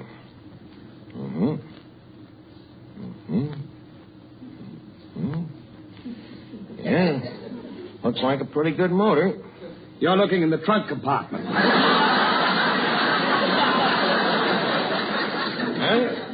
Bud, the motor is up at the other end of the car. Oh. Just wanted to see if you knew your business. Now, tell me, is this the model with the hydrochloride clutch? The what? Well, I'll try to put it simply. What is the horsepower? It's 160. On what basis is that computed? Well, it's figured on the basis of 550 foot-pounds in 1 second or 33,000 foot-pounds in 1 minute. I'm afraid you haven't answered my question. What I'm trying to find out is, does this horsepower have Timken bearings? I give up. See, Eddie, I got him stumped. Let's see here.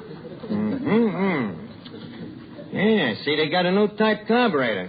Bud, that's the horn. Oh, yes, this is the carburetor over here. That's the battery. Wait a minute, here's a cute little gadget. Hey, what's that thing? That? Well, that mixes gasoline with air to form a vapor that explodes when injected into the cylinders. Oh, really? What do they call it? The carburetor.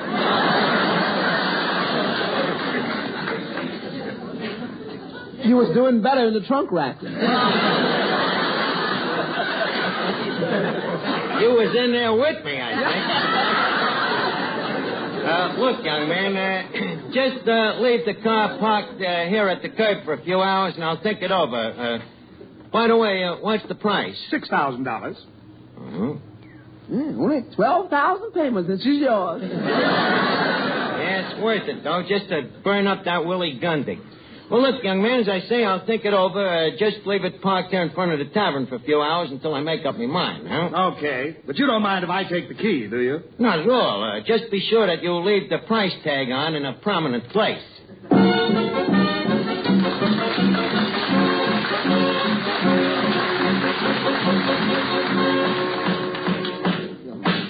What you doing, Mr. Archie? Hanging up some pictures.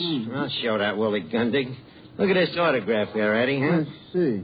Sorry, Archie, but I'm marrying for love. Money isn't everything. Signed, Rita Hayworth.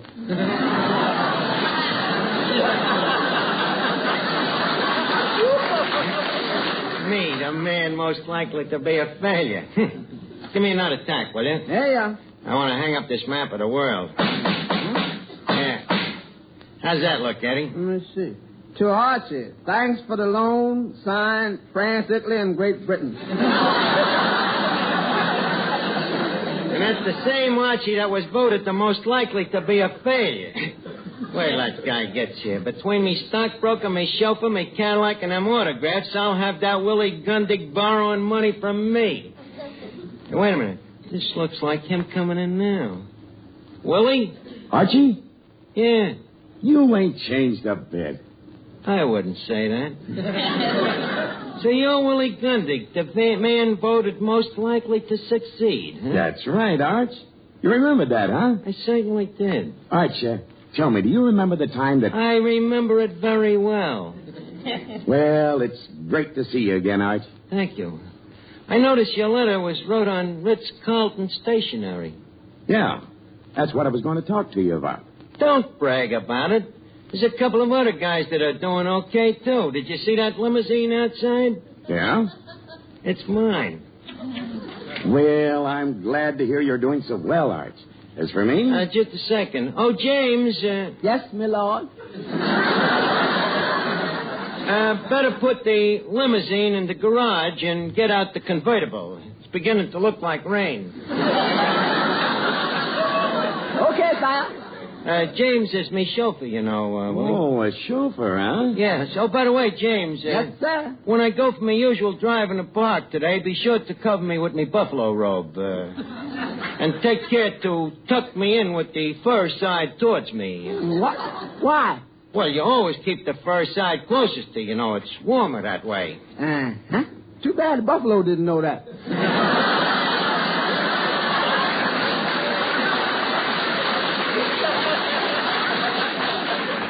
That'll be all, James. Now, Willie, enough about my fabulous success. Tell me about yourself. Well, I'll tell you, Arch. That Cadillac, you know, cost $6,000. Well, it's sure a surprise, Arch. You know, I always thought you'd end up... Well, you remember what the yearbook said about you. Leave us in that park at Sleeping Dogs. Now, where was we? Oh, yes, you was talking about what a big shot you was. Well... excuse me a minute. Oh, stockbroker, Yeah, Chief. have we heard anything from the Secretary of the Treasury? Yeah, he says he wants you to send in your taxes. The government needs the money. Oh, how much is me taxes? $500,000. Okay, go down to the bank and get it. Wait a minute, forget the bank. Take it out of petty cash. Well, Willie, tell me, how are things with you? Just a second. Oh, stockbroker. Yeah? What's the latest on the ticker? The doctor says not to worry. It's just gas.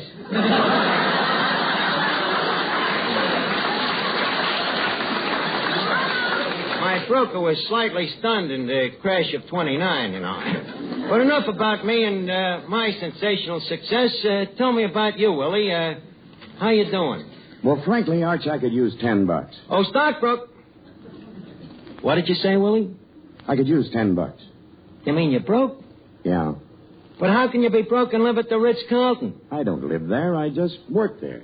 That is until yesterday. Then why did you write your letter in their stationery just to look like a big shot? Well, I can explain that, Arch. Willie, if there's anything I hate, it's a phony. Arch, don't get sore. I just thought maybe for old time's sake you could let me have $10. It wouldn't mean anything much to a guy like you. Oh, a Cadillac. I guess $10 ain't gonna break a man of my means. James. Find some other means. Yeah, you really need the 10, huh, Willie? I sure could use it. Okay, kid. Here's $10. Thanks, Arch. You're still a great guy. And if I run into any of the old gang, I'm sure going to tell them what you did for me. Please, just tell the ones with money. Well, nice to have seen you again, Willie. Sick and hot Transit Hospice. So long, Arch. So long, kid. Good old Willie. Nice guy, Eddie. I always liked him. Used to be a failure, and here he has to come to me for a lousy $10. Ain't it funny how life sometimes works out?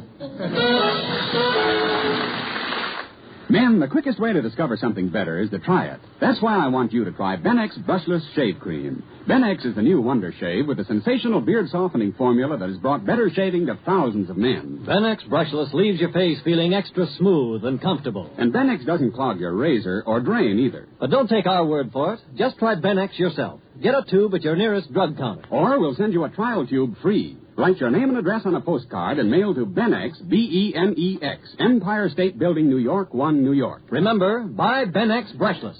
Or try it free by writing Benex, Empire State Building, New York. Hurry, offer limited. This is NBC, the National Broadcasting Company.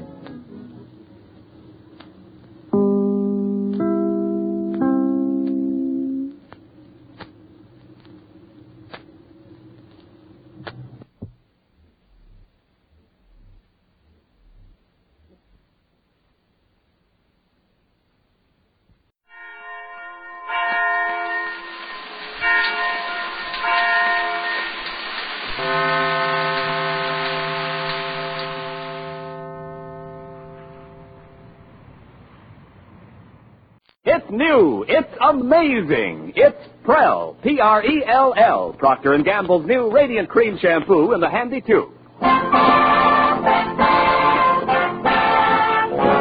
Prell brings you The Life of Riley.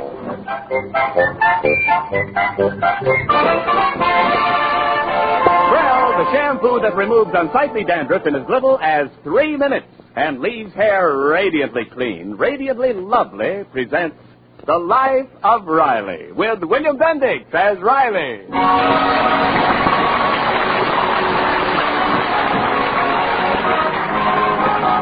Jester A. Riley is a man of many moods. At 5 o'clock the other day, he was in his happiest frame of mind as he went into a telephone booth downtown to phone his loving family. But then, after receiving a busy signal for 2 hours, Riley was anything but happy as he entered the house. Oh, hello, dear. You're late. Hello, Daddy. Hiya, Pa. Well, where have you been? Where have I been? For the last 2 hours, I've been hibernating in a phone booth. I've been trying to get this number. Now, take it easy, dear. Who was on that phone? I bet it was you, Junior. How many times have I told you not to tie up that phone? But, Pa... I warned you before. You know, you're not so old I can't turn you over my knee. It wasn't me, Pa. Oh, so it was you, Babs. I should have known it. I heard you before. Yatta, yatta, yatta, all day long with those friends of yours. Oh, Riley. It's got to stop, Babs. You're not so old I can't put you over my... Riley, it wasn't Babs, it was me.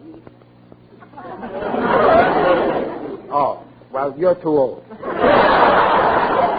Well, I don't see what you're getting so excited about. I only spoke for 2 minutes. That line was busy for 2 hours. Well, I guess it was me, Daddy. Leslie phoned. Oh, so it was you. I should have known it. Babs, you've got to stop talking to those girl-crazy boys. Well, Leslie's a girl. Oh, well, you got to stop talking to those boy-crazy girls. Oh, Riley, supper's on the table. Oh, okay, but I ain't finished. Now, listen, Babs, you too, Junior. It's got to stop this talk, day and night. Talk. I don't know who you get it from. Shall we tell him, children? Now, listen, I'm making a rule. No using the telephone for more than 1 minute. That's 60 seconds. 3 seconds for dialing, 57 seconds for yatta. 1 minute? Well, gee whiz, Pop. I thought there was free speech in this country. Well, it ain't free. It costs me $4 a month. Pass the bread. Oh, I don't see what you're making all this fuss about. That line has got to be kept clear in case of emergencies. Pass the meat. Emergency? Yeah, like this afternoon. I was trying to phone you to tell you something important. Pass the gravy. What? What, Riley? Pass the potatoes, Junior. Babs, pass the cauliflower. Well, Riley, what was it you called to tell me? Oh, I wanted to tell you I couldn't get home for dinner. Pass the food, somebody. Oh, honest, Riley, you're always looking for something to harp about. You kids wouldn't make so free and easy with that phone if you had to pay for the calls. You'd be That's it. From now on, I'm charging you $0.05 a call. Riley! You're joking. They'll find out if I'm joking. No nickel, no call. Oh, have a heart, Pop. Oh, Daddy, that's not fair. I don't have to be fair. I'm your father.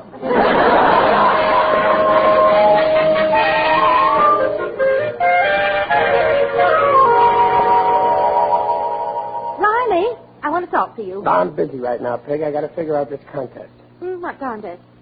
With the walking man on Truth or Consequences. Well, never mind that now. I want... Riley, what's that big lump under your chair cushion? That's me. No. Under the cushion. Oh, that's the telephone. The phone? You're sitting on the phone? Yes, I'm keeping my eye on it.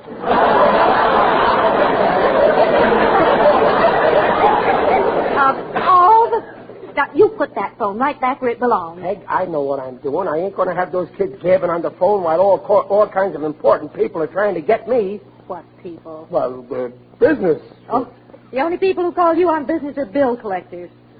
I think it's an outrage, charging your children a nickel every time they make a call. I ain't doing it for spite. It'll teach them the value of money. I got madness in my method.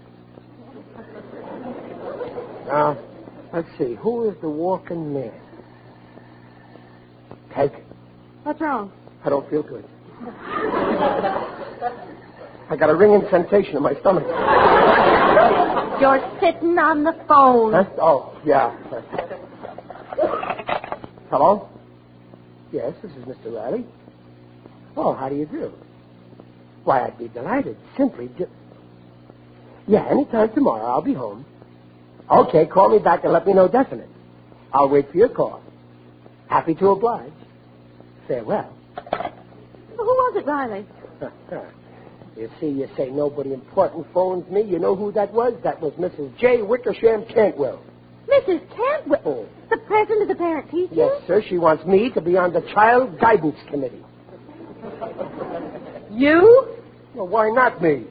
She said they picked me because I'm a representative father. Well, shows you how important I am. I noticed they didn't pick you for this. Oh, Riley. Take the way I'm handling this phone situation.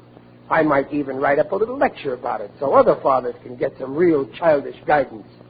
Daddy, can I use the phone, please? Why, certainly, Babs. That'll be 5 cents. Okay, I'll pay you. Riley, I think it's disgraceful. Here's a dime, Daddy. This will probably be a very long call. Oh, no, you can't. I'm expecting a call any minute. But, Daddy, I paid for this call. Oh, that Alexander Graham Bell had to invent the phone. He wasn't satisfied with a steamboat. Hello? Joni? Babs.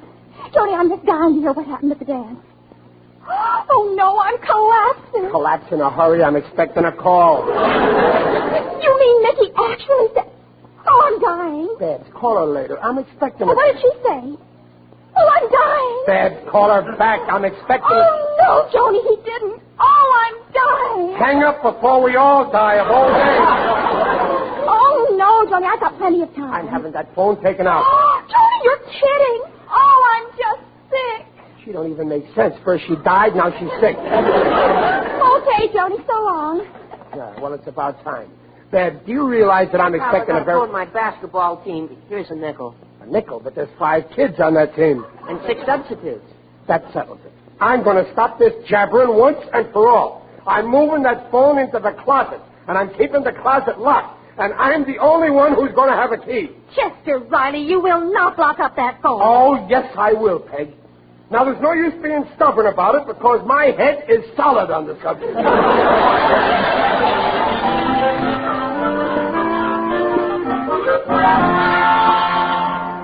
Honest, Edward? Yeah, I'm not kidding you. Yeah, that's where I am now. In the hall closet. Well, that's where my father put the phone. He is not nuts. Well, he doesn't want Babs and me to use the phone so much. I shouldn't be in here now. Only he left the key in the lock and forgot to lock the door. But, Riley, I think it's going too far. Please, Peg, I know what I'm doing. Trust me. Oh, gee, he's coming. I better keep quiet. I've got to teach those kids to... Hey, wait a minute. Why is that closet open? I must have forgotten to lock it. It's lucky I noticed. Oh, unlock that closet. No, it's staying locked. My head's made up. Wonder who that is. Good evening, Mrs. Riley. Oh, hello, Mrs. Cantwell. Won't you come in? Yeah, come in. Come in, Mrs. Cantwell. Good evening, Mr. Riley. Won't you sit down? Thank you. Now, Mr. Riley, about this Child Guidance Committee, we have several experts on it, but we feel we need someone who understands adolescents because of his own personal experience. Well, thank you. When it comes to adolescence, I've got it. Yes. We feel that you're most qualified, Mr. Riley. Well, thanks, but I'm sure you can get someone much better than me. Well... You're right, I guess you couldn't. There's very little I don't know about kids. It comes natural to me. Why, when my own kids were born, I was practically running the hospital, telling the doctor exactly what to do. Really? Yeah, ask my wife. She was there, too. Yes, I was. Isn't that a coincidence? Mr. Riley has such a charming sense of humor. You see, we of the committee feel children don't need psychologists so much as they do love and kindness. Right. That's the way I am with my kids. You know the old saying, the milk of human kindness? My kids are always milking me. How nice. Well, I'd better be running along. Yes, anything my sweet, darling children want, all they got to do is ask, and they get it. You know what their pet name for me is? Sucker. Riley, we mustn't keep Mrs. Cantwell. Oh, no. Yes, I must be going. Well, good night, Sucker. Mr. Riley. Oh, when's the next meeting, Mrs. Cantwell? Oh, excuse me, I didn't know you had company. Hello, Mrs. Cantwell. Hello, Barbara. Well, what is it, honey girl? I'll tell you later. No. Go ahead. If there's anything I can do for you, speak up. I insist. Well, I know I'm not supposed to, but I've simply got to use the phone. You can deduct the nickel from my allowance.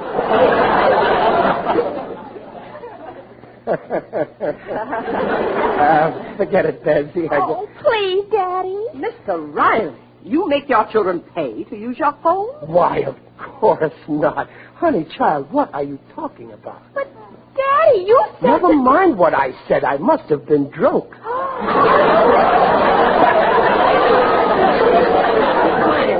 I mean... Why, this is most fantastic. You charge them. But only a nickel, the ceiling price. You see, it's because... What? Well, what's that in the closet? Bob, let me out of here. Those California moths. Good. There's a child in there. Why, Junior, who locked you in the closet? Pop did. I almost suffocated. Oh, Mrs. Cantwell, when is the first meeting of the Child Guidance Committee? I'm afraid there's no room for you on this committee. You're not a father. You're a monster. But couldn't you make room for a monster on this committee? I mean, a lovable monster. I mean,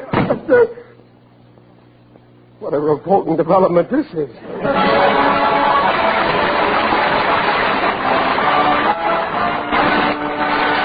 We'll hear the second act of The Life of Riley in a moment.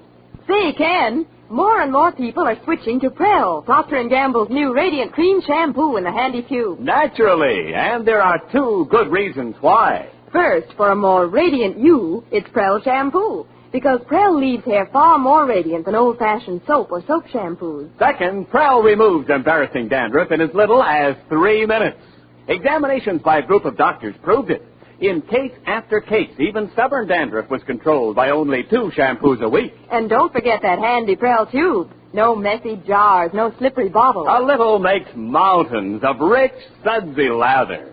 So get the shampoo you'll sing about. Get P-R-E-L-L, Prel Shampoo. Leaves hair radiant, gleaming bright. Not a bit of dandruff is in sight. Comes in a tube, handy too. P-R-E-L-L, Prel Shampoo. Buy Prel Shampoo. And now back to The Life of Riley with William Bendix as Riley. But look at all the trouble you've caused by locking that phone in the closet. You almost suffocated Junior. Mrs. Cantwell will probably tell everybody my husband's a lunatic. Now, don't worry, Peg. She's not a gossip. She'll keep it to herself. Oh, I give up. Believe me, discipline is good for kids. Ask anybody. They'll tell you. If you tell a single soul that we keep the phone now, in the don't closet... get excited. I won't tell them. I'd die of shame if any of our friends knew about this. They won't know. I won't tell them. I promise. Well, you better not. Oh. They'd laugh you out of the neighborhood. Oh. Oh, dear, now who can that be? Maybe it's that Mrs. Cantwell coming back to apologize.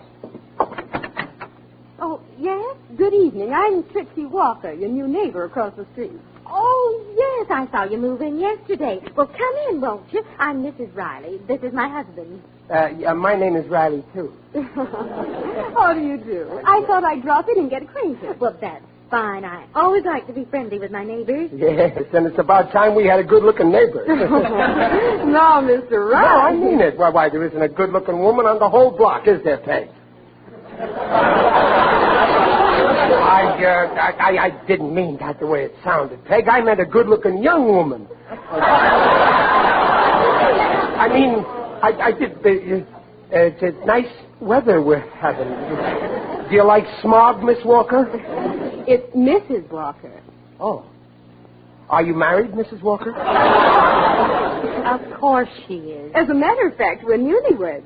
Oh, that's nice. Any children? Bongo, I ain't gonna Mrs. Walker, I was just going to make some coffee. Would you care for a cup? Well, thanks. I'd love it. Riley, you entertain Mrs. Walker. I'll be right back. Well, it'll be a pleasure. Such charming company. You're awfully hospitable. Oh, thanks. And now that you broke the ice, I hope you'll be dropping in often. You can bring your husband, too, if you want to. I will. Oh, say, I'd better call him and tell him I'm staying a while. May I use your telephone? Telephone? You see, George expects me right back. Oh, sure. Sure, you can use the phone. Only first I'll peek out in the hall and see if my wife's around. Around? No, she's gone. Come on, let's step in the closet. What did you say? Hurry, my wife will be back in a minute. Why, you... My wife wouldn't like it if anyone knew that... Why, I've never been so insulted in all my life. Insulted? I'm doing you a favor. How dare you? I ought to slap your face. Is something wrong? Ask your husband. Good night. What? Riley, what happened? I don't know. I just asked her to step into the... Bongo, I don't want to leave. I'm going out.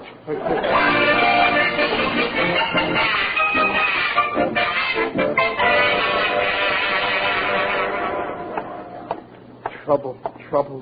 Nothing but trouble. I guess a guy's troubles are never over till he's introduced to the Undertaker. Pleased to meet you, I'm sure. Who's that? It is I, Digby Odell. Going my way. Oh, hello, Digger. What are you doing around here? I'm on my way to insert a new advertisement in tomorrow's paper. Oh, you advertise now? Yes, in an effort to help business, I'm planting a box daily. My regular trade isn't enough. I have to pick up a lot of customers off the street. Well, is that the ad there? Yes, it's in the form of a poem. Oh. I quote, Mr. Calvert drained his cocktail and then stepped on the gas. He saw a train a-coming, but he wouldn't let it pass. And now to all his friends, I have sad news to tell. Calvert has switched to Digger Odell.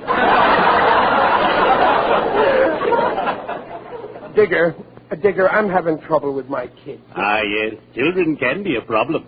Yesterday, a gang of hoodlums pilfered a sign from the Santa Fe Railroad Station and hung it on the door of my business establishment. Oh, I was furious. Well, why? What did the sign say? Save money. Buy the round trip.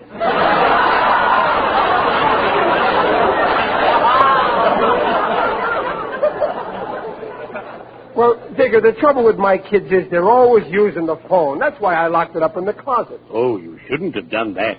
The only way to control children is use reason. Well, I'm tired. I've lost my reason. Take my eldest daughter, Hepzibah. I invested $5,000 and set her up in the florist business. A month later, she wanted to quit. Did I fume? Did I rant? Oh, no. I reasoned. Heppy, I said, stick it out. You may not like flowers at first, but eventually they'll grow on you.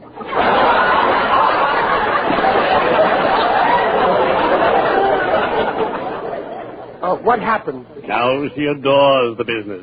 And to show her appreciation, she named a flower after me. Oh. The Odell Crocus.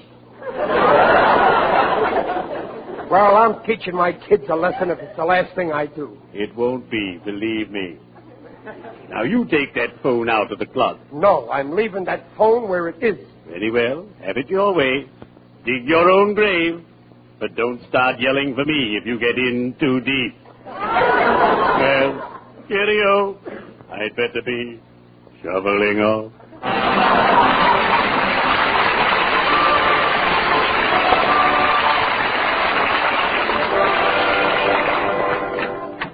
Oh, gee, it's cold out tonight. Oh, say, Pop, can I have the key to the closet? I've got to make a phone call. Later, Junior.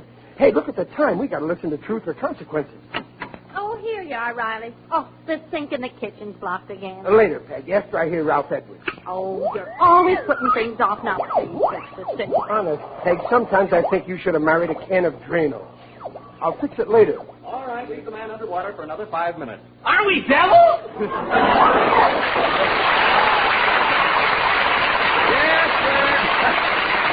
Does everything. Now, Mrs. Bennett, let's get back to you. You've told the truth, and so you're getting a chance to win $1,000 in cash. Oh, Mr. Edwards. Yes, now it all depends on how lucky you are. Now, here's what we're going to do. This is the Hollywood, California telephone directory, listing all the phones right here in Hollywood, California. Now, you've got to close your eyes and select one name at random. And then I'll phone the party you select, and if that party picks up the phone and says a certain correct word immediately, not only will you get $1,000, Mrs. Bennett, but so will that person. Oh, that's wonderful. Gee, $1,000. Mr. Edwards, what's the word the other person has to say when they answer the phone? The word is hello. No kidding, just hello. I'm getting fed up with this modern method of answering the phone. You call somebody, they pick up their phone and say, yeah, or what do you want, or your nickel stupid, start talking, something like that. All you have to do is pick out a plain, ordinary, polite soul who picks up a telephone and says, hello. All right, you ready? Yes. What a cinch. Okay. Hello. Now, close your eyes good and tight. I'll hold this open phone book in front of you. Now, you point with your finger. Let's see. Okay, I've got the number you selected. Now I'll dial it. Can I open my eyes now? All right. Get them in shape. Any minute you may be feasting them on a crisp new $1,000 bill. And if the party answers this call and says hello, that party's going to have a party with another 1,000 berries. And I wish he'd get to the walking man contest. I know who the walking man is. Who, Daddy? I ain't telling. You see, the clue says bing bong bell, so I figured... Our phone's ringing. Give me the key to the closet. Now, Peg, please, I'm listening. Boy, could I use $1,000. What's that, operator? No answer? Are you sure? The poor jerk ain't home.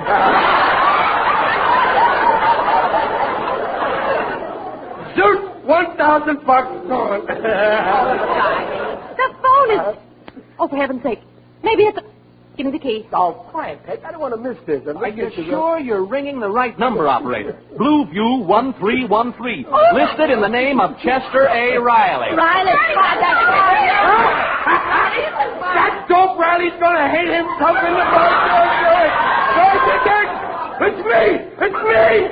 The phone! What's the word? Hello, Dad. Hello, Pat. The phone! Where's the phone? It's in the closet. What's it doing in the closet? Keep ringing, operator. We'll give Mr. Riley just 20 seconds to win that $1,000. Oh, Riley, open the closet. Where's the key? The key! Junior, give me the key! Babs, the key! Babs, the key! You got it. No, I haven't got it! 16 seconds. Wait, it's in my blue suit. Where's my blue suit? You sent it to the tailor. Phone the tailor. Tell him to answer. 12 seconds, Mr. Riley. I'll break down the door, or use this. Put me down.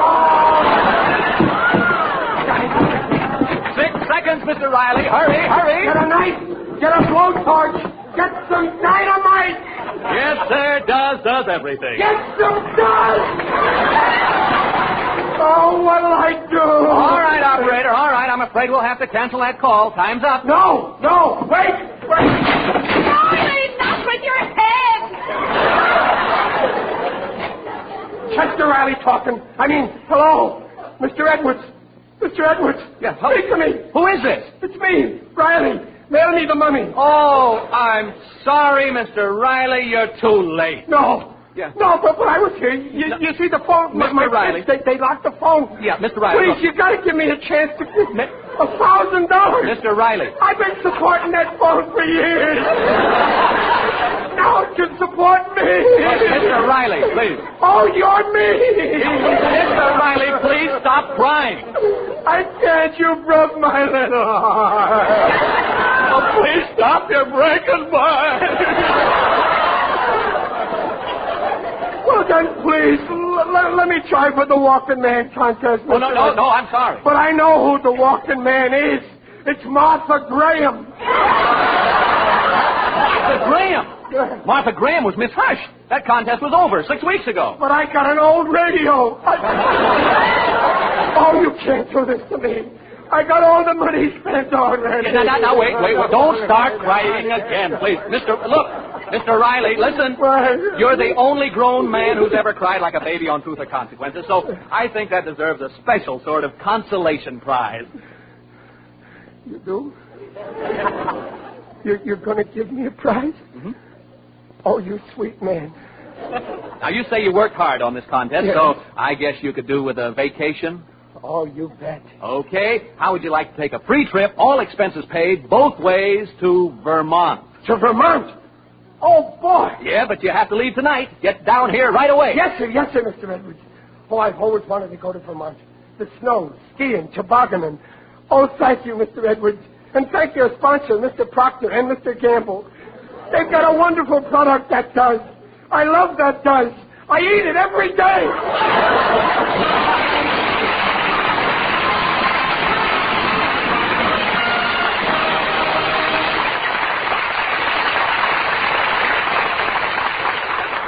The Rileys will be back in just a moment. It's sweeping the nation. It's Prell, Procter & Gamble's new Radiant Cream Shampoo in the handy tube. From New York City, Mrs. J.W. Hayes writes, I really look forward to my Prell shampoo. It seems to leave my hair lovelier than any soap I've ever used. And it takes so little to do the job. My thanks for Prell. And thank you, Mrs. Hayes. Friends, one trial and you'll agree. Prell removes unsightly dandruff quickly. Leaves hair radiant. Ask for P-R-E-L-L, Prell shampoo. Leaves hair radiant, gleaming bright. Not a bit of dandruff is in sight. Comes in a tube, handy too. P-R-E-L-L, Prell shampoo.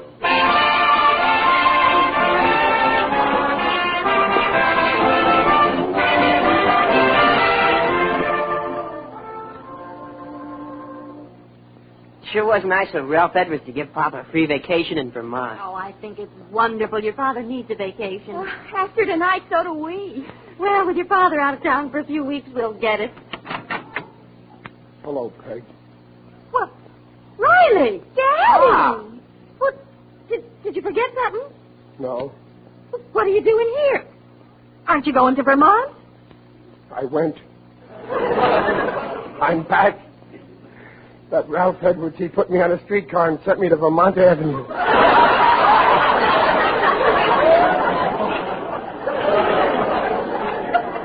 Right here in Hollywood. He didn't even give me a nickel. He had an old transfer. But I'll get even with him. I'm going right over to NBC Studios and nail Ralph Edwards before he gets off the air. Greetings, Riley. I'm sorry, Digger. I can't see you now. I'm going after that Ralph Edwards and get a prize or die in the attempt. In that case, I'll go with you.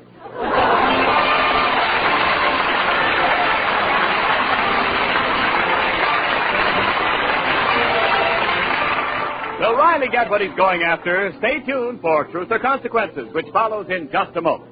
Procter & Gamble invites you to join us again next week to hear The Life of Riley with William Bendix as Riley. The script is by Reuben Schiff and Alan Lipscott. Mrs. Riley is Paula Winslow. Digger Odell is John Brown. And Ralph Edwards is Ralph Edwards. The Life of Riley is produced and directed by Irving Brennan.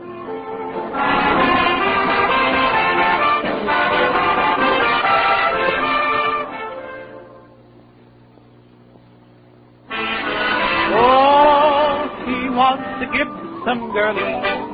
Along on a tandem she'd go. Her blouses she kept white and curly, with wonderful ivory snow. Ah, wonderful ivory snow. Just the beauty bath to keep your lovely blouses, lingerie, and nylons new-looking longer. And your hands will tell you why ivory snow keeps nice things lovely longer. Prove it. This week, wash dishes with ivory snow. When you see how it pampers your hands, you'll know it's extra kind to your fine fabrics. There's no other soap like it. Ivory Snow's the only soap, both ivory mild and granulated for efficiency. Make suds instantly in lukewarm, even in cool water. Ivory Snow is so kind to your hands, you just know it's kind to sheer nylons and lovely blouses, sweaters, and lingerie. Oh, wonderful Ivory Snow. S-N-O-W.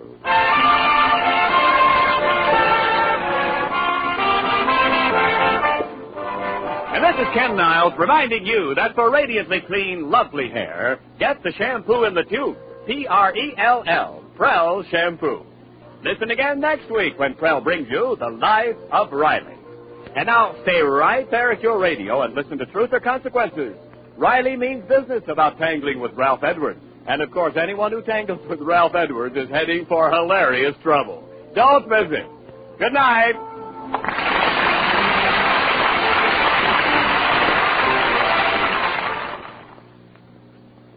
This is NBC, the national broadcast.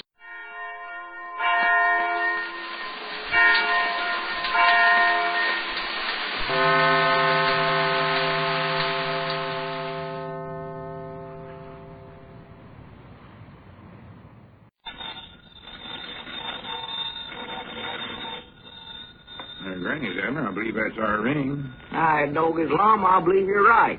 I'll see. Hello, Jot 'em Down store. This is Lum and Abner.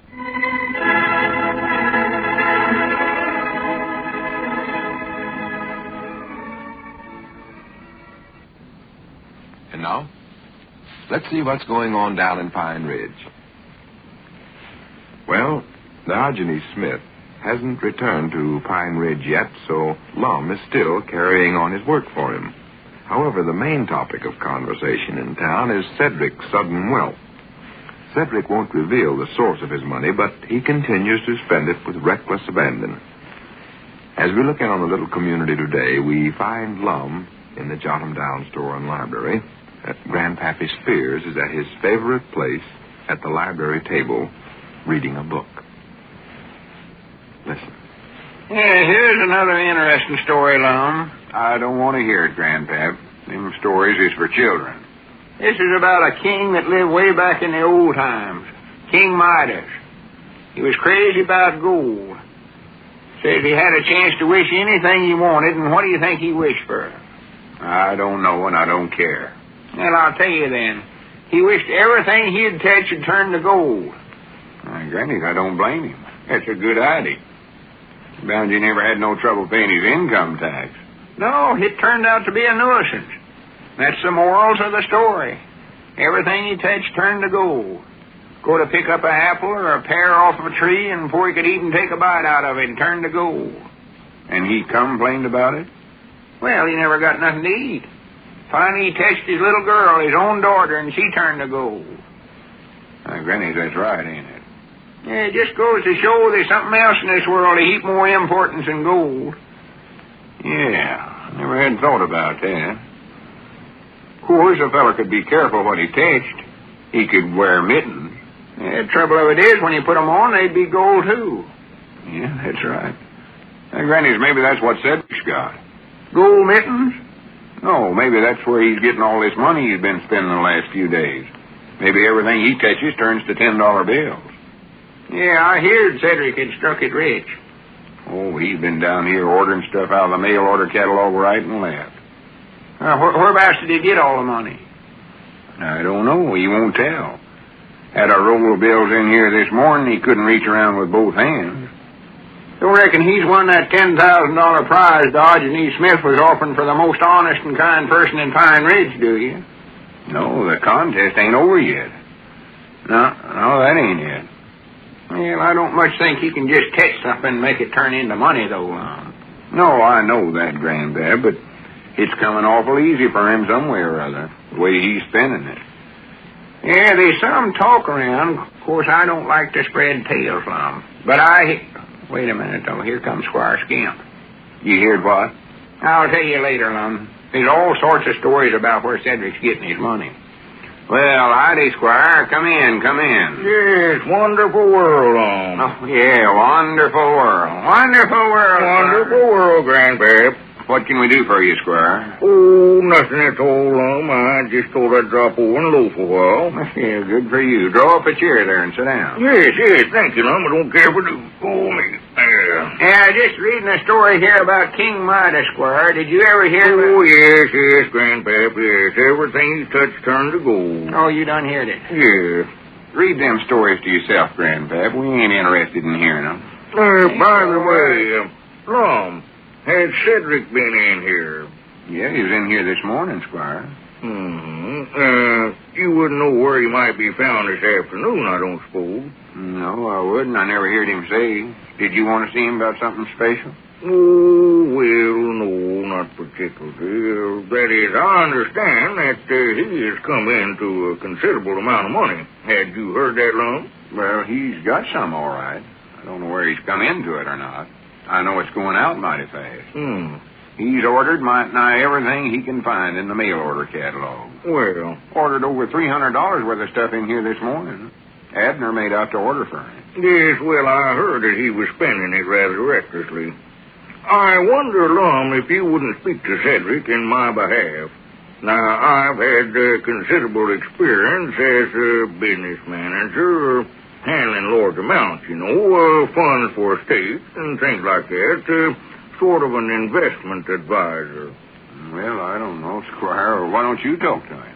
Well, I intend to, but, I just thought that you might persuade him that it was for his best interest before I even approached him. For some unknown reason, I'm afraid young Weehunt has picked up an erroneous impression of my integrity. Well, I'd rather not get mixed up in it, Squire. I don't much think he'd be interested in having nobody look after his money for him, though. You don't know?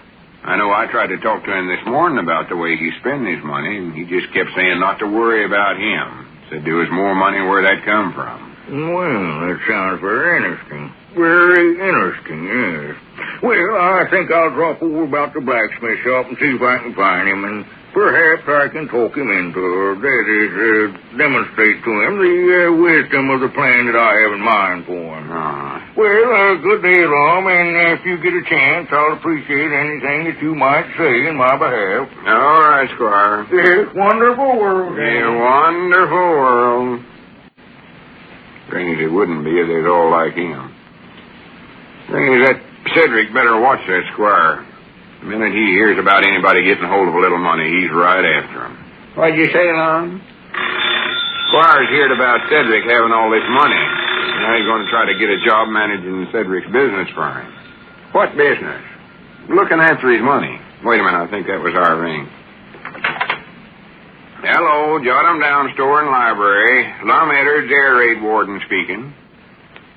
Oh, hello, Cedric. Course not. You just ordered the stuff this morning. Oh, it won't be here for a week or two. You what? Well, all right, I'll make out to order for you, but I don't know what you're going to do with all this stuff, Cedric. Pinball machine. I don't know whether they got them or not. Yeah, whereabouts are you at now? Well, come on over and I'll make out to order for you. By the way, Cedric, Squire Skimp's looking for you. Oh, wants a job looking after your money for you, I think. Well, that's what I told him. Yeah, the way you're spending it right and left, you ain't going to have nothing to look after no way. Yeah, well, hurry up, because I want to go to the schoolhouse quick as Abner gets back. All right, Cedric. Oh, wonderful world. Cedric's wanting to order some more stuff now. What'd you say, Lum? That was Cedric. He's wanting to order some more stuff out of the catalog. I wouldn't do it for him, Lum. I just wouldn't do it. If the boy ain't got sense enough to look after his money, you ought to do it for him. Just can't understand his Paul letting him squander it this way. More than likely Caleb don't even know it. Of course, whilst he ain't come right out and said, he might have a heap more money than we know about. Squire might not have a bad idea there, handling his business for him. Well, I don't know if Squire's the one to do it or not, but he ought to have somebody looking after it for him. The boy's going to have a guardian or he'll be broke and nothing to show for it except a bunch of junk like he's been ordering. Yeah. Still, I hate to take chances on Squire advising him. Well, why don't you take over the job for him, Lum? Well, I don't know. Sort of hate to take the responsibility. Well, I know you wouldn't try to steal nothing from him, and that's more than I can say for Squire Skimp. Oh, yeah, I'd be honest. I can say that for me.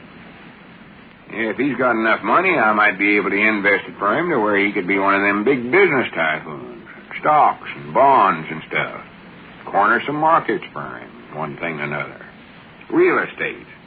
Now, granted, there's one thing we ain't got here in this town. Ain't got no real estate? No, we got that, but every big city you ever heard of has got a batch of department houses. Put some of them here in Pine Ridge, we wouldn't have no competition at all. Fix them up nice, have elevators in them. See, a lot of that stuff you could get right out of the catalog here. That is, furniture and such as that. Furnish them up to date, I say. If we're going to have them right. I noticed some mission oak sitting room furniture there in the catalog. Leather covered and everything. Don't you think that'd look nice? Grandpa? Grandpa! What's the matter, Lum? Are you listening to me? No, I was just reading here. Here's another feller that had an awful easy way of getting money, too, Lum. Aladdin and his lamp. Never heard of him. Well, he had it worked out a heap better than that King Midas did, if you want my notions. Instead of just getting gold, he could rub that lamp and get anything he wanted. Rub what lamp? Oh, he had a magic lamp he'd rub. I do know. Just rub it, huh? Yeah, according to the story, just take and rub that lamp and make a wish, and bing, there it was. Just by rubbing the lamp, huh? What's that, Lum? Nothing, I was just studying here. Now, Grannies, wait a minute, Grandpap. I believe you give me an eye. You ain't going to try rubbing a lamp, are you? No, but that feller Diogenes appeared to have plenty of money, didn't he? Oh, yeah, appeared to. He even offered to give away $10,000 for the most honest man in this town.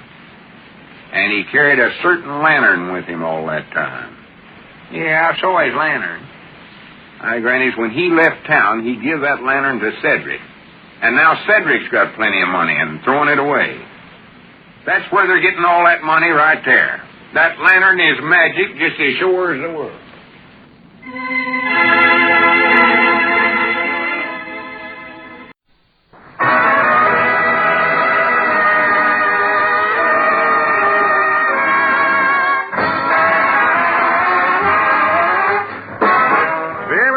Show transcribed, written by Joe Connolly and Bob Mosier, featuring Ernestine Wade, Johnny Lee, Jester Harrison, Eddie Marr, Jeff Alexander's music, yours truly, Harlow Wilcox, and starring radio's all-time favorites, Freeman Gosden and Charles Correll, Amos and Andy.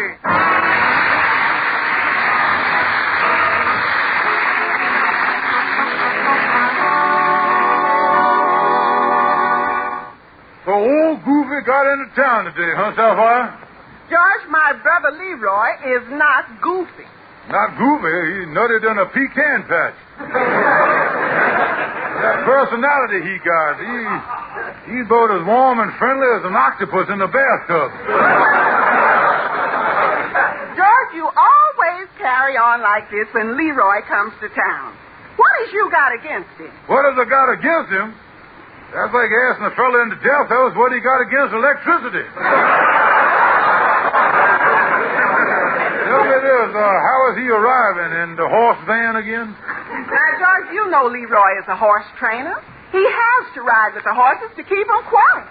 Keep him quiet? What's the matter? You afraid they're going to blab about them shots he's been giving him? My brother never fixed a horse race in his life. Oh, no? What about last year down in Florida? He rubbed the horse down with alcohol and then made the mistake of giving the jockey that electric whip. In the home stretch, the jockey hit him with the thing, and that horse crossed the finish line flaming like a plum pudding on Christmas Eve. George, that's enough of that. The man Leroy trained the horses for in Florida went broke. Leroy come up here to make some new contacts. Now, I want you to be nice to him at supper tonight. Oh, supper. You're paying an eating call, huh? You be nice to him, you hear? All right. I ain't never seen no human being eat like he do. He buries his face right down in the plate and he never looks up once. The only way I can figure it out while he's eating, he must breathe through his ears.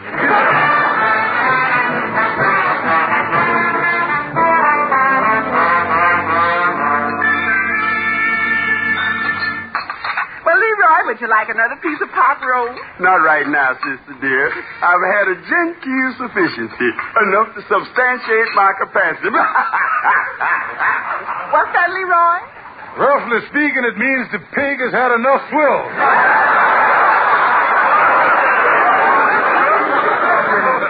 Well, you two men have a nice chat. I'll get the dessert. Fine. Now I'll have another roll yet. Well, brother-in-law, dear, I'm broke, so I couldn't bring you no present. I guess while I'm in your midst, I'll just have to spread the sweetness and light. Yeah, well, you can spread that as thick as you want to, but don't spread that butter so thick on that roll. Tell me this, so that fella you work for went broke, huh, Goofy? Yeah, he didn't even have the cash to pay me off. No. He settled our account by giving me one of his horses. Oh, he give you a racehorse, huh? Well, he was a racehorse, but he's a little old, so we've been using him as a lead pony. I'd sell him if I could get $100 or so for him, but it takes a wealthy man to own a racehorse. Yeah, racehorse for sale, wealthy man. I just thinking here, my friend Andy Brown just got an insurance check for $400. Leroy, you got all the papers on this your horse you talking about here? Oh, yeah, but Kingfish, this ain't going to be easy to pull off. After all, this horse won't exactly run like the Super Chief. He really broken down, huh? Well, he's a little wind-blown, and his legs done thickened up on him a couple of months ago. Well, don't worry about that. I shouldn't have no trouble after all, and his head done thickened up on him long before that.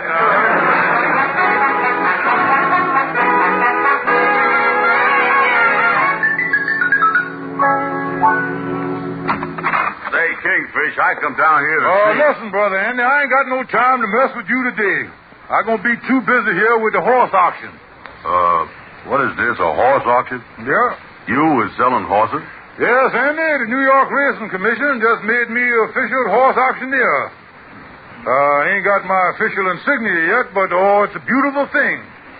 2 cross jockeys rampant on a field of pari-nuptial machines. Yes, it's signed by the president of the commission, Mr. Alfred Grinning Vanderbilt. I see. Well, if you run a horse auction, where's the horses? Andy, don't display your ignorance like that, my boy. You know you couldn't bring no thoroughbred horses in here from Jamaica on the subway, could you? Well, no, I guess you couldn't. But don't the people that buys the thoroughbreds want to see them?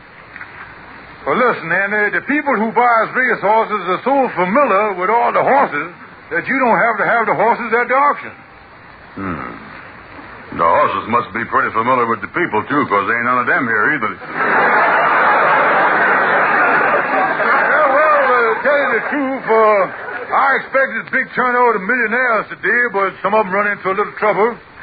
Mr. Whitney was taking a bag of money to the bank, strained himself, listening it up to the teller's window. One of the Vanderbilts was due, but he was down on Wall Street sitting on the curb. The taxi cab run over his foot. And another millionaire got his head caught in a bank vault, so I don't think he'll make it. A lot of problems with the rich people, you know. Well, it's too bad that you can't hold the auction today. No, Andy. According to the racing laws, the auction must be held on time. This one's scheduled for 3 o'clock. Let's see. Holy mackerel, it's 3 o'clock now. Well, howdy cool, here goes. Gentlemen, first horse today is a fine chestnut scallion. Bred in England by Lord Chutney, out of Petrel by Berkeley Square. One of the finest horses on the turf today. Bidding on this fine steed will start at $300. $300? Sold Andy Brown. Auction over.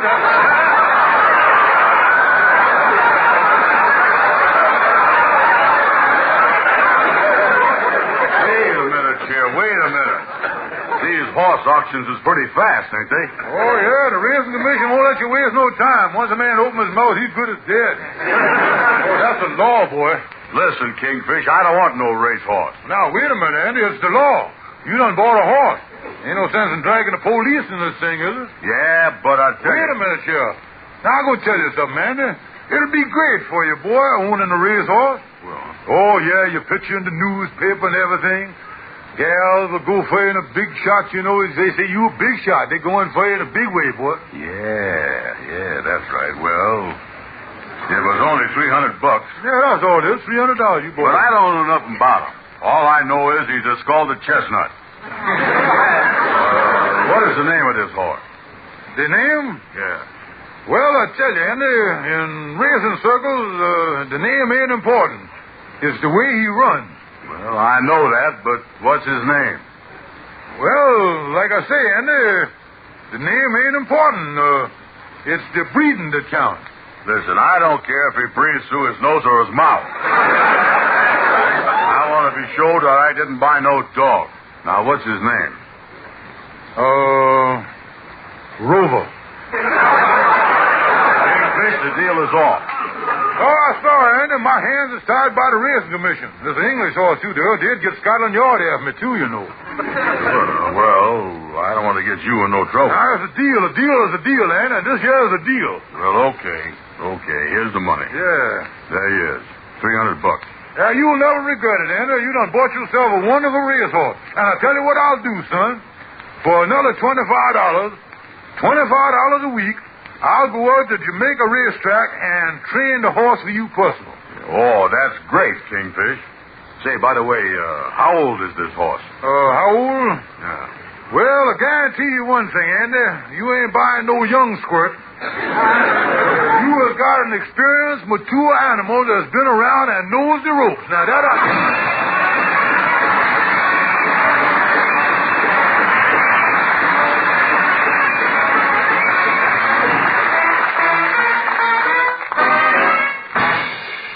It's music time as Amos and Andy present The Four Nights.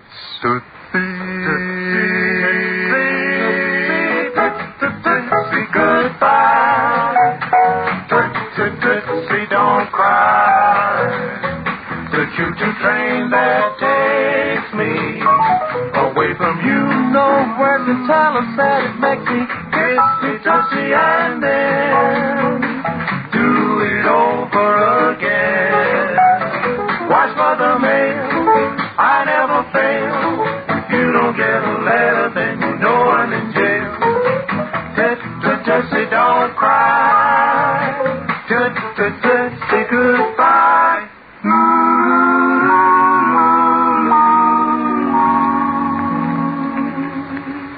Yesterday I heard a lover sigh. Goodbye. Oh, my.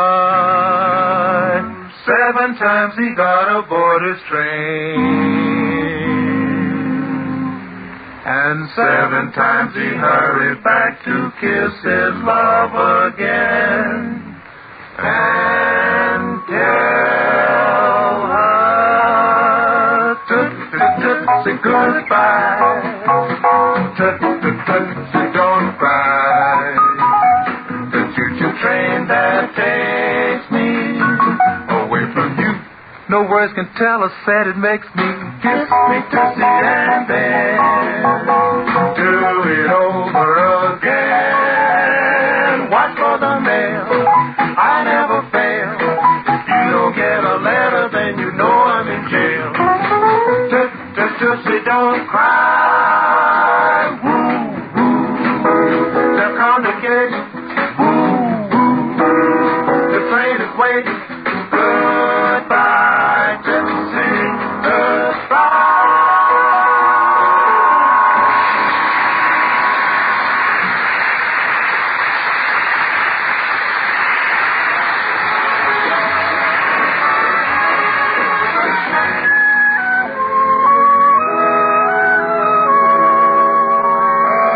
This again, Andy, will you, and kind of tell it to me slow. You has done bought what? That's right, Amos. I done bought a racehorse. His name is Rover. Rover? Oh, me. Yeah, and if he win a lot of races, maybe I'll have a lot of money and strain myself like Mr. Whitney. Well, Andy, of all the crazy things I done ever heard of, I think this is about the craziest thing you done ever done. You ain't got the kind of money it takes to keep a racehorse. Oh, what you talking about? He's going to win a lot of races. He's out at Jamaica right now. Yeah, what do he look like, Andy? Well, I ain't seen him yet. My trainer won't let me. Oh, you got a trainer, huh? Who is the trainer? The Kingfish. Oh, the Kingfish is training him. Now, ain't that just great? Oh, son, you ought to look into this horse thing. Oh, he a genuine racehorse. I got the papers on him and everything. Oh, sure. The Kingfish going to put him in a race as soon as he's ready. Say, by the way, I got an appointment to talk with my trainer right now. Yeah, well, I hope you know what you're doing, Andy. Oh, boy, this is going to be great. And if my horse gets real good, I'm going to take him out to California and have him run at Santa Anemic.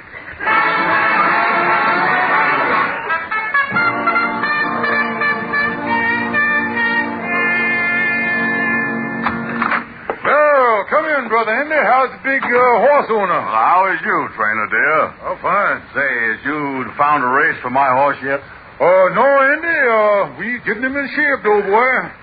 Yeah, we're having a little trouble getting him back in the starting gate. You is, huh? Yeah, can't seem to find no reverse on him. Yeah, oh, you got yourself a high-geared front runner, though, Andy. Great horse, that is. He doing all right, though, huh? Oh, yeah. Yeah, don't want to bring him along too fast, Andy. Get him overconfident, you know. Yeah, glad you're here, though. I got a few bills I'd like to go over with you. Bill, listen, I done already paid you for the horse. Well, he's in training, ain't he? You got to eat. Oh, well, let me see them bills. Yeah, there it is right there. Look at that. Oats, $2. Hay, $2. Clover, $2. Alfalfa, $2. Corn, $2.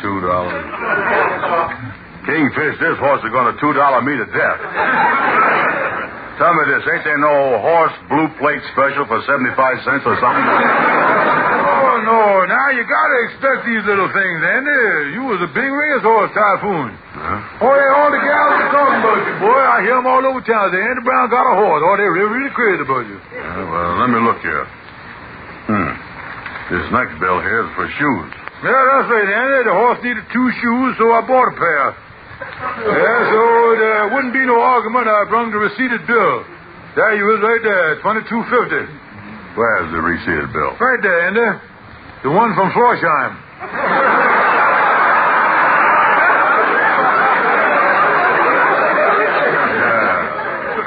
I see here the horse wears 11 and a half beads. Well, he got big feet, all right. Yeah, give him a nice grip on the turf there, you see. Yeah, well, he'll be a cinch if he ever runs in the snow. Snow shoe his way right to a win, you know. Well, how come you get him tan shoes? Well, he's a chestnut scallion, ain't he? I wanted to match him up. Wait a minute, I better look over the rest of these bills here. Yeah, well, now let me explain that next one to you, Andy. You see, Brother Andy, old pal, a horse gets lonesome in a stall by itself. You do? And I found out that every horse in the world has got a mascot. So I done bought him a mascot. Yeah, well, I'd want him to get lonesome. And then I finally hit on just the right animal. I got him a chicken. There's the bill right there. $3.50 for a chicken. Yeah, I notice here the chicken was dressed.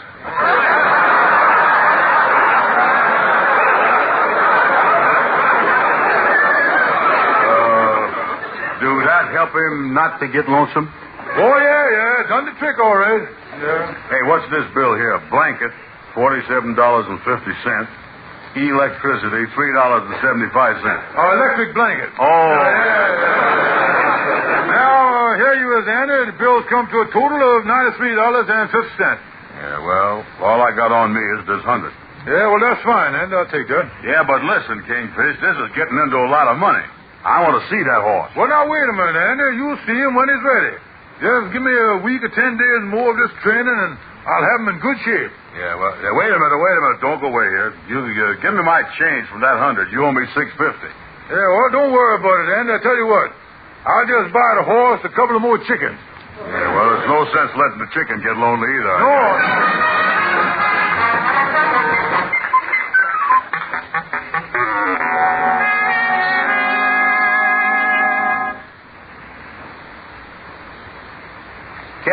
has you been able to find out anything about my horse, Rover? Well, Andy, the first thing I done was call the racing commission, and I found out one thing without the shadow of a doubt. Yeah, what's that?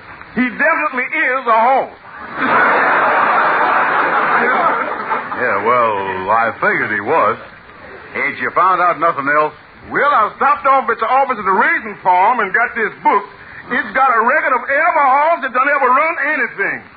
All we got to do is look up your name. Yeah, that's the stuff. Get it open there, Calhoun. Well, now, let's see here. Rebound, renovation, reputation, Rover. Here we is, Rover. Say, look here. 1 year he won twice and finished in the money 3 times. Hot dog. Oh, yeah, he had a big season the year at the Chicago Fair.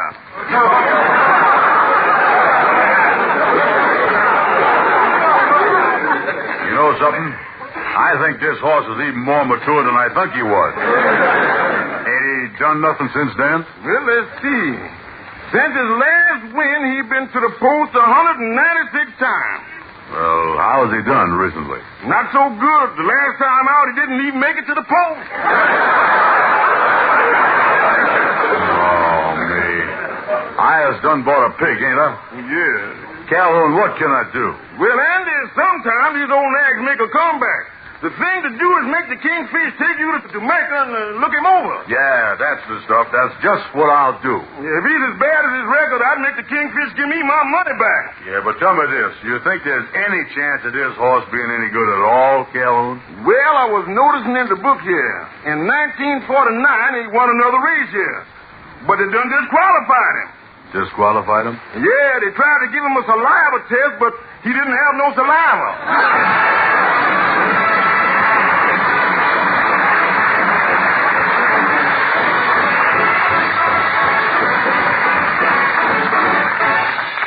Amos, Andy, the Kingfish, and all the gang will return in a moment with the climax to our story.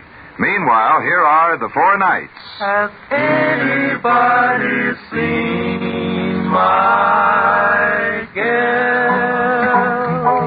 5'2", eyes are blue, but oh, what goes 5'2"? Has anybody seen my gal? Turn up nose, turn down hose, never had another beau. Has anybody seen my gal? Now if you run into a 5'2", covered with furs, diamond ring, and all those things, you can bet your life it isn't hers. Oh, could she love? Could she woo? Could she coo? Has anybody seen my gal? 5'2", 2 eyes so blue. Oh, all those 5'2". Has anybody seen my gal?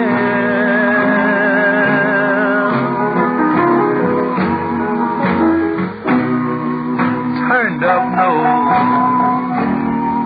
turned down hole. I'll bet she's never had another beau. Has anybody seen my gal? Now if you run into a 5'2", covered with furs, diamond rings and all those things, bet your life it isn't her. could she love? Could she woo? Could she coo? Has anybody seen my gal? Anybody seen my gal?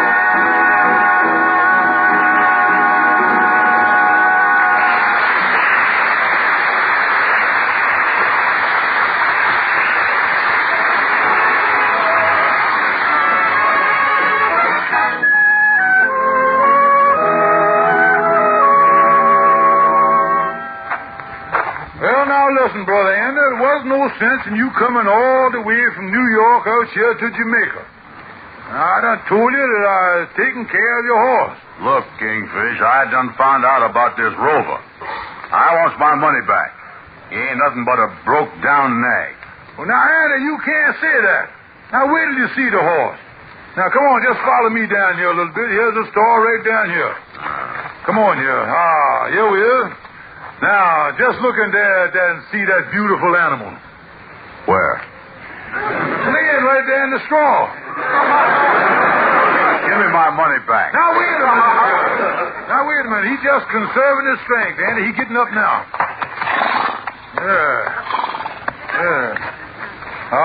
Look at him there, Andy. Look at there. Ain't that a proud animal? Yeah, look at that head. It raises up like a mountain peak. And that neck there sloping gently downward like the rolling hills. Yeah, in the middle of him looks like he had a landslide. Oh, no, Andy. That slight sag in the middle is typical of the breed. There's underslung like a Cadillac, cuts down the wind resistance. Hey, holy mackerel, look round his neck. The hair's gone. He's got the mange. No, Andy, I'll stand that to you. No. That's thorn scratches when they put the wreath of roses around his neck in the winner's circle. Cut the hair off him there. What's them things on his legs there? On his legs? Bandages. All racehorses wears them, you know. Yeah? But ain't that a splint on the front one there? No, Andy, that's just where he bowed a tendon there. Oh, nothing to worry about. He just run a little on the bias, you see. That'll slip back into place any day, that thing will. Kingfish, this is the saddest looking animal I done ever seen. That is an old nag. No, he ain't, Andy. Well, just the same, I want to have a look in his mouth. Now, wait a minute, Andy. Oh, wait a minute, nothing. Wait a minute. Come on, horsey, come here. Open your mouth. Open up. Holy mackerel, look at that, Kingfish. This horse ain't got a tooth in his mouth. Well, now, I'll explain that to you, Andy. In his last race, the jockey pulled him up too short and stripped him clean. That's what...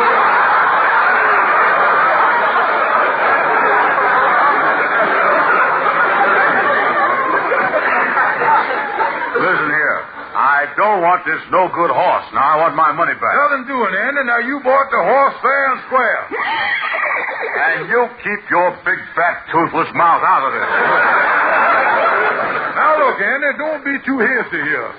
Now, I've been talking to some of the trainers around here, and they say that maybe in just the right spot, this horse might win. Oh, listen, that horse couldn't win nothing. Kingfish, you was fired. I'm going to get me a real horse trainer to look at him.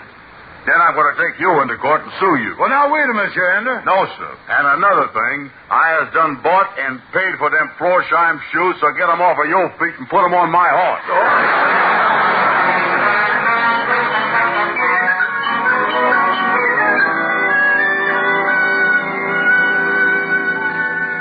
What is this, Calhoun? You say that Andy has done entered that broken-down horse in a race? Yeah, he's running in the 8th race at Jamaica this afternoon.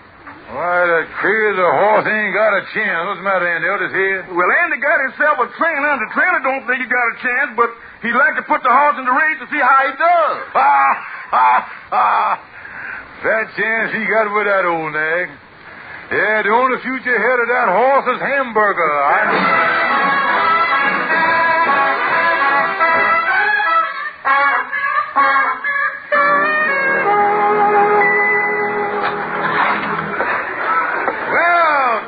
Kingfish, come in. Well, Amos, it sure was nice of you and Ruby to ask me over this afternoon for early supper. Sapphire and her brother went over to their mamas tonight. Well, we glad to have you over, Kingfish. Got some new furniture here, ain't you, Amos? Oh, yeah, we got a new sofa and that combination radio. The rug is new, too. Oh, by the way, Kingfish, I done asked Andy up for supper, too. Uh-oh. I don't think he's speaking to me on account of that racehorse deal. Oh, well, you two is always squabbling. Andy ought to be here, though. He was too excited to go out to the track. He was going to listen to the horse race up here on the radio. Say, I'll tune it in now and be all set when he gets here. Just sit down there on the sofa, Kingfish. I'll tune it in. Yeah, let me sit down here. That rover ain't got a chance, Amos. He ain't got a chance. Well, here's the station the race is on. At the half-mile is Cupid Doll in front by 3 lengths, Rose Petal second, and between horses Au Revoir third. Moving into contention is Dewdrop and Rover. Well, the race is already on, and Rover's fifth. Poor Andy done missed it. Oh, the horse will never last, Amos. Never hold up. Going into the far turn is Cupid Doll still in front by 2 lengths, Rose Petal by a length, and now Rover is moving up fast on the outside. Holy mackerel, listen to that horse go. Turning for home is Cupid Doll and Rose Petal, and here comes Rover. Come on, Rover. In the stretch is Cupid Doll by a head and Rover. Cupid Doll and Rover is Rover and Cupid Doll. Rover is driving fast. Is Rover by half a length, and at the line of finish is Rover getting up and winning it by a length and a half. Yes, ladies and gentlemen, Rover wins the $1,500 pace, Cupid Doll second, and Au Revoir third. Cut that off, Amos. Rover is owned by Mr. Andrew H. Holy smokes, Amos. And this horse won. Yeah. I'm so excited I'm shaking all over. It's too bad that Andy missed it, too. He don't know it, but he is getting a $1,500 purse there. Yeah. Well, excuse me, Kingfish. I'm going back in the kitchen and tell Ruby about it. Oh, me. How you like that lucky stiff Andy? Andy Brown, I never thought that he would... Hey, is anybody home here? Oh, come in, Brother Andy. Come in, old boy. Oh, it's you. If I'd known you was here, I wouldn't have come. Well, now, don't get so, Andy, old pal. You didn't listen to no radio on the way over here, nothing, did you, boy? Radio? No. What you getting at? Oh, nothing. I just wondered. You know, Andy, old pal, dear friend, I've been thinking, I've been thinking how I gypped you, and, well, it's done made me feel bad, Andy. Well, that's funny. It never affected your health before. Now, look, Andy, I tell you what I'm going to do. I really love you, boy. Just for old time's sake, I'm going to buy that horse back from you. Now, I got the money right here, and I'll give it to you, and we can call the whole thing square. Well, I don't know, Kingfish. I know he ain't going to do nothing in that race today, but, you know, I got a kind of affection for that horse. When he grins at me with them toothless gums. Very touching. It kind of brings tears to my eyes. Listen, Andy, I got an extra $150. I'll even throw that in to cover all the expenses that done cost you. Well, $450. Okay, Kingfish. It's a deal. Yeah, shake hands here, boy. Now, here is the $450. Yeah, you is. Yeah. Now, you just give me the horse's papers. That's it. Yep. Yeah, get him out there. Okay. There you is. All right, now, Andy, in other words, the horse is mine, and you never owned it. Well, that suits me fine. Fine. All right, the deal is over. And now, Andy, I'd like to inform you that the race has already been won. My horse, Rover, won a $1,500 purse. Really a smart businessman, boy. How did you know that horse won? I just heard it over the radio before you come in. That was no radio, Kingfish. That was a record I had made, and Amos played it just for your benefit. Oh, no.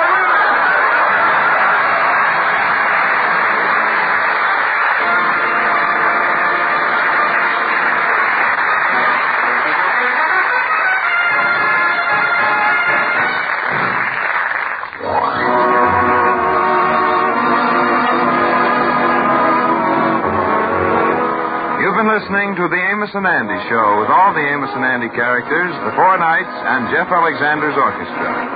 Join us again next week for Amos and Andy. This is the United States Armed Forces Radio Service.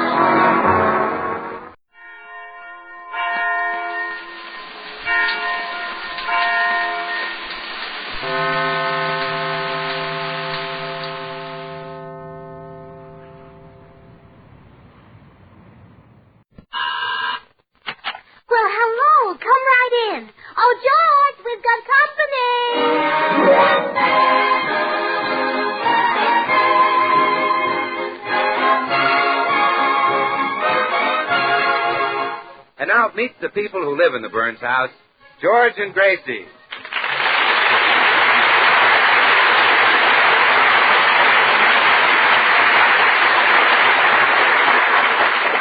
It seems that every housewife has a weakness. Now, some just can't make good biscuits. Others can't iron their husband's shirts properly. But Gracie has the worst weakness of all. She can't say no to a house-to-house salesman. Whatever he has to sell, Gracie will buy it. Now, a typical day after George has gone to the office runs something like this. First comes a magazine salesman. Yes?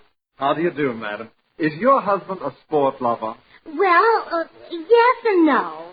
He's a pretty good sport, but he's not much of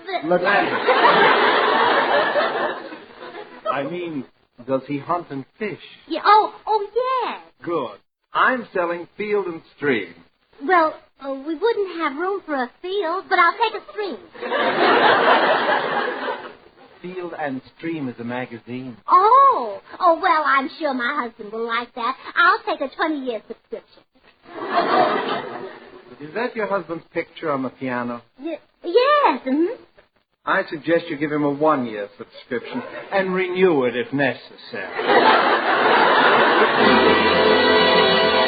Next comes a salesman from a nursery. How do you do? I'm selling flowers and shrubbery. Oh, well, I can't be fooled twice. I'll take a 1-year subscription. But, madam, I'm from a nursery. Oh, a nursery. Yes. Well, I'll take 1 baby boy and 1 baby girl. Next comes a man selling insect spray. Yes? Good morning, madam. Do you have Japanese beetles, apis, termites, or silverfish? Well, no, I don't. I'll take a dozen of each. Yes, anyone who comes to Gracie's door finds a willing buyer. In fact, one day... How do you do? Well, how do you do? I'm making a house-to-house canvas. Well, if it's a nice heavy canvas, I'll buy. The canvas is for the Gallup pool. All right. I'll take 1 pole for the backyard and 1 for the front. Poor Gracie. She just cannot say no. George has tried his best to correct her weakness. Gracie, I want you to learn how to say no to salesmen.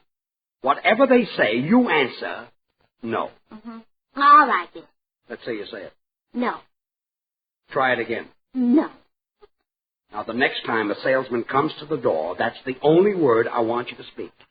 No. Right.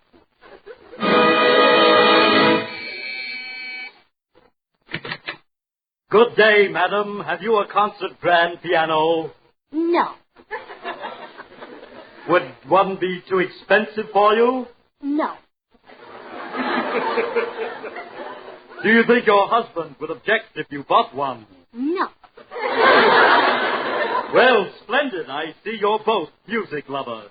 Would 1 piano be enough? No. Ah, you'll take 1 apiece. Excellent. Will tomorrow be soon enough for delivery? No. This afternoon, then. Would you like the easy credit terms? No. That'll be COD $4,000. Good day. George managed to cancel the piano order, but as we look in at the Burns home now, we find him lamenting the stockpile of other merchandise which Gracie has accumulated over the years. Look at our spare room. It's over half full of junk you bought. You must have a fortune in these worthless books alone. What are those? Oh, that's a very valuable set. The Life of Madman Month in 15 volumes. No home should be without that. And here's a book on trigonometry. You don't even know what that means. Oh, I do so. Now take it by syllables. First comes trigger. That's a horse. Then comes nom. That's French for name. And last a tree. You know what that is. So trigonometry is a book about a French horse up a tree.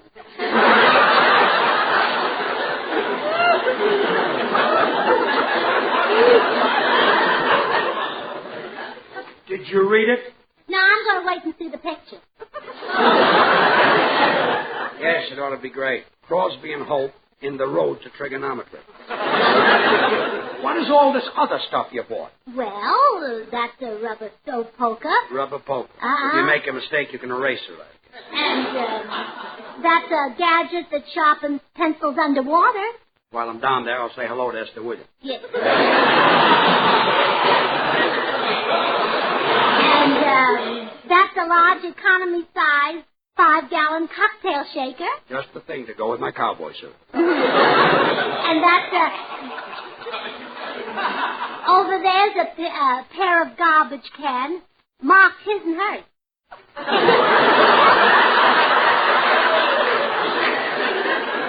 And that's enough. I don't want to hear any more. George, I don't think you're happy with me. Love you, honey, but this buying craze is like a disease with you. It's almost like you've got kleptomania. Yeah, oh, did I buy that too? They'd sell it, you would. Look at this trash. I'm going to call the junk dealer and have him come right away and take it away. Yes, dear.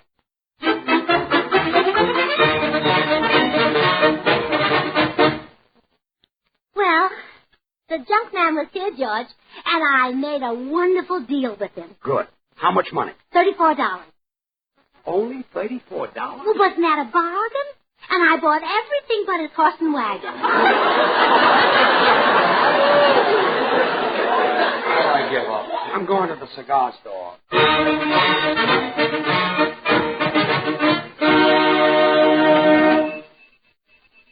Hello, Pops. Oh, how do, Mr. Brown?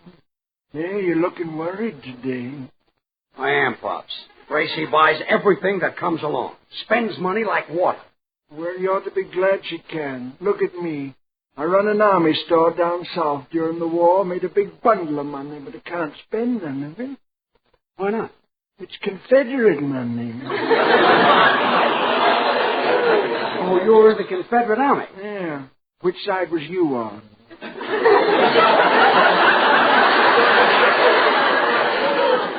I was 4F.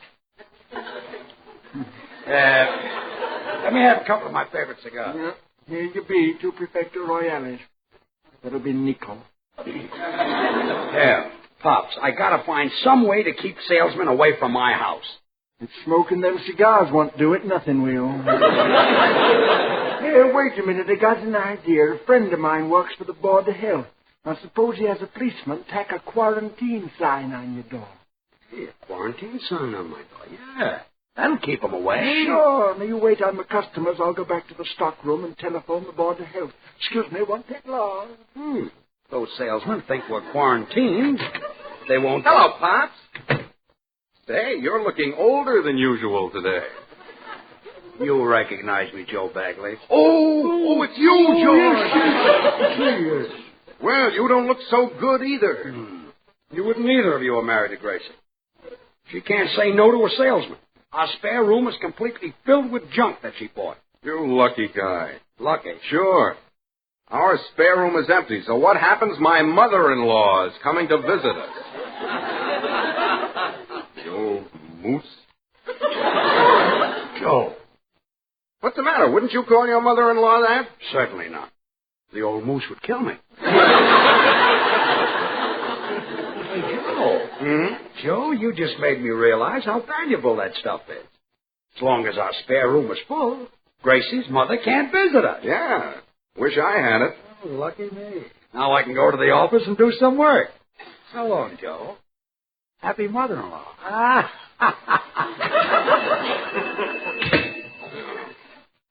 If I could talk Gracie into sending for her mother, she'd empty her spare room and I could get the stuff to fill mine. Oh, that'd be a dirty trick to play on George. Yeah, it would, wouldn't it?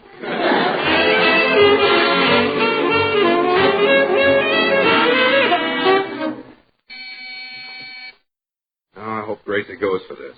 A sofa cushion with mother on it's a pretty corny thing to be selling. But George said she'd buy anything. Yeah. Oh, hello, Joe. Hello, Gracie. I'm selling... I'll buy it. What are you selling? A sofa cushion with mother on it. Oh, wonderful. I thought Mother was in San Francisco.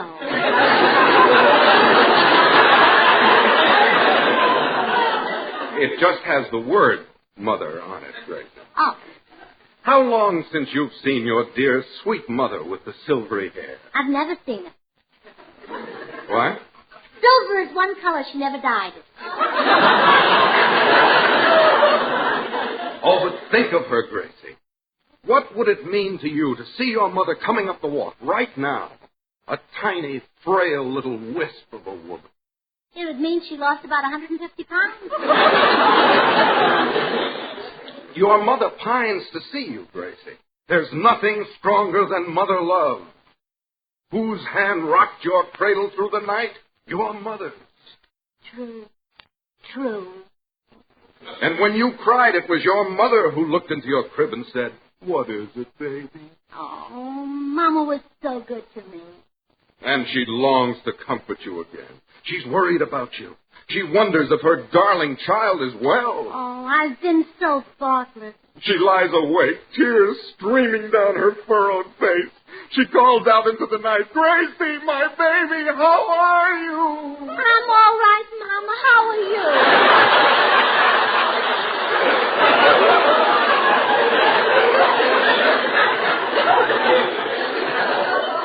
Now, Gracie, don't delay another moment. Send for your mother. Send for that dear, sweet little... What color is her hair now? Strawberry blonde. Send for that dear, sweet little strawberry blonde. Oh, I will, right away. But where can I put her? Our spare room is full of things I bought. Gracie, I cannot stand by and see a child denied its mother. I will put those things in my spare room. Oh, you're good, Joe. Good. Someday you'll go to heaven. Yeah. Here, take some of George's cigars. Well, no, thanks. I'm not in that big a hurry to get there.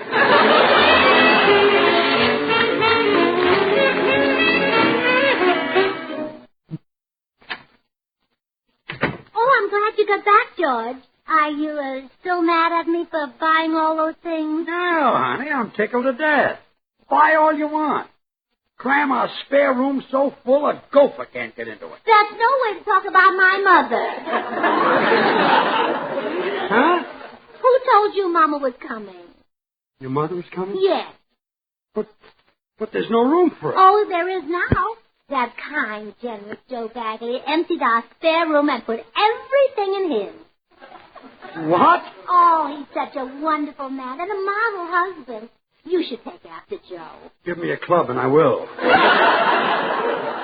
Look, honey, call your mother and tell her not to come. But she wants to see me.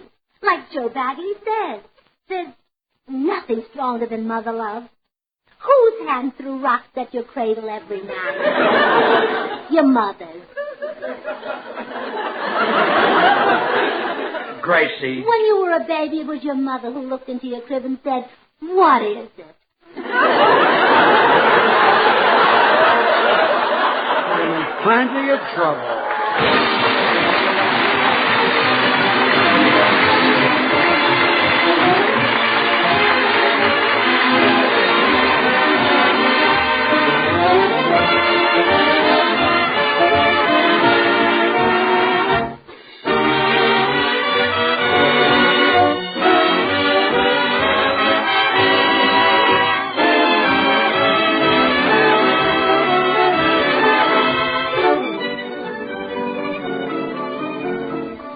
I'm looking over a four-leaf clover and Tego my heart.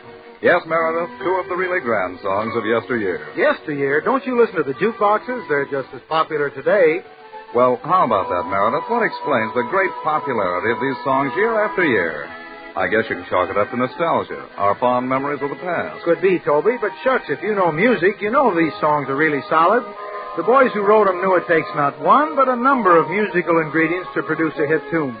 Now, just lend an ear to this popular revival. Try to recognize it from just this mellow harmony.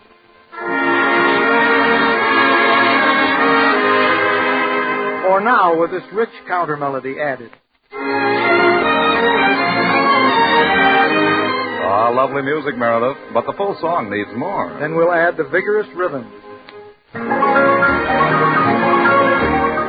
And now we'll blend in the melody and complete this favorite song of 1929. Yes, the beautiful and popular You Were Meant for Me.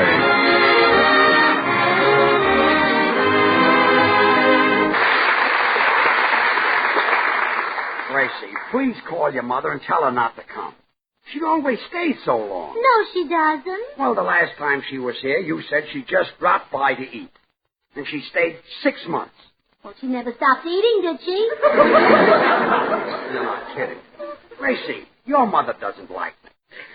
She didn't want me to marry you. She did everything she could to stop our wedding. Yeah, she even hid my pocketbook so you couldn't pay the preacher. I'll never forget what she did to me after the ceremony. Oh, George, every mother throws rice on her son-in-law. Not in 5-pound bags. From the church steeple yet.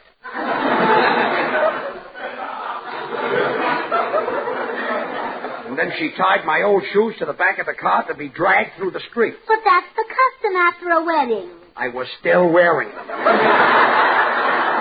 Oh, Mama was just having fun. You know her Irish sense of humor. Yeah, she's a cute kid. I tell you, Gracie, your mother never did approve of me. She wanted you to marry Joe Muldoon. If she comes here, I'll see who's at the door. Excuse me. Hope it's someone who can help me out of this mess. Hello, all. Meredith, you can be a lifesaver. Very well. What flavor? I love masquerade parties. That's not what I meant. I'll give you $10 if you'll help me keep Gracie's mother away. I'll do it, George. I need the money. I had to pay rather a stiff fine today for playing a flute and a clarinet at the same time. That's a crime? I was also driving a car. Well, here's your $10. Now, you come in and tell Gracie your apartment is being painted, and you'd like to stay in our spare room. She's fond of you, and she'll postpone her mother's visit. Very well. Hello, Gracie. Oh, hello, Meredith. Gracie, may I request your hospitality for a few days? My apartment is being painted. Oh, really? What color? What color? Yes, what color? Well, pardon me a moment. George, you neglected to tell me what color to say. How about green? Goodbye, Meredith. But, George, I'm trying to make the story that we concocted sound convincing. Shall I say blue? Scram. I don't believe I'm familiar with that color. Look, Wilson. Now it's no use, boys. I know this whole thing was cooked up by George to keep Mama away. Sure. He gave away our secret. Out. Out.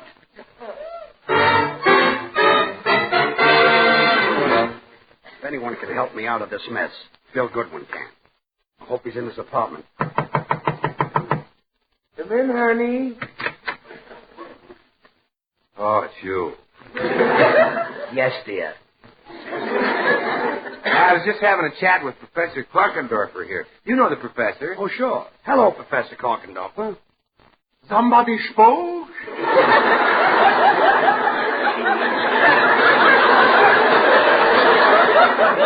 Yes. Remember me? Of course I remember you. I got eyes like a house. How could I forget that long, sunburned nose? That's my cigar. So? I'm surprised Mr. Goodwin would date a girl that smokes cigars. This is slop. Look, Bill. Yeah? I need your help. Unless you and I can stop her. Gracie's mother is coming to stay with us. Oh, a battle act, huh? Well, no. It's not that she's such a bad old girl, but she just despises me. Well, what's she got against you? She doesn't like actors. Yeah, but what's she got against you?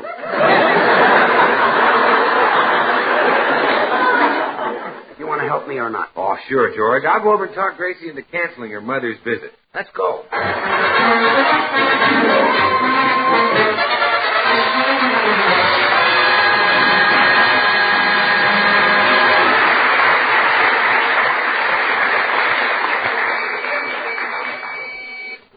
Come in. Gracie, me darling. Oh, Mama, I'm so glad to see you. I jumped out an airplane. Oh, that's dangerous. You should ride in... Oh, Gracie, sure you haven't changed a bit. You're still like your little Joe? Oh, yes, he'll be home pretty soon. And, Mama, please, try to be more friendly to George. Well, I'll try, but I don't hold out much hope. Well, just what is it you don't like about him? I can't begin to tell you. Well, why not? I'm only staying 3 weeks. But I'll say this. I trust no man who doesn't earn his living with his hands. Your husband's in show business, and that makes him a bum. Well, show business had nothing to do with it. Ah, Gracie McCushla, why didn't you marry that fine, honest, hard-working lad, Joe Muldoon? You mean Joe Muldoon with the bald head and the cauliflower ears and the buck teeth and the big fat stomach and the bow legs and flat feet who worked in the livery stable? Yes. Why didn't you marry him? I didn't love him. I don't know why. I just didn't love him. You have to go and marry George Burns. And he's a fine man, too, Mama. They don't make him like George anymore. Saints be praised. Well, where is the little blatherskite? Why isn't he here to greet his loving mother-in-law? Well, he must be around the neighborhood somewhere, Mama. I'll go see if I can find him. Now, you make yourself comfortable in the spare room.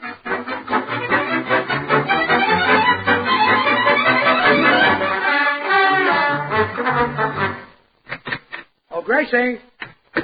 Hey, Gracie. Probably in the spare room fixing it up for Mama. I'll have a look. Well, Gracie, how... Mama. How did you get here so soon? I flew. Oh, I forgot about your broomstick. What was that? Oh, nothing. Glad to see you, Mama. Nice to see you. How are you, Mama? Don't you Mama me. Why aren't you here to greet me? Well, I didn't know that... Poor little Gracie's out looking for you. Where have you been? Out loafing, I suppose. Playing pool and gambling. I wasn't... Well, don't stand there. Answer the front door. There's no one at the door. I distinctly heard someone rapping. See who it is. Okay. What are you doing here, officer? Tacking up this quarantine sign. Get back in that house. Holy smoke. I forgot Pops was going to have that sign put up. Officer, that's just a gag to keep salesmen away. There's nobody sick here. I don't believe it. A man who looks like you has got to be sick. Now get back in that house. But, officer, you see that... Nobody goes in or out of this house for 2 weeks. Oh, no.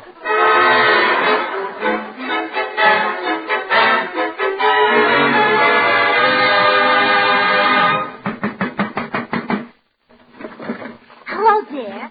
I came to the window to talk to you because the man from the Board of Health wouldn't let me in the house. How did you get chicken pox? You haven't eaten chicken for weeks. Gracie, Well, goodbye, dear. Wait a minute. Where will you spend the next 2 weeks? Oh, don't worry about me. I'll stay in the basement. Here? No, at the May Company. They're having a big sale. Gracie, wait. Don't leave me with the slave driver. George! Coming, Mother.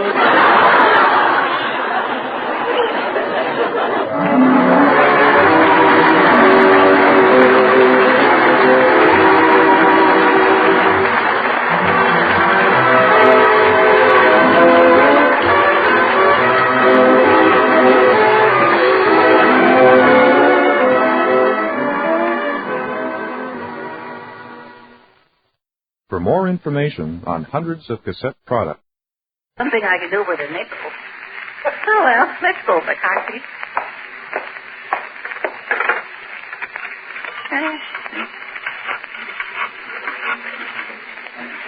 Hello? Mr. Bergen? Guess who this is? Now, wait a minute, Bergen. Yeah, but you got to take me back. Now, please. Yes. Well, I'll work for 50 cents a week. 25? I'll work for nothing. I'll pay you. I'll be your slave, Bergen. Listen, if you'll only take me back this one time.